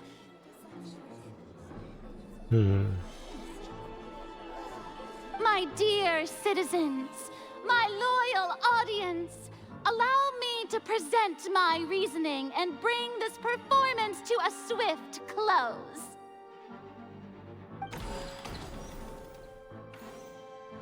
Linny did not need to take part in the dissolution of the young woman at all. Indeed, he did leave the scene via the vent.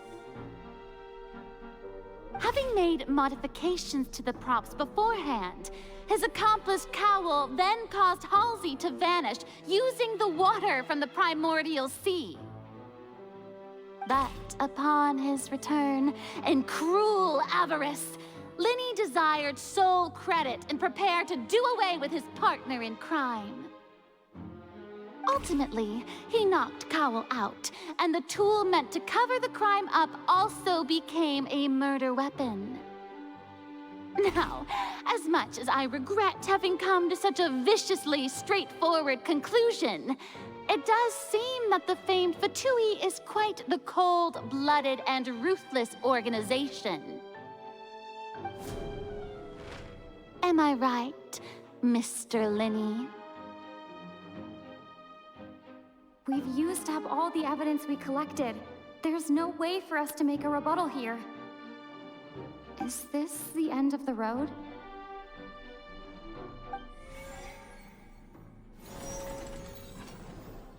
Oh no. Paimon can't think of anything either. It doesn't look like there's any way around this. Seems using the water as new evidence was too good a move.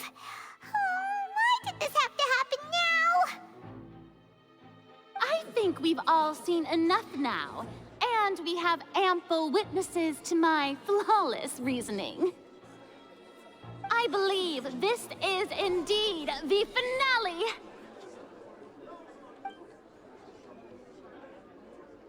Now then, my good, noble Chief Justice, should we not, in your view, move... Excuse me, everyone, but I must interject. Miss, I must ask you not to shout, and to respect the ongoing legal proceedings. Oh, come on. Don't be hasty. I have a good reason for interrupting, you know. Now, would anyone here like to take a little break from all this debate and see a little magic? I'll show you an amazing trick. One that can bring a young woman who has disappeared back in the flesh, right before your very eyes. Please, do the honors, Mr. Linney, if you would be so kind. What in the world is she saying? No offense, miss, but miracles like that are beyond my scope as a magician. Come on now, don't be silly. Magic is all about misdirection, isn't it? It often conceals the truth while presenting a fascinating illusion. But once everyone believes the illusion, can't magic reveal the truth to them once again? And wouldn't such a trick be the most marvelous finale to today's performance? Come on, Lenny and Lynette. Give it another go. Don't worry. Spina di Rasula has made the necessary arrangements on your behalf. But, as the magic makers and stars of the show, I think I should leave the final performance to you. I understand.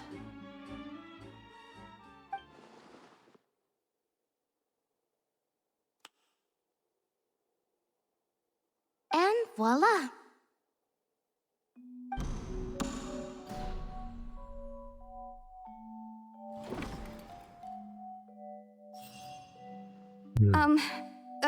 Sorry for the interruption. Wait, isn't that Halsey? So the whole thing about people dissolving wasn't true after all? To be clear, I'm only here because this person told me that if I testified, the merit of doing so would lessen my sentence. I was hiding outside this room listening to the proceedings because I was afraid that I would be the one put on trial. I was just feeling happy that no one had noticed me, and then before I knew it, she caught me. That'll teach you to underestimate us three. Where should I begin? I'm sorry. I'm the one who killed Cowell. I admit it. What? Why? Firstly, my name isn't Halsey. It's Lillian, and I'm originally from Mondstadt. I heard that Linny's show was gonna be a real thriller, but I missed the chance to buy a ticket, so I stole one. That's how I make a living. I steal stuff here and there. And I'd never been caught before. Yeah, she is the pickpocket. But I was noticed at the harbor a few days ago, and I barely got away. Lenny was the one who caught me in the act. Hey, no wonder you look familiar. So you were the thief! Liddy even mentioned that you were pretty skilled. Well, and I thought that would have been the end of it, but then the number selector chose me. He even mentioned the Fortress of Meripede. That's a prison, isn't it? So you can imagine how shocked I was. I thought he was onto me for sure. So I played along with the show while looking for an opening to flee, but then I got water poured on me for no reason, and then someone jumped into the tunnel to nab me. I wasn't going to take that lying down, so I knocked him out and stuffed him into the box. There was nowhere to run from there, though, so I had to change my clothes and hide in a box containing performance costumes. I slipped out after the first guard arrived at the scene and continued hiding inside the opera house. Can a person even hide in there?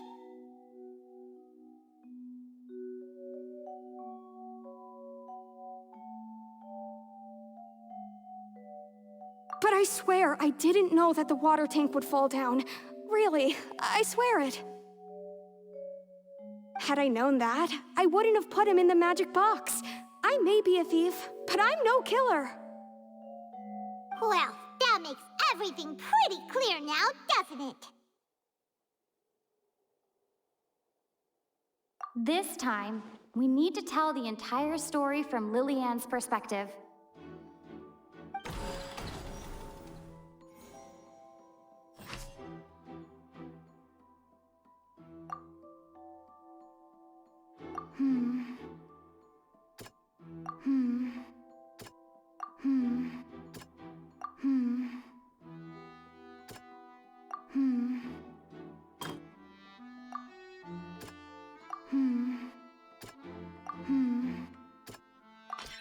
The strange sound wasn't from a fight. It was Lillian's attempt to break out when she was frightened.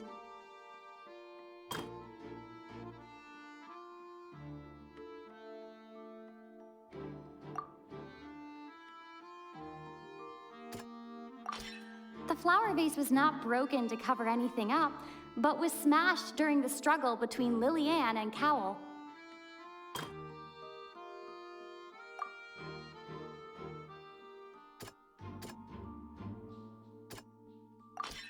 Lillian was afraid that she would be recognized if she left, so she changed clothes and hid, biding her time. Just what one might expect of an experienced thief. And it's Ace Detective Paimon time! Right? Having been selected out of the blue, Lillian panicked. Her panic only intensified after she entered the tunnel and had water poured on her head. So she kicked the door open, producing the thud we all heard.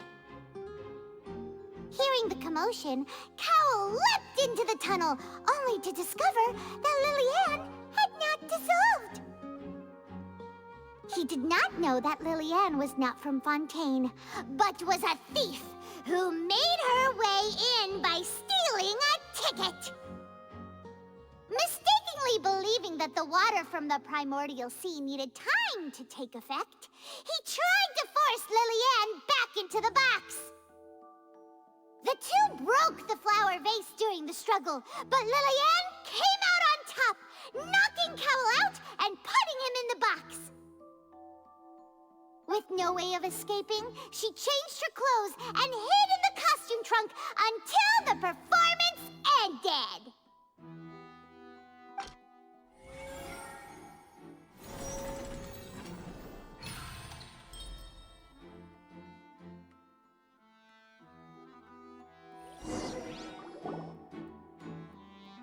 She knew that she would have to go through guard inspection if she tried to leave afterward. So, she has been trapped in the opera house these last 2 days. She had already become desperately hungry by the time we were chatting over macarons. So, she swiped 2 of them right under our noses. Talk about a sneaky thief. That makes sense.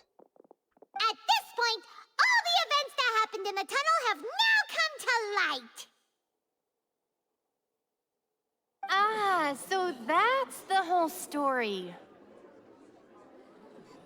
Bravo! Bravo!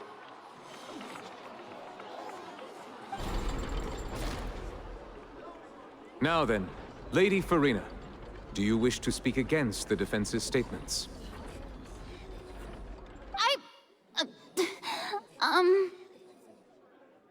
Please answer the question, Lady Farina.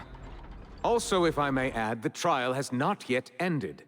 As such, I request that the prosecution not leave the room before the proceedings have concluded. What, are you reading my mind now?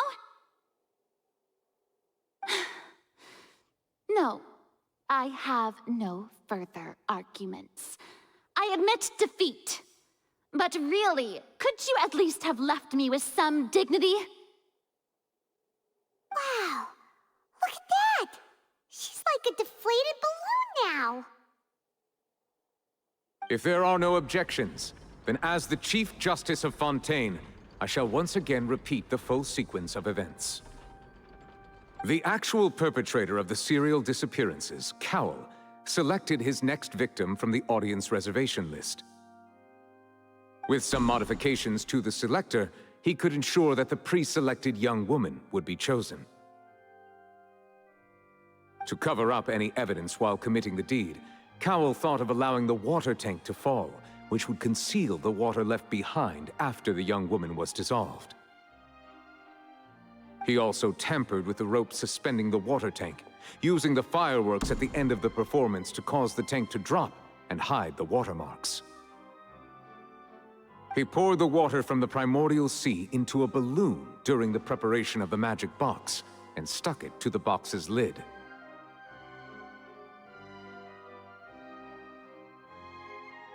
Finally, he passed the prepared hook on a rope through the gap in the magic box's door when bringing the young woman to said box.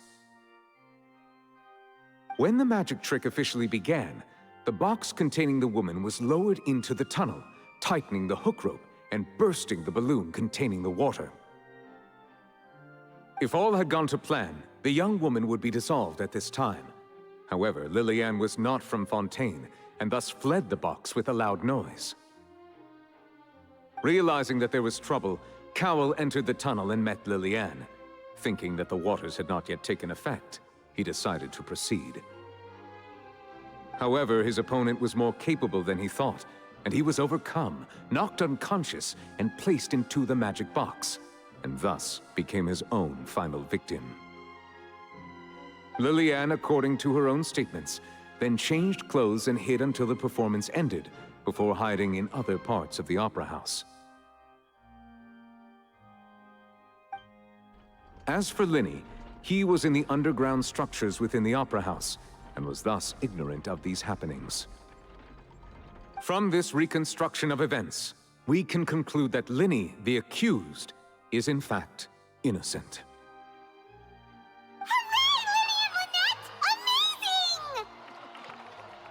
While there is much in Linny and Lillian's conduct that should still be investigated separately, this case, at least, can be handed over to the Oratrice to make the final decision.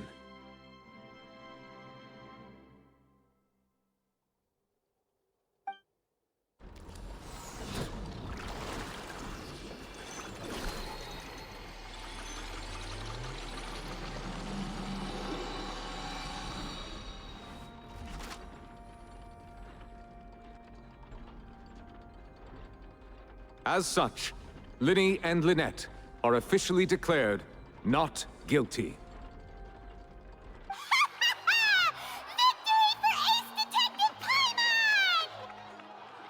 Great work, partners. Thank you all. Thank you so much. Next, I think we deserve an explanation, Guard Vaughn. How did you find the water from the primordial sea in Linny's baggage? Right! Your discovery caused me to make a serious mistake, you know. Or was that not a discovery, but false evidence that you dared to bring before this court? I suspect that the accomplice mentioned in Cowell's notes was not Linny, but you, yes?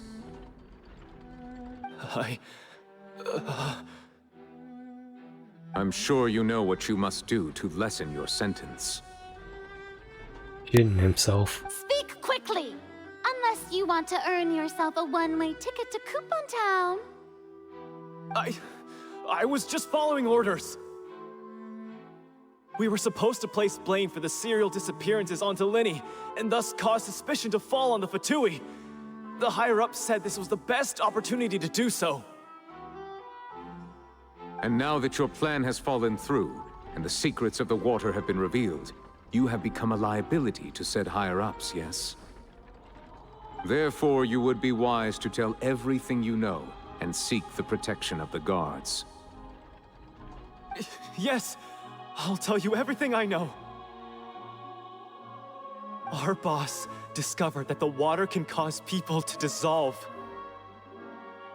It can also be made into a potion, which, when extremely diluted, can cause people to experience unforgettable exhilaration.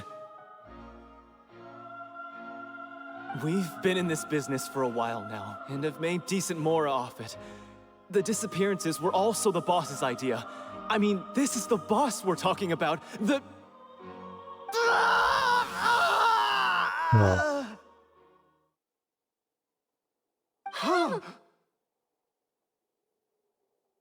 God disappeared.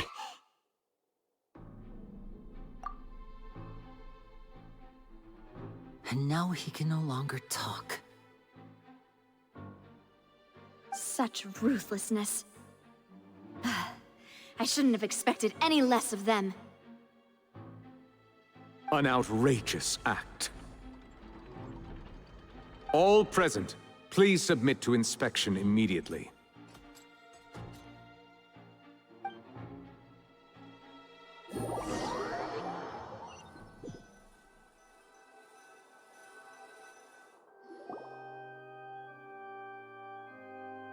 So, we're just going back now?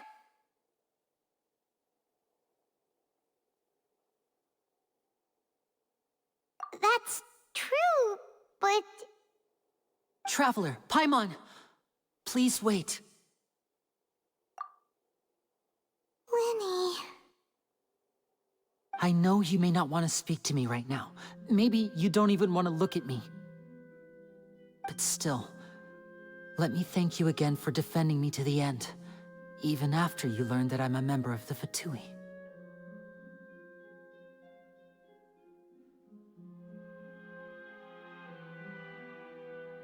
I guess. But regardless, I'd like the opportunity to set things straight. I didn't approach you with any ulterior motives or ill intent. I've spoken to you as myself, just plain Linny this entire time. As for why I'm a Fatus, it's because the goals of the House of the Hearth align with those of an orphan like me. That's all. That was how Father, who you might know as the Knave, approached recruiting us back then too. The Knave? The one who controls the House of the Hearth? She's your father? That's right. And since we're here, I was wondering, would you mind hearing a story? It's about my past. Back when our parents first died, Lynette and I were left wandering the streets. To survive, I took to surreptitiously observing an older street performer who did magic. It took me several days to figure out how he pulled off his amazing tricks. I took my sister through several streets until we found a crowded corner, and we began to perform magic tricks there.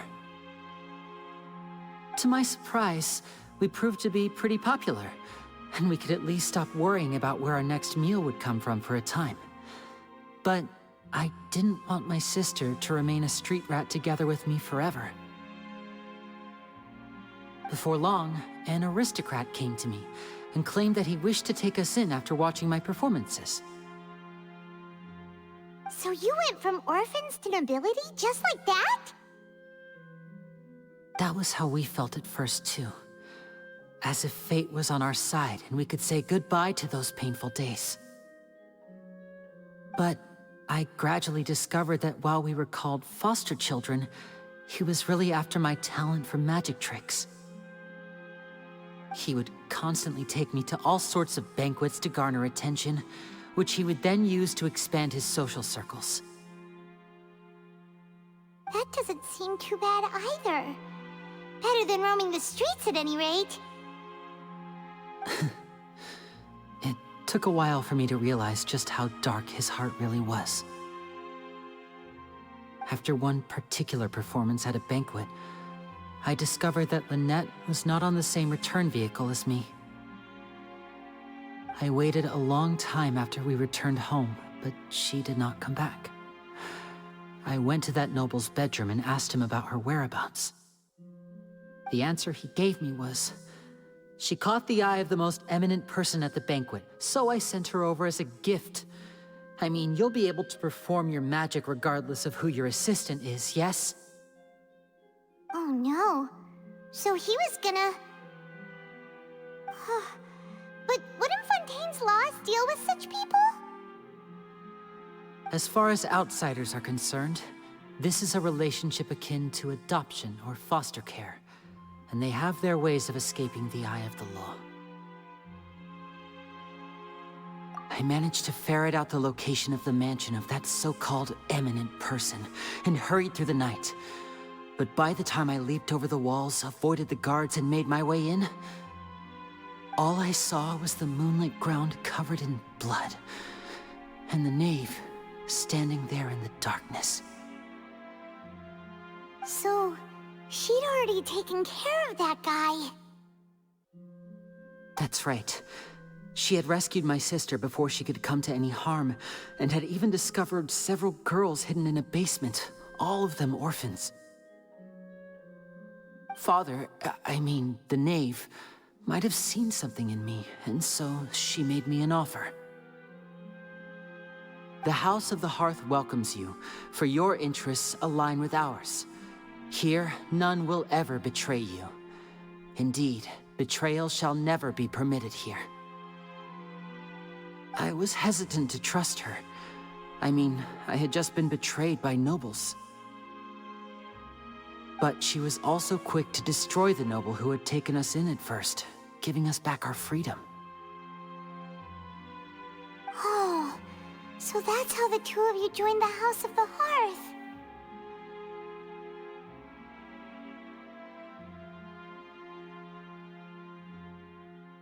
She has her own plans. She has gained permission from the Tsaritsa to first use the Gnosis's power once she obtains it. She plans to use it to find a way to break the prophecy and save Fontaine. So, she believes in that prophecy too? That's right. The whole House of the Hearth is currently working to combat that crisis. Today's case has also proven that people from Fontaine can indeed dissolve into some sort of water, thus further supporting the prophecy. All of us house members here, Lady Arlecchino herself included, are from Fontaine. We won't give up on defending our homeland. To us orphans, the only connection we have left to this world, apart from our family, is our homeland. So, from small deeds like distributing magic pockets to huge schemes like stealing a Gnosis, everything is aimed at dealing with that prophecy.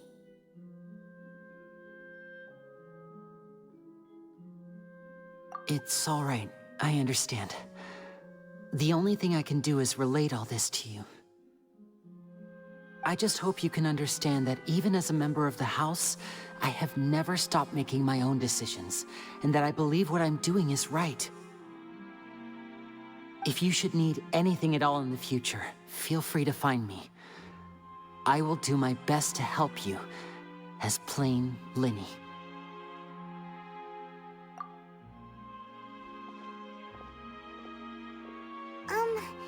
Bye, Linny!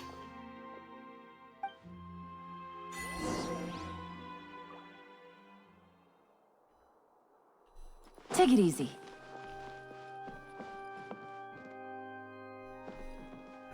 Your wind has left. Take it easy.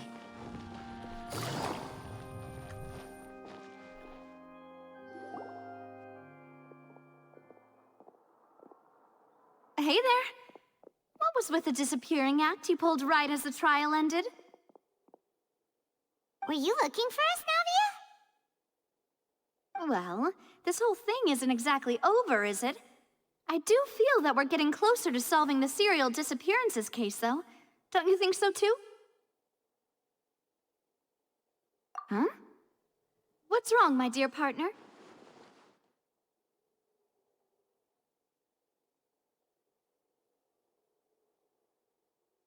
Besides, even crack a case that's been cold for decades now? And given that there's new evidence from the trial, there should be a trail of breadcrumbs for the Hydro Archon's people to follow now, right? Ah. I see. Well, I won't lie. I'm a little shocked to hear that from you. But I suppose you are just travelers who have only arrived in Fontaine after all. Sorry. I might have been too presumptuous. Don't say that, Navia. Ah, and we were having so much fun investigating with you, too. It was like having new waters flowing into a stagnant mire, causing new hope to spring forth, and the reflection in the murk to become clearer. Well, sorry about that. I'm a bit prone to nostalgia. Don't mind me. Wait, shall we have a farewell meal?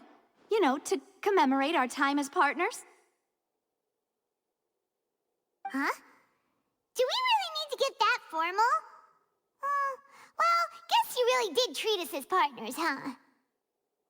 Well, I'd just like to have a proper ending to every important memory. That way there are no regrets later. Anyway, it would just be a meal, so it shouldn't take up too much of your time. You don't have to twist Paimon's arm. If Boss Navia's treating, count Paimon in! Oh, wonderful. In that case, why don't we return to the court of Fontaine and head to the Hotel de Boer? I believe we'll make it just in time for dinner. All right then, let's have our farewell meal.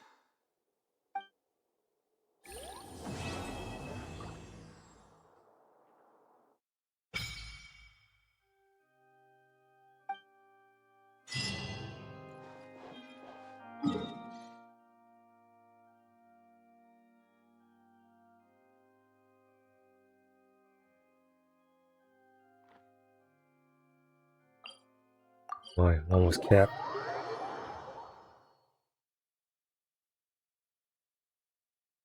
I didn't think I'd be in there for that long.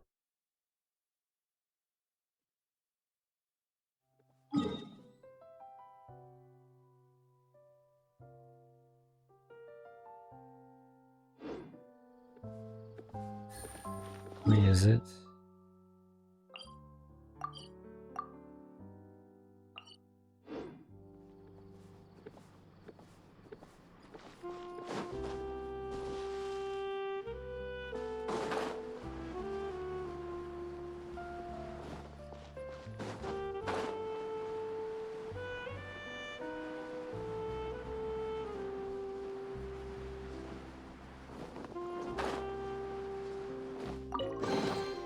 Treasure.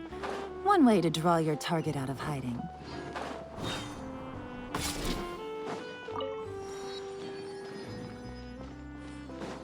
Catherine. Ad Astra Abyssosk.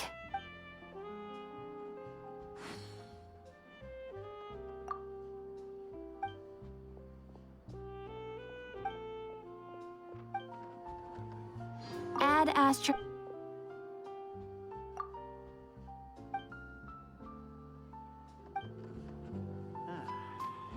There'll be an extra.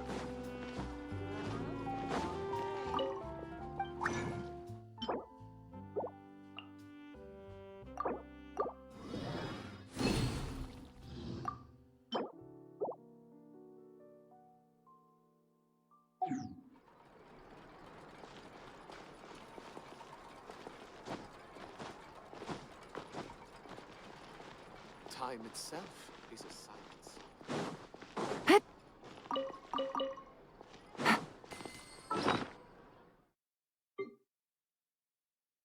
There's more space now.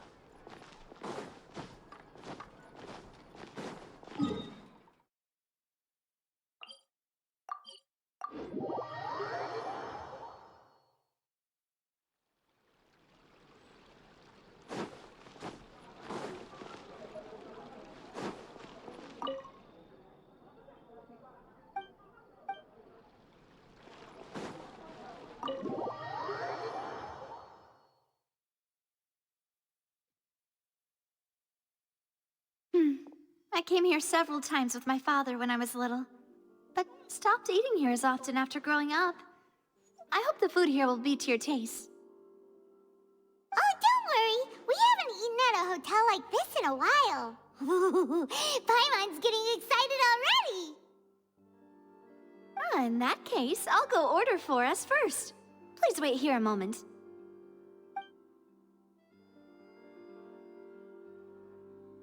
Ooh, everything looks so good.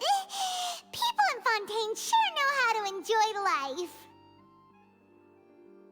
Why, of course. Go ahead, try whatever you like.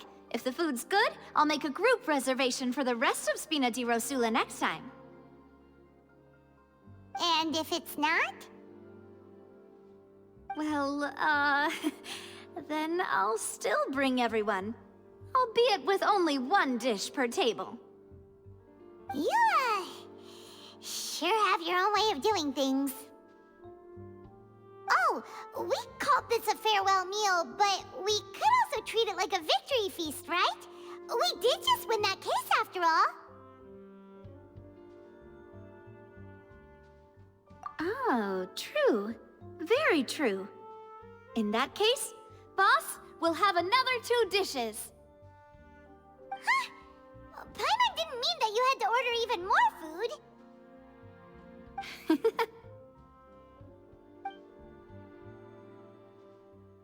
Speaking of cases, do you think that the mastermind behind the serial disappearances will get caught soon now that this has all happened? Well, we've certainly taken a big step forward, but I feel that's about it. We know that there's an organization that means to dissolve these young women, but we still don't know what they are really after. If it hadn't happened right in front of us, Paimon wouldn't have ever believed that a person could be dissolved like that. Right? Yet it was because this was such a preposterous notion that the investigation could never really move forward before. Ugh. If only that guy could have finished speaking! We were so close to hearing who was behind it. In such investigations, even the smallest step can seem like a yawning chasm if the trail of clues is cut off. To be honest, I don't have high hopes for any follow-up that the authorities might conduct. It's not that I don't have faith in their ability, it's just that a different perspective is required in some matters. It's easy to guard against and deceive a single narrow perspective. A shift in thinking is required at such times in order to produce a breakthrough. Which is exactly why the Spina di Rosula exist. Those highfalutin folk are not all-knowing. That's why we exist. To seep into the cracks where filth falls through, where their watch fails them. That's the kind of problems we solve. Seems Paimon thought things were simpler than they actually are. It's all right. Well, this was supposed to be a farewell meal, so I doubt you have further interest in this business, right? Let's talk about something else. Like, what are your future plans?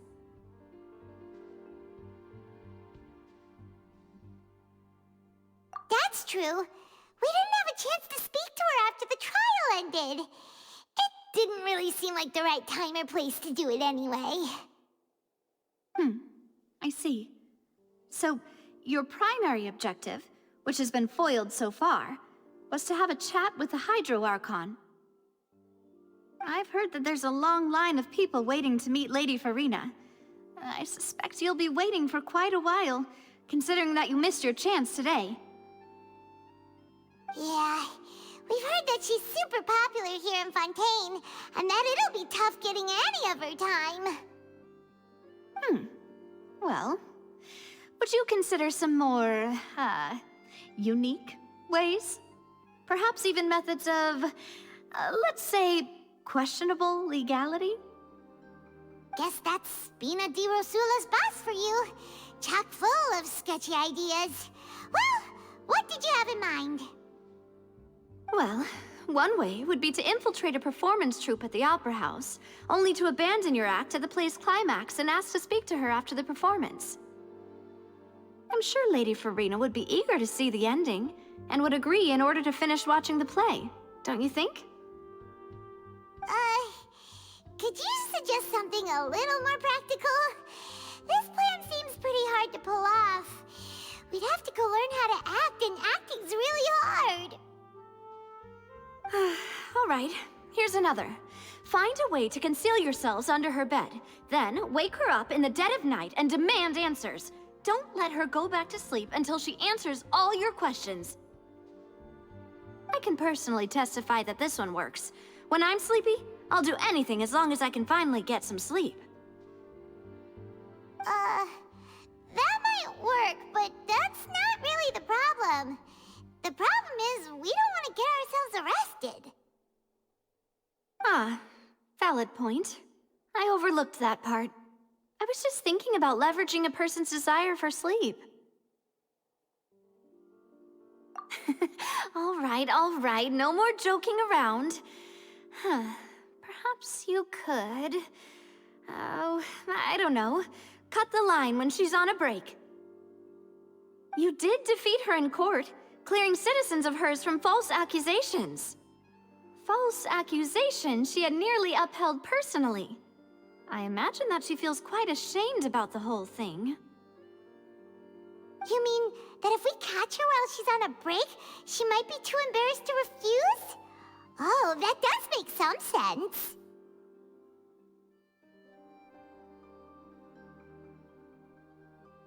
Why don't we give it a try after this meal? You know, strike while the iron is hot and all.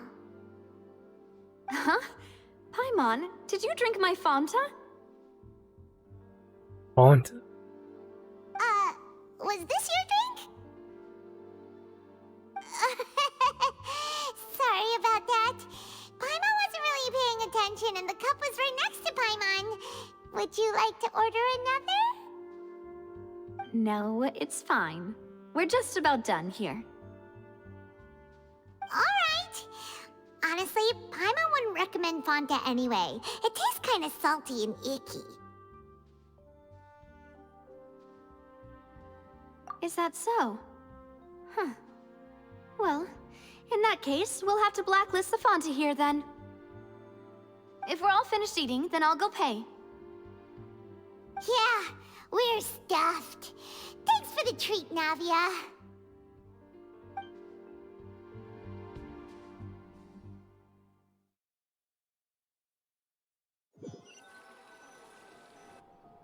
Oh, so full. Paimon can barely float anymore.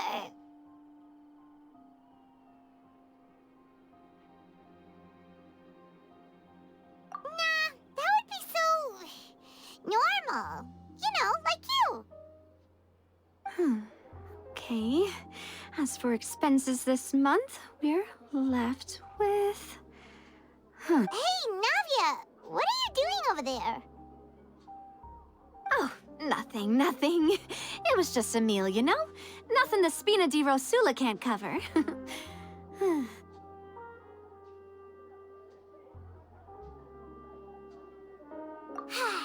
Let's get ready to try to meet the Hydro Archon again. Bye, Navia! So this is goodbye, huh? Well, if you do encounter any other trouble in Fontaine, you're always welcome to contact the Spina di Rosula. I'll give your requests the highest priority. In any case, I wish you smooth sailing. I'll see you again, partner. See ya!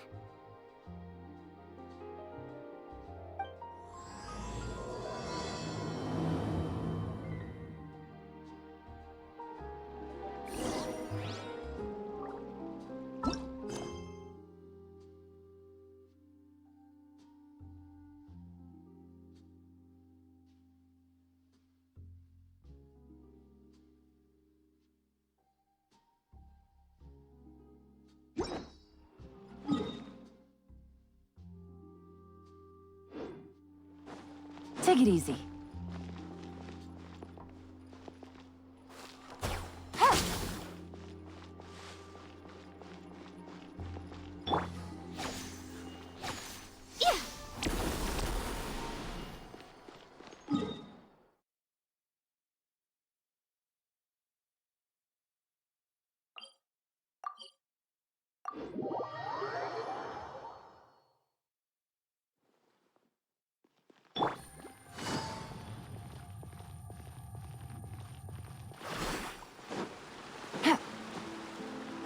Take it easy.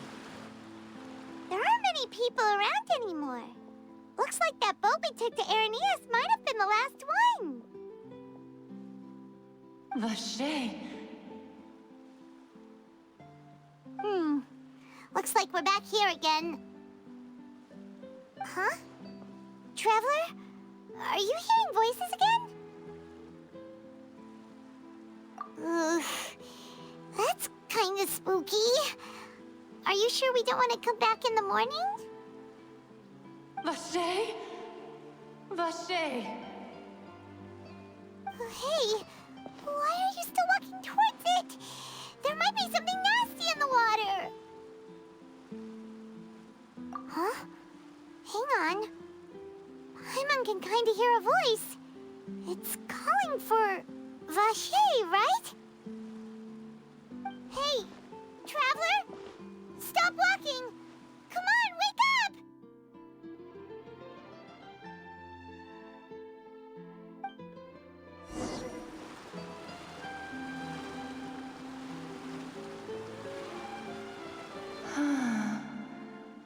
Ocean it. Vache, are you my dear Vache? No, wait. You seem to be someone else. Do you know Vache? Do you know where my love is?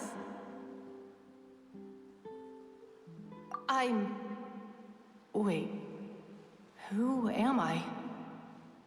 I'm very sorry. I fear I do not know. My memories feel like they have been washed away like a flood. So many fragments dissolved amidst the tide, never to be recovered. How much have I lost? How many things that I once held dear while on land have I since forgotten?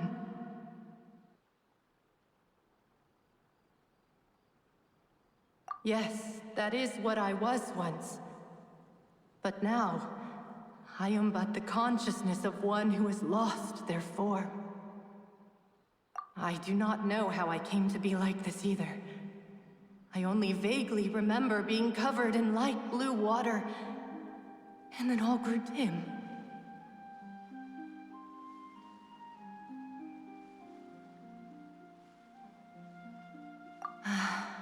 I also remember going to many places. I loved adventure, loved exploring places of peril. No matter where I went, Vache would go with me. I knew how dearly he loved me, and I also loved him equally as much. But now, we can no longer go back. The pain of such parting, I never knew how heavy it could be. No, our reunion no longer has any meaning. There is no way for us to create any new memories. The thought of me gives him no succor. So let it lie forgotten beneath the waters. If you meet Vache, tell him not to look for me. Tell him to move on. That is the only thing I still remember. Perhaps that is so. As I was submerged in the waters, losing consciousness, I saw Vache above the surface. His eyes were filled with such sorrow, such longing. If only I could have comforted him, told him that I did not suffer. Indeed, I had felt a great warmth.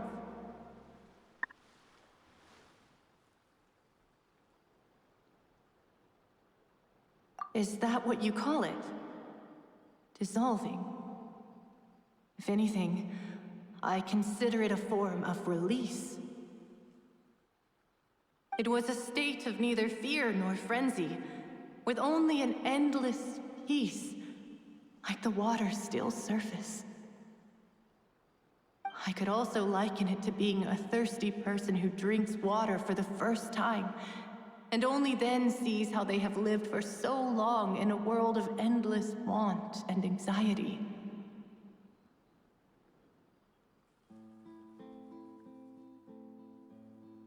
I think I hear your companion. It's time for you to go, I think.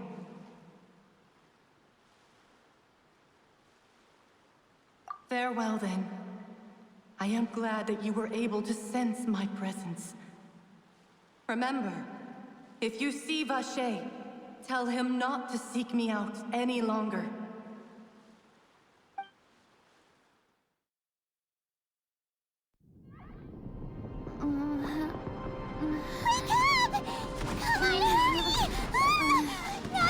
Yeah. Like a war zone.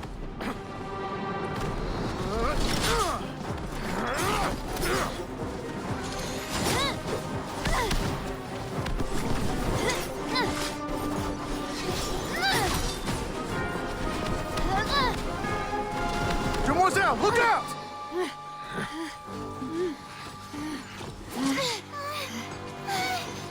Dear God, it's a whole army of Gardamex.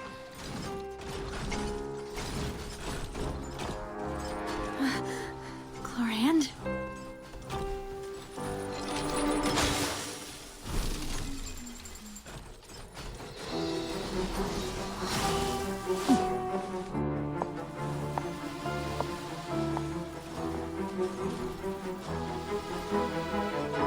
Quick, now's our chance!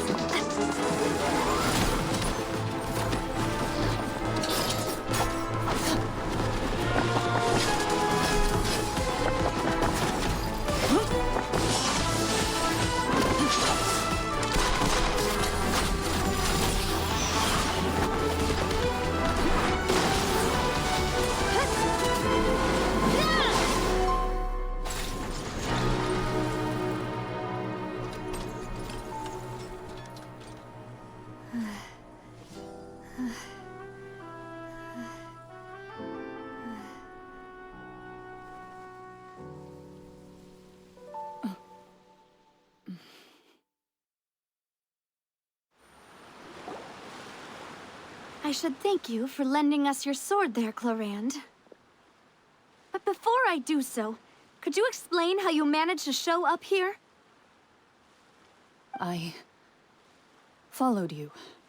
It seemed to me that danger has followed you more closely as of late.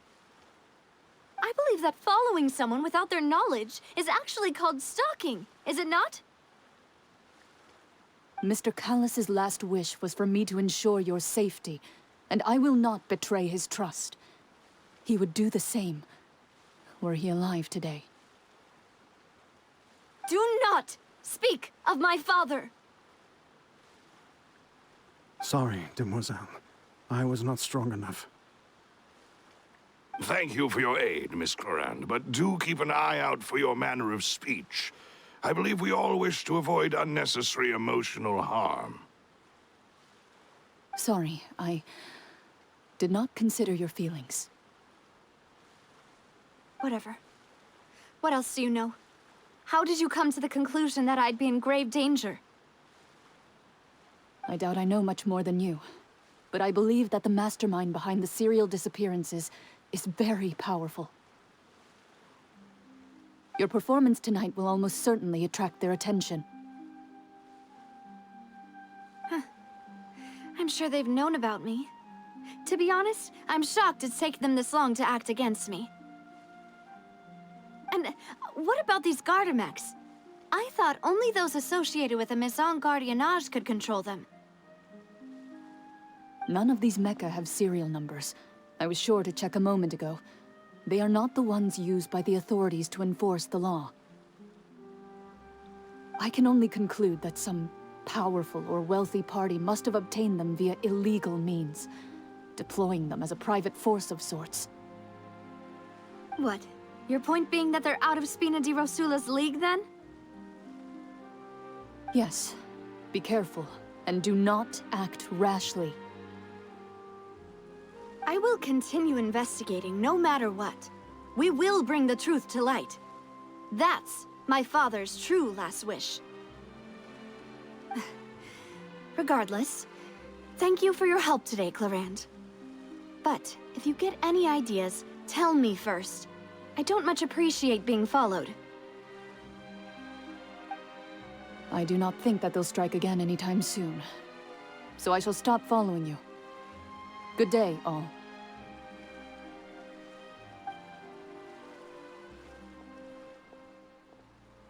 Right. I suppose that's the best news we've gotten today. Demoiselle, I believe that Miss Clarand was being sincere with you. If we tried, we could attempt to thaw relations a little.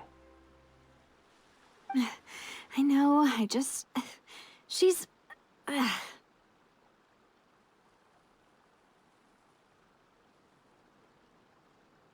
thank goodness! Paimon thought we were done for! Those Gardamex came out of nowhere while you were unconscious, and Nadia and her gang saved us! Oh, and there was that champion duelist named Clarand who came out to save us too! We got lucky there. Paimon probably couldn't have fought them off otherwise.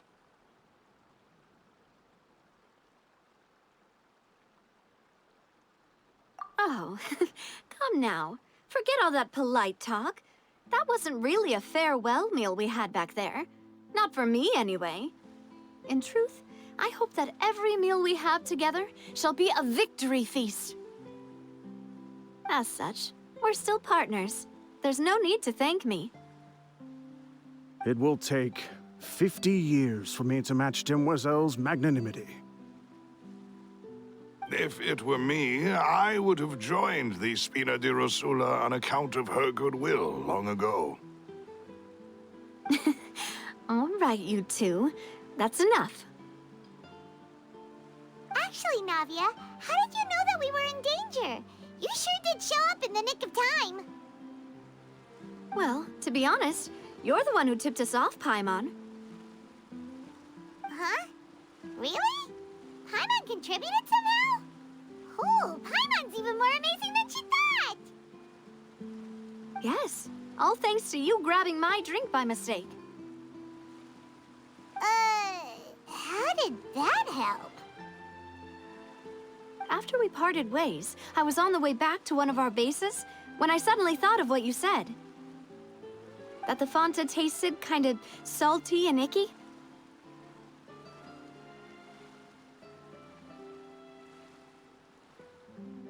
Fonta only comes in sweet flavors, so how could it have tasted salty? The color of the drink, if I recall, had also been a bit off. So the Fonta had been spiked with water from the primordial sea? Yes. So, if you hadn't drunk that cup for me... Spina di Rosula is preparing the grandest of awards for you as we speak for saving the boss. Huh. Really?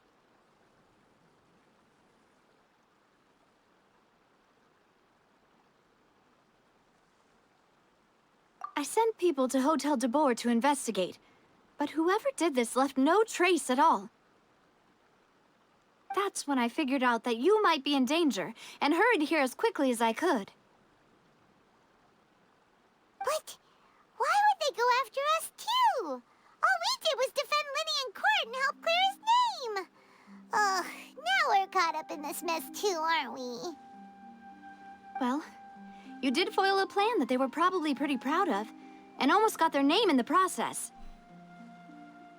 Speaking of which, did anything strange happen when you drank the primordial seawater? Well, it can't be coincidence that the traveler fainted just now. She said that she heard that voice calling for Vache again. Oh, and this time Paimon heard it too, but it was real faint. Does this situation have to do with the primordial seawater then?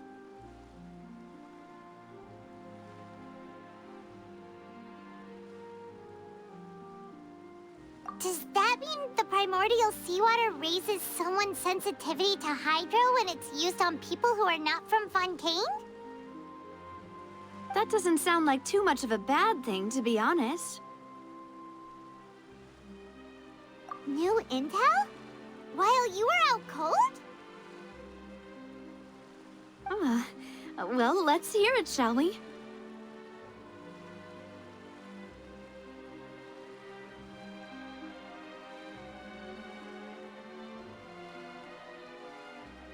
Oh, that is important.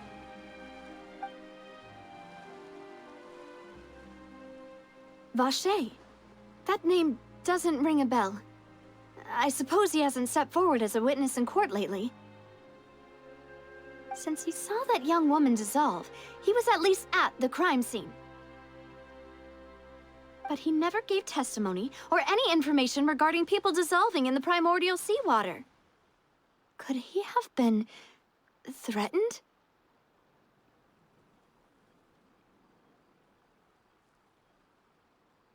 Yes, thank you. This is very important information indeed. We will continue to investigate. Oh, you mean you'll help us investigate? Well, you did say that our farewell meal didn't really count. That means we're still partners, right? And besides, we're in this now whether we like it or not. You're not gonna let those people who targeted us get off the hook so easily, are you, Traveler?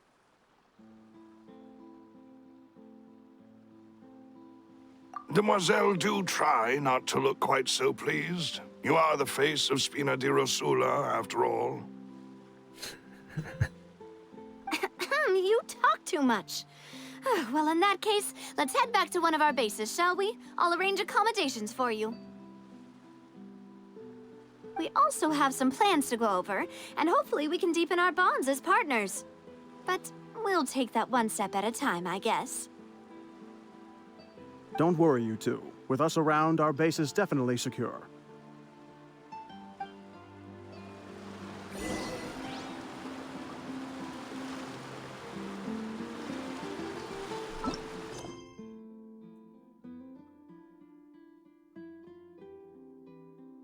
I feel like I started like a brand new quest.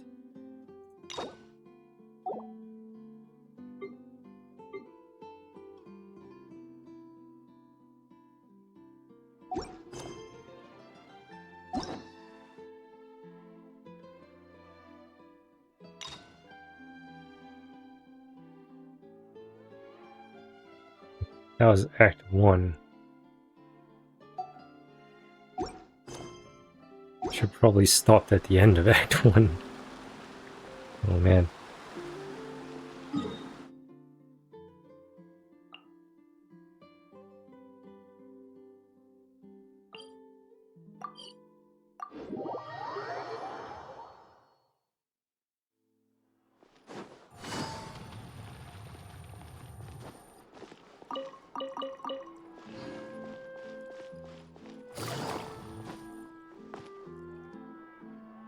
It's right up ahead, but let's make sure we weren't followed first.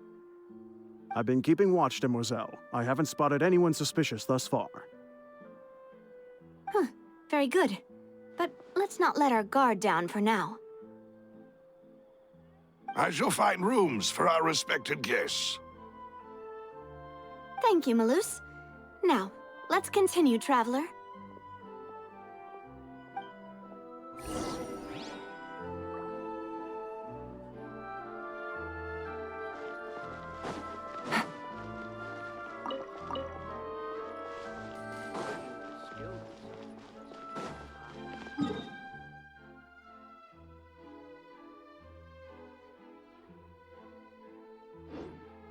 Not down here.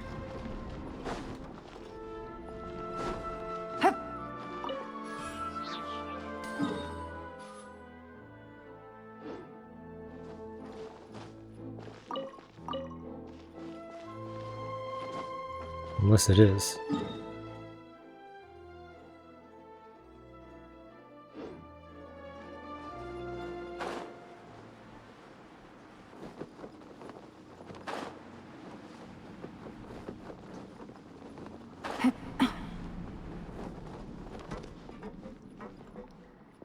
Random dude down here.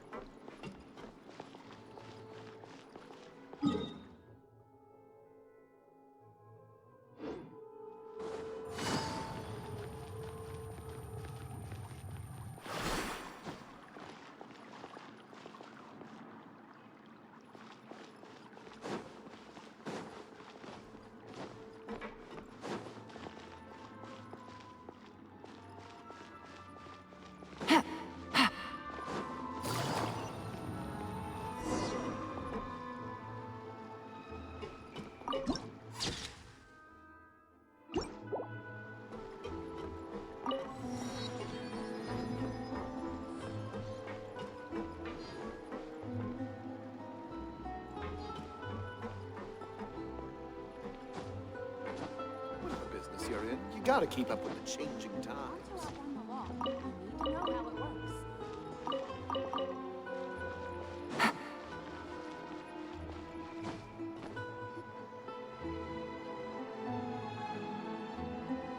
So, this is your base?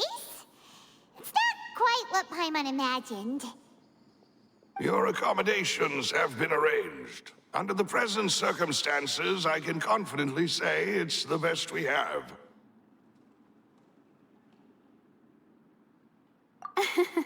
Well, our funds have been a little tight lately.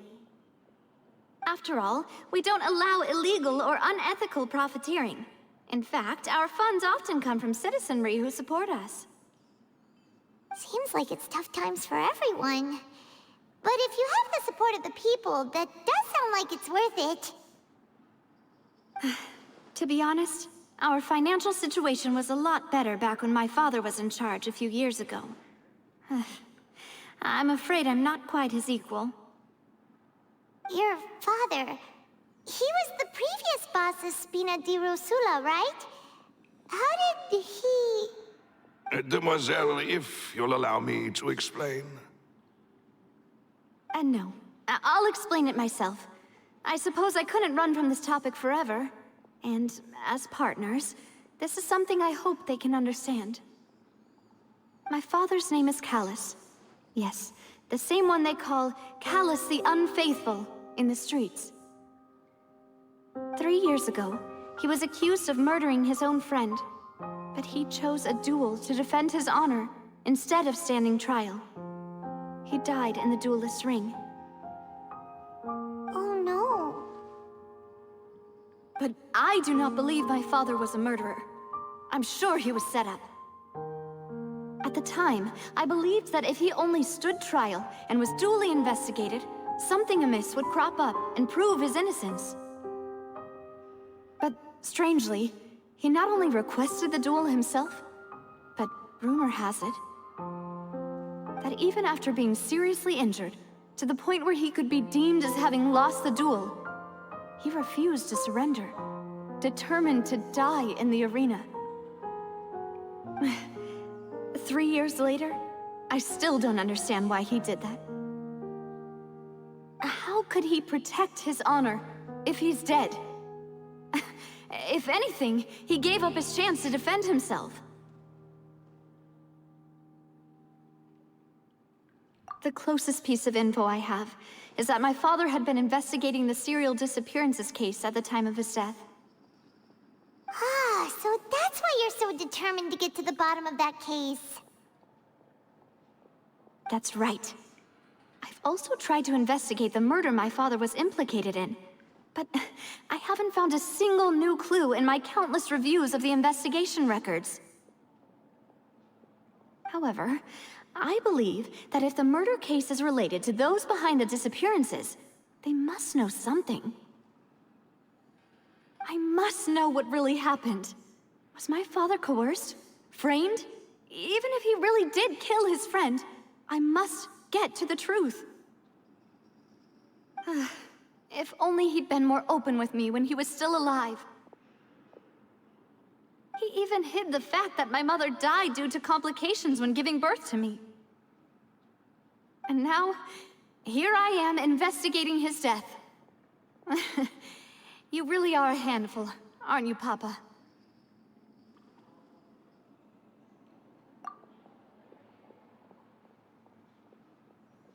Demoiselle, please, if there is anything I can do, anything at all. I also will never believe that Master Callus murdered anyone. There are none whom I respect more than the two of you, Demoiselle. Master Callus did so much good in life, yet all it took was one murder case for him to be dubbed Callus the Unfaithful. Even our supporters decreased greatly due to that incident, hence our strained finances at present. Wait, if Callus was such a good man, wouldn't people at least be a little suspicious when he was accused? No. Perhaps people just revel in that kind of drama. It's not something exclusive to people from Fontaine, really. Everyone's like that. People love watching the evil turn over a new leaf, but they also enjoy watching good people fall into an abyss from one slip-up just as much. But how could... never mind. If Callus was really falsely accused, we have to find the truth. He didn't deserve to have that happen to him. There is one other thing.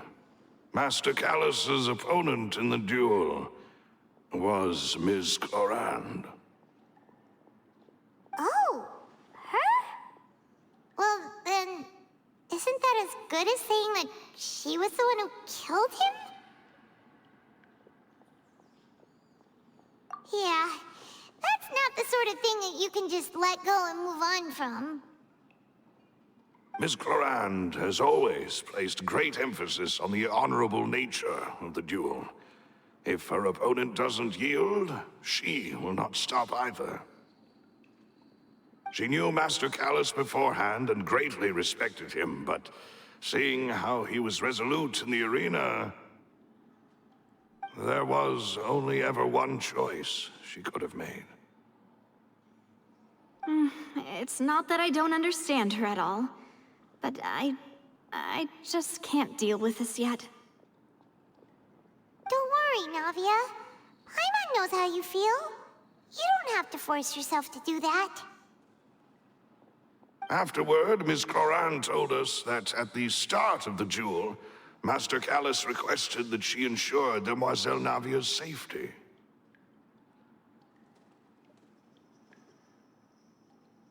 Yes, that is our understanding as well.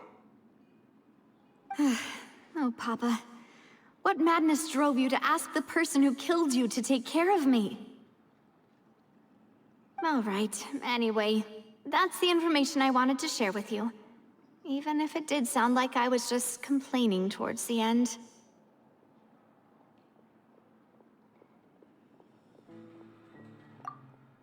Thanks.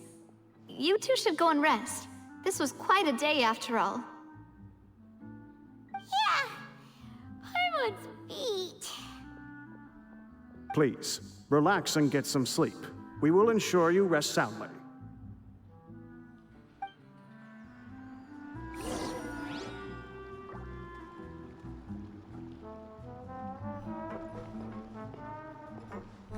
Whether it be responsibility for Spina di Rosula or Master Callus's death, it all landed on Demoiselle's shoulders so suddenly.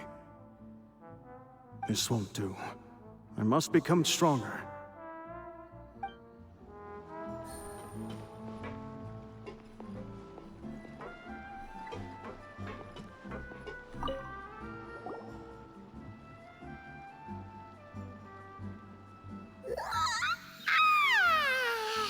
Paimon slept so well. This place feels almost too safe. Huh? Navia? Where did the other two go? I sent them back to Poisson. It's Spina di Rosula's place of origin, and where we have our headquarters. There's not much for them to do here at the moment. Paimon gets the feeling that you're just trying to get them off your back. But never mind that. When did you get back? Were you waiting here the whole time? No, I just returned after going out for a while. I did some investigating yesterday regarding the name Vacher. Wait, so you didn't sleep at all? How could I after having such critical new evidence appear? Guess Paimon wasn't speaking for everyone just now, huh? Unfortunately, this name seems to have been wiped from existence. It doesn't seem to have a match anywhere. I suspect that those behind this have already taken steps to hinder an investigation from this angle. But that does prove that this Vacher person is a key witness in the incident. Does that mean we're too late, though? No. There is one ray of hope. One place in Fontaine that they would find almost impossible to threaten, no matter how much they wanted to. And that is the archives kept by Chief Justice Neuvillette, a place where detailed files on all the cases in recent years are kept. If the Oceanid you met is one of the young women who went missing recently, we should be able to find some related information there. So Neuvillette maintains an archive of case files? Whew. Guess that's the hard-working Chief Justice for you. In that case, let's go talk to him, shall we?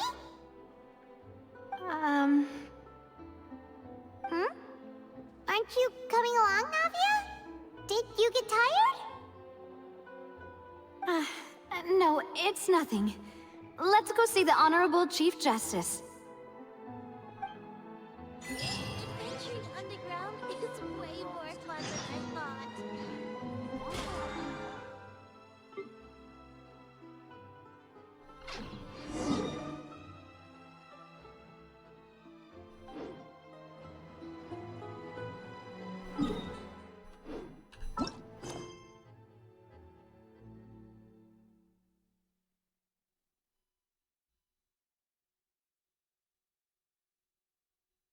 We just have to call it here.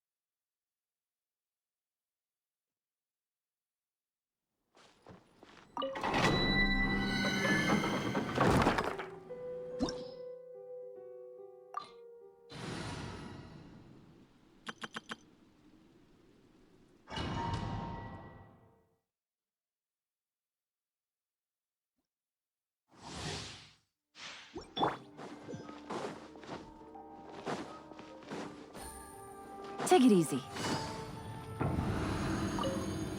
Quietly now. This is order. Game's up. Fun's over. Time for a light show!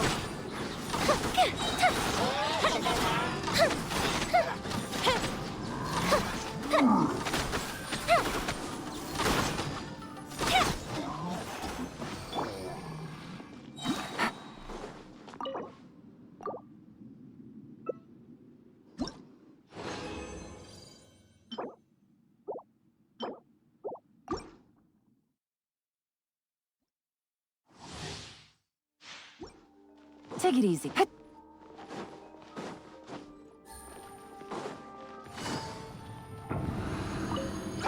Gotcha. I see everything! I will have order. Here comes the catch. Busted.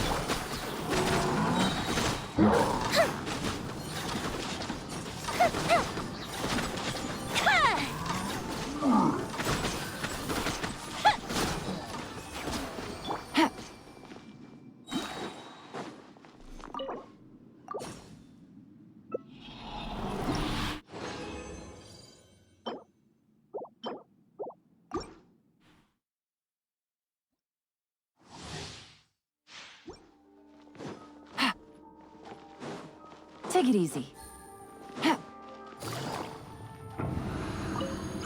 Quietly now. This is order. Game's up. Fun's over. Gotcha. The fuse is lit!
good roll.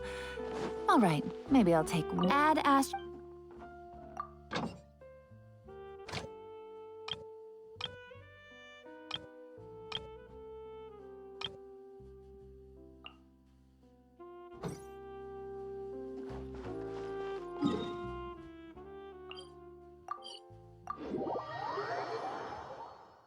The palais is right up ahead.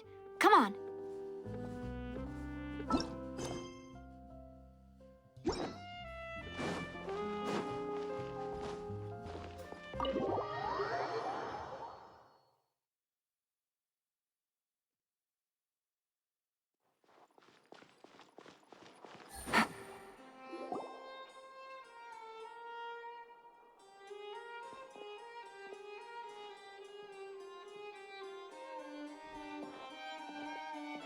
Halt! Please state your business here. The Chief Justice is presently occupied with official matters. Huh. This place does look pretty heavily guarded. Guess that proves that Nervalet's files are really secure. Hey, don't you recognize us? Huh? Who are you? Just to be clear, I don't care who you are or who you might be related to. Our rules make no exceptions. See? They've got great discipline, too.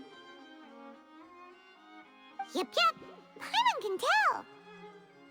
If you're here just to crack jokes, I can point you towards the exit. Unlike some, we're busy, so please leave if you don't have a reason to be here. No. What I meant to say is, shouldn't you remember us from a few days ago? We were at the trial of the great magician Linny. Oh, yes, I remember. I read about it in the Steambird. You must be Linny's attorneys. It's all coming back to me now. We're here today to report and archive some information on a follow-up case. Huh. Is that even a thing? Of course. Don't worry. We're here on official business. You can trust us. All right then, I'll let you through. The Chief Justice is just inside. Thanks so much.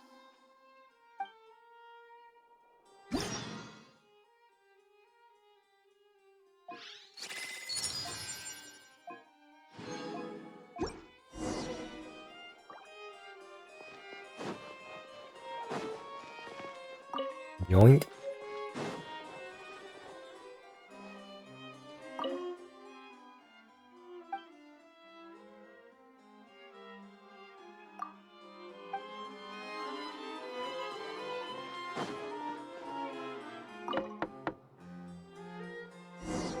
Please come in.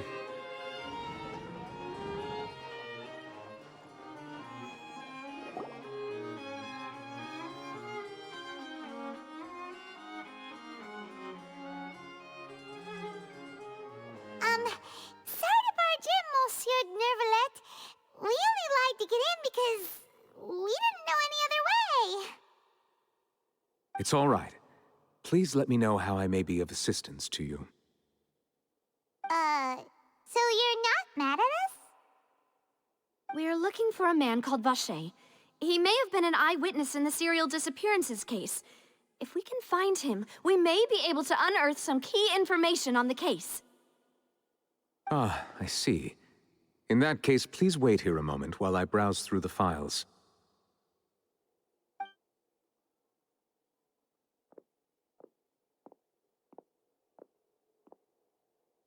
Who knew that Nervalet would be so easy to talk to?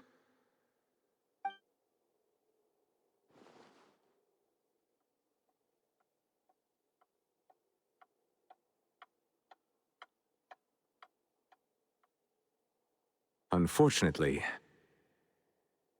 I'm quite certain that no one by the name of Vacher has been involved in any case, criminal or civil, in the past several years. There are no records of him either in the files or in my memory. Traveler, what if it was really just a dream? Is that so? All right then. Thank you so much, Monsieur Neuvillette. We'll take our leave now. Ahem.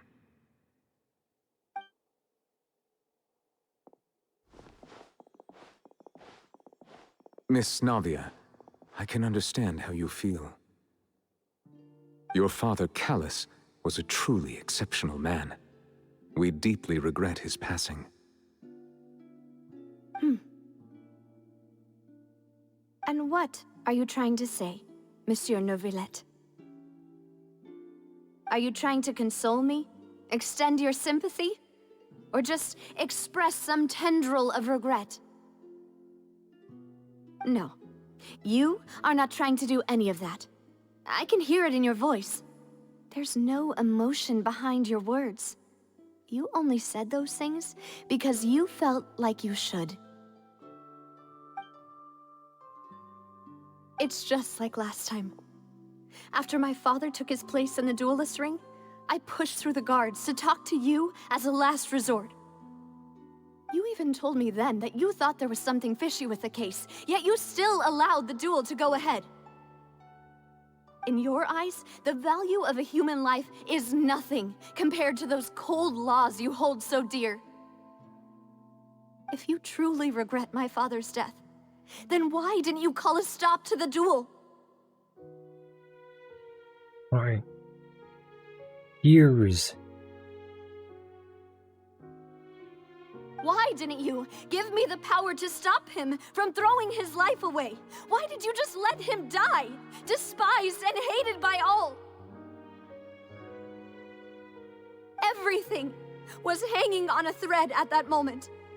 Just the tiniest effort could have changed everything. There are still so many things I never got to tell him. So many questions he still owes me answers to. If you really have no heart, then just look me in the eyes. I, Navia, will show you the true meaning of regret.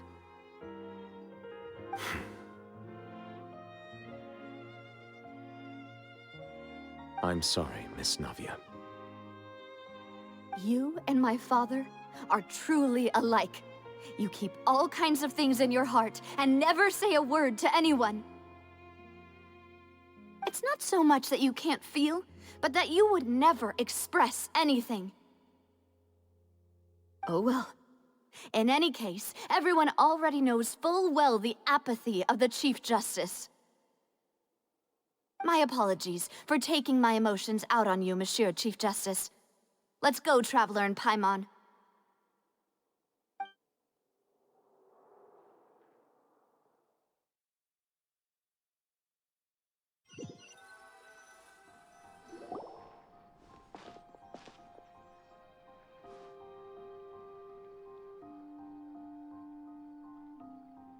Navia, are you okay?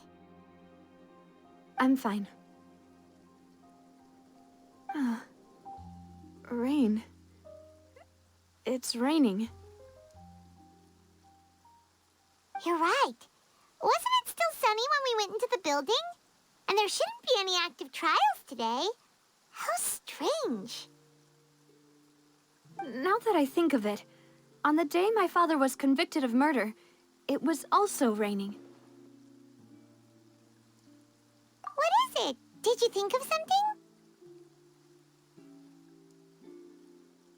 Yeah, he was outside. It was uncovered and the rain could fall there. Why? Do you think the rain could have affected the crime scene? That thought has occurred to us before. We've even expanded the search area to try to account for that, but didn't find anything of value. Oh? Wait. You don't mean... So you're saying that the true murderer could have been turned into water and then got washed away with the rain? Yeah, and if that's what had happened, then no one would have believed your dad, even if he explained what he saw to the authorities. I really think I found a true genius for a partner. You're completely right. How did I not connect the dots earlier? All right, let's go to Poisson. With this new lead in mind, we'll get to the bottom of my father's case for sure. Yeah, we're gonna make progress for sure this time. Do you want to go with me now? Or do you want to head over by yourself later?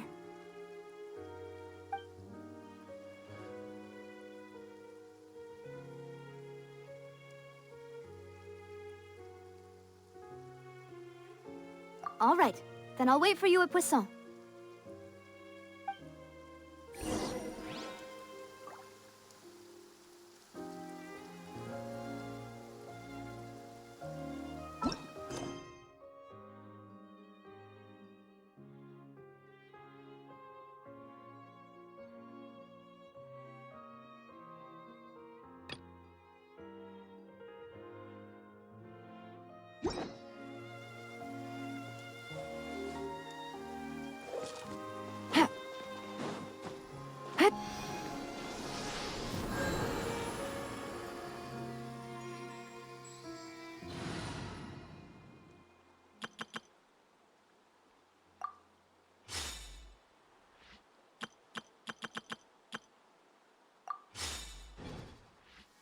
It's raining again? Oh, this isn't good.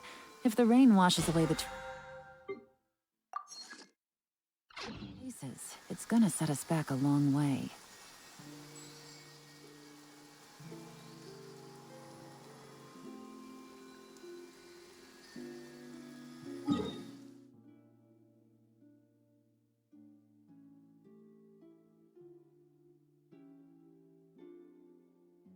I don't know how long this quest is. I'm just gonna call it here.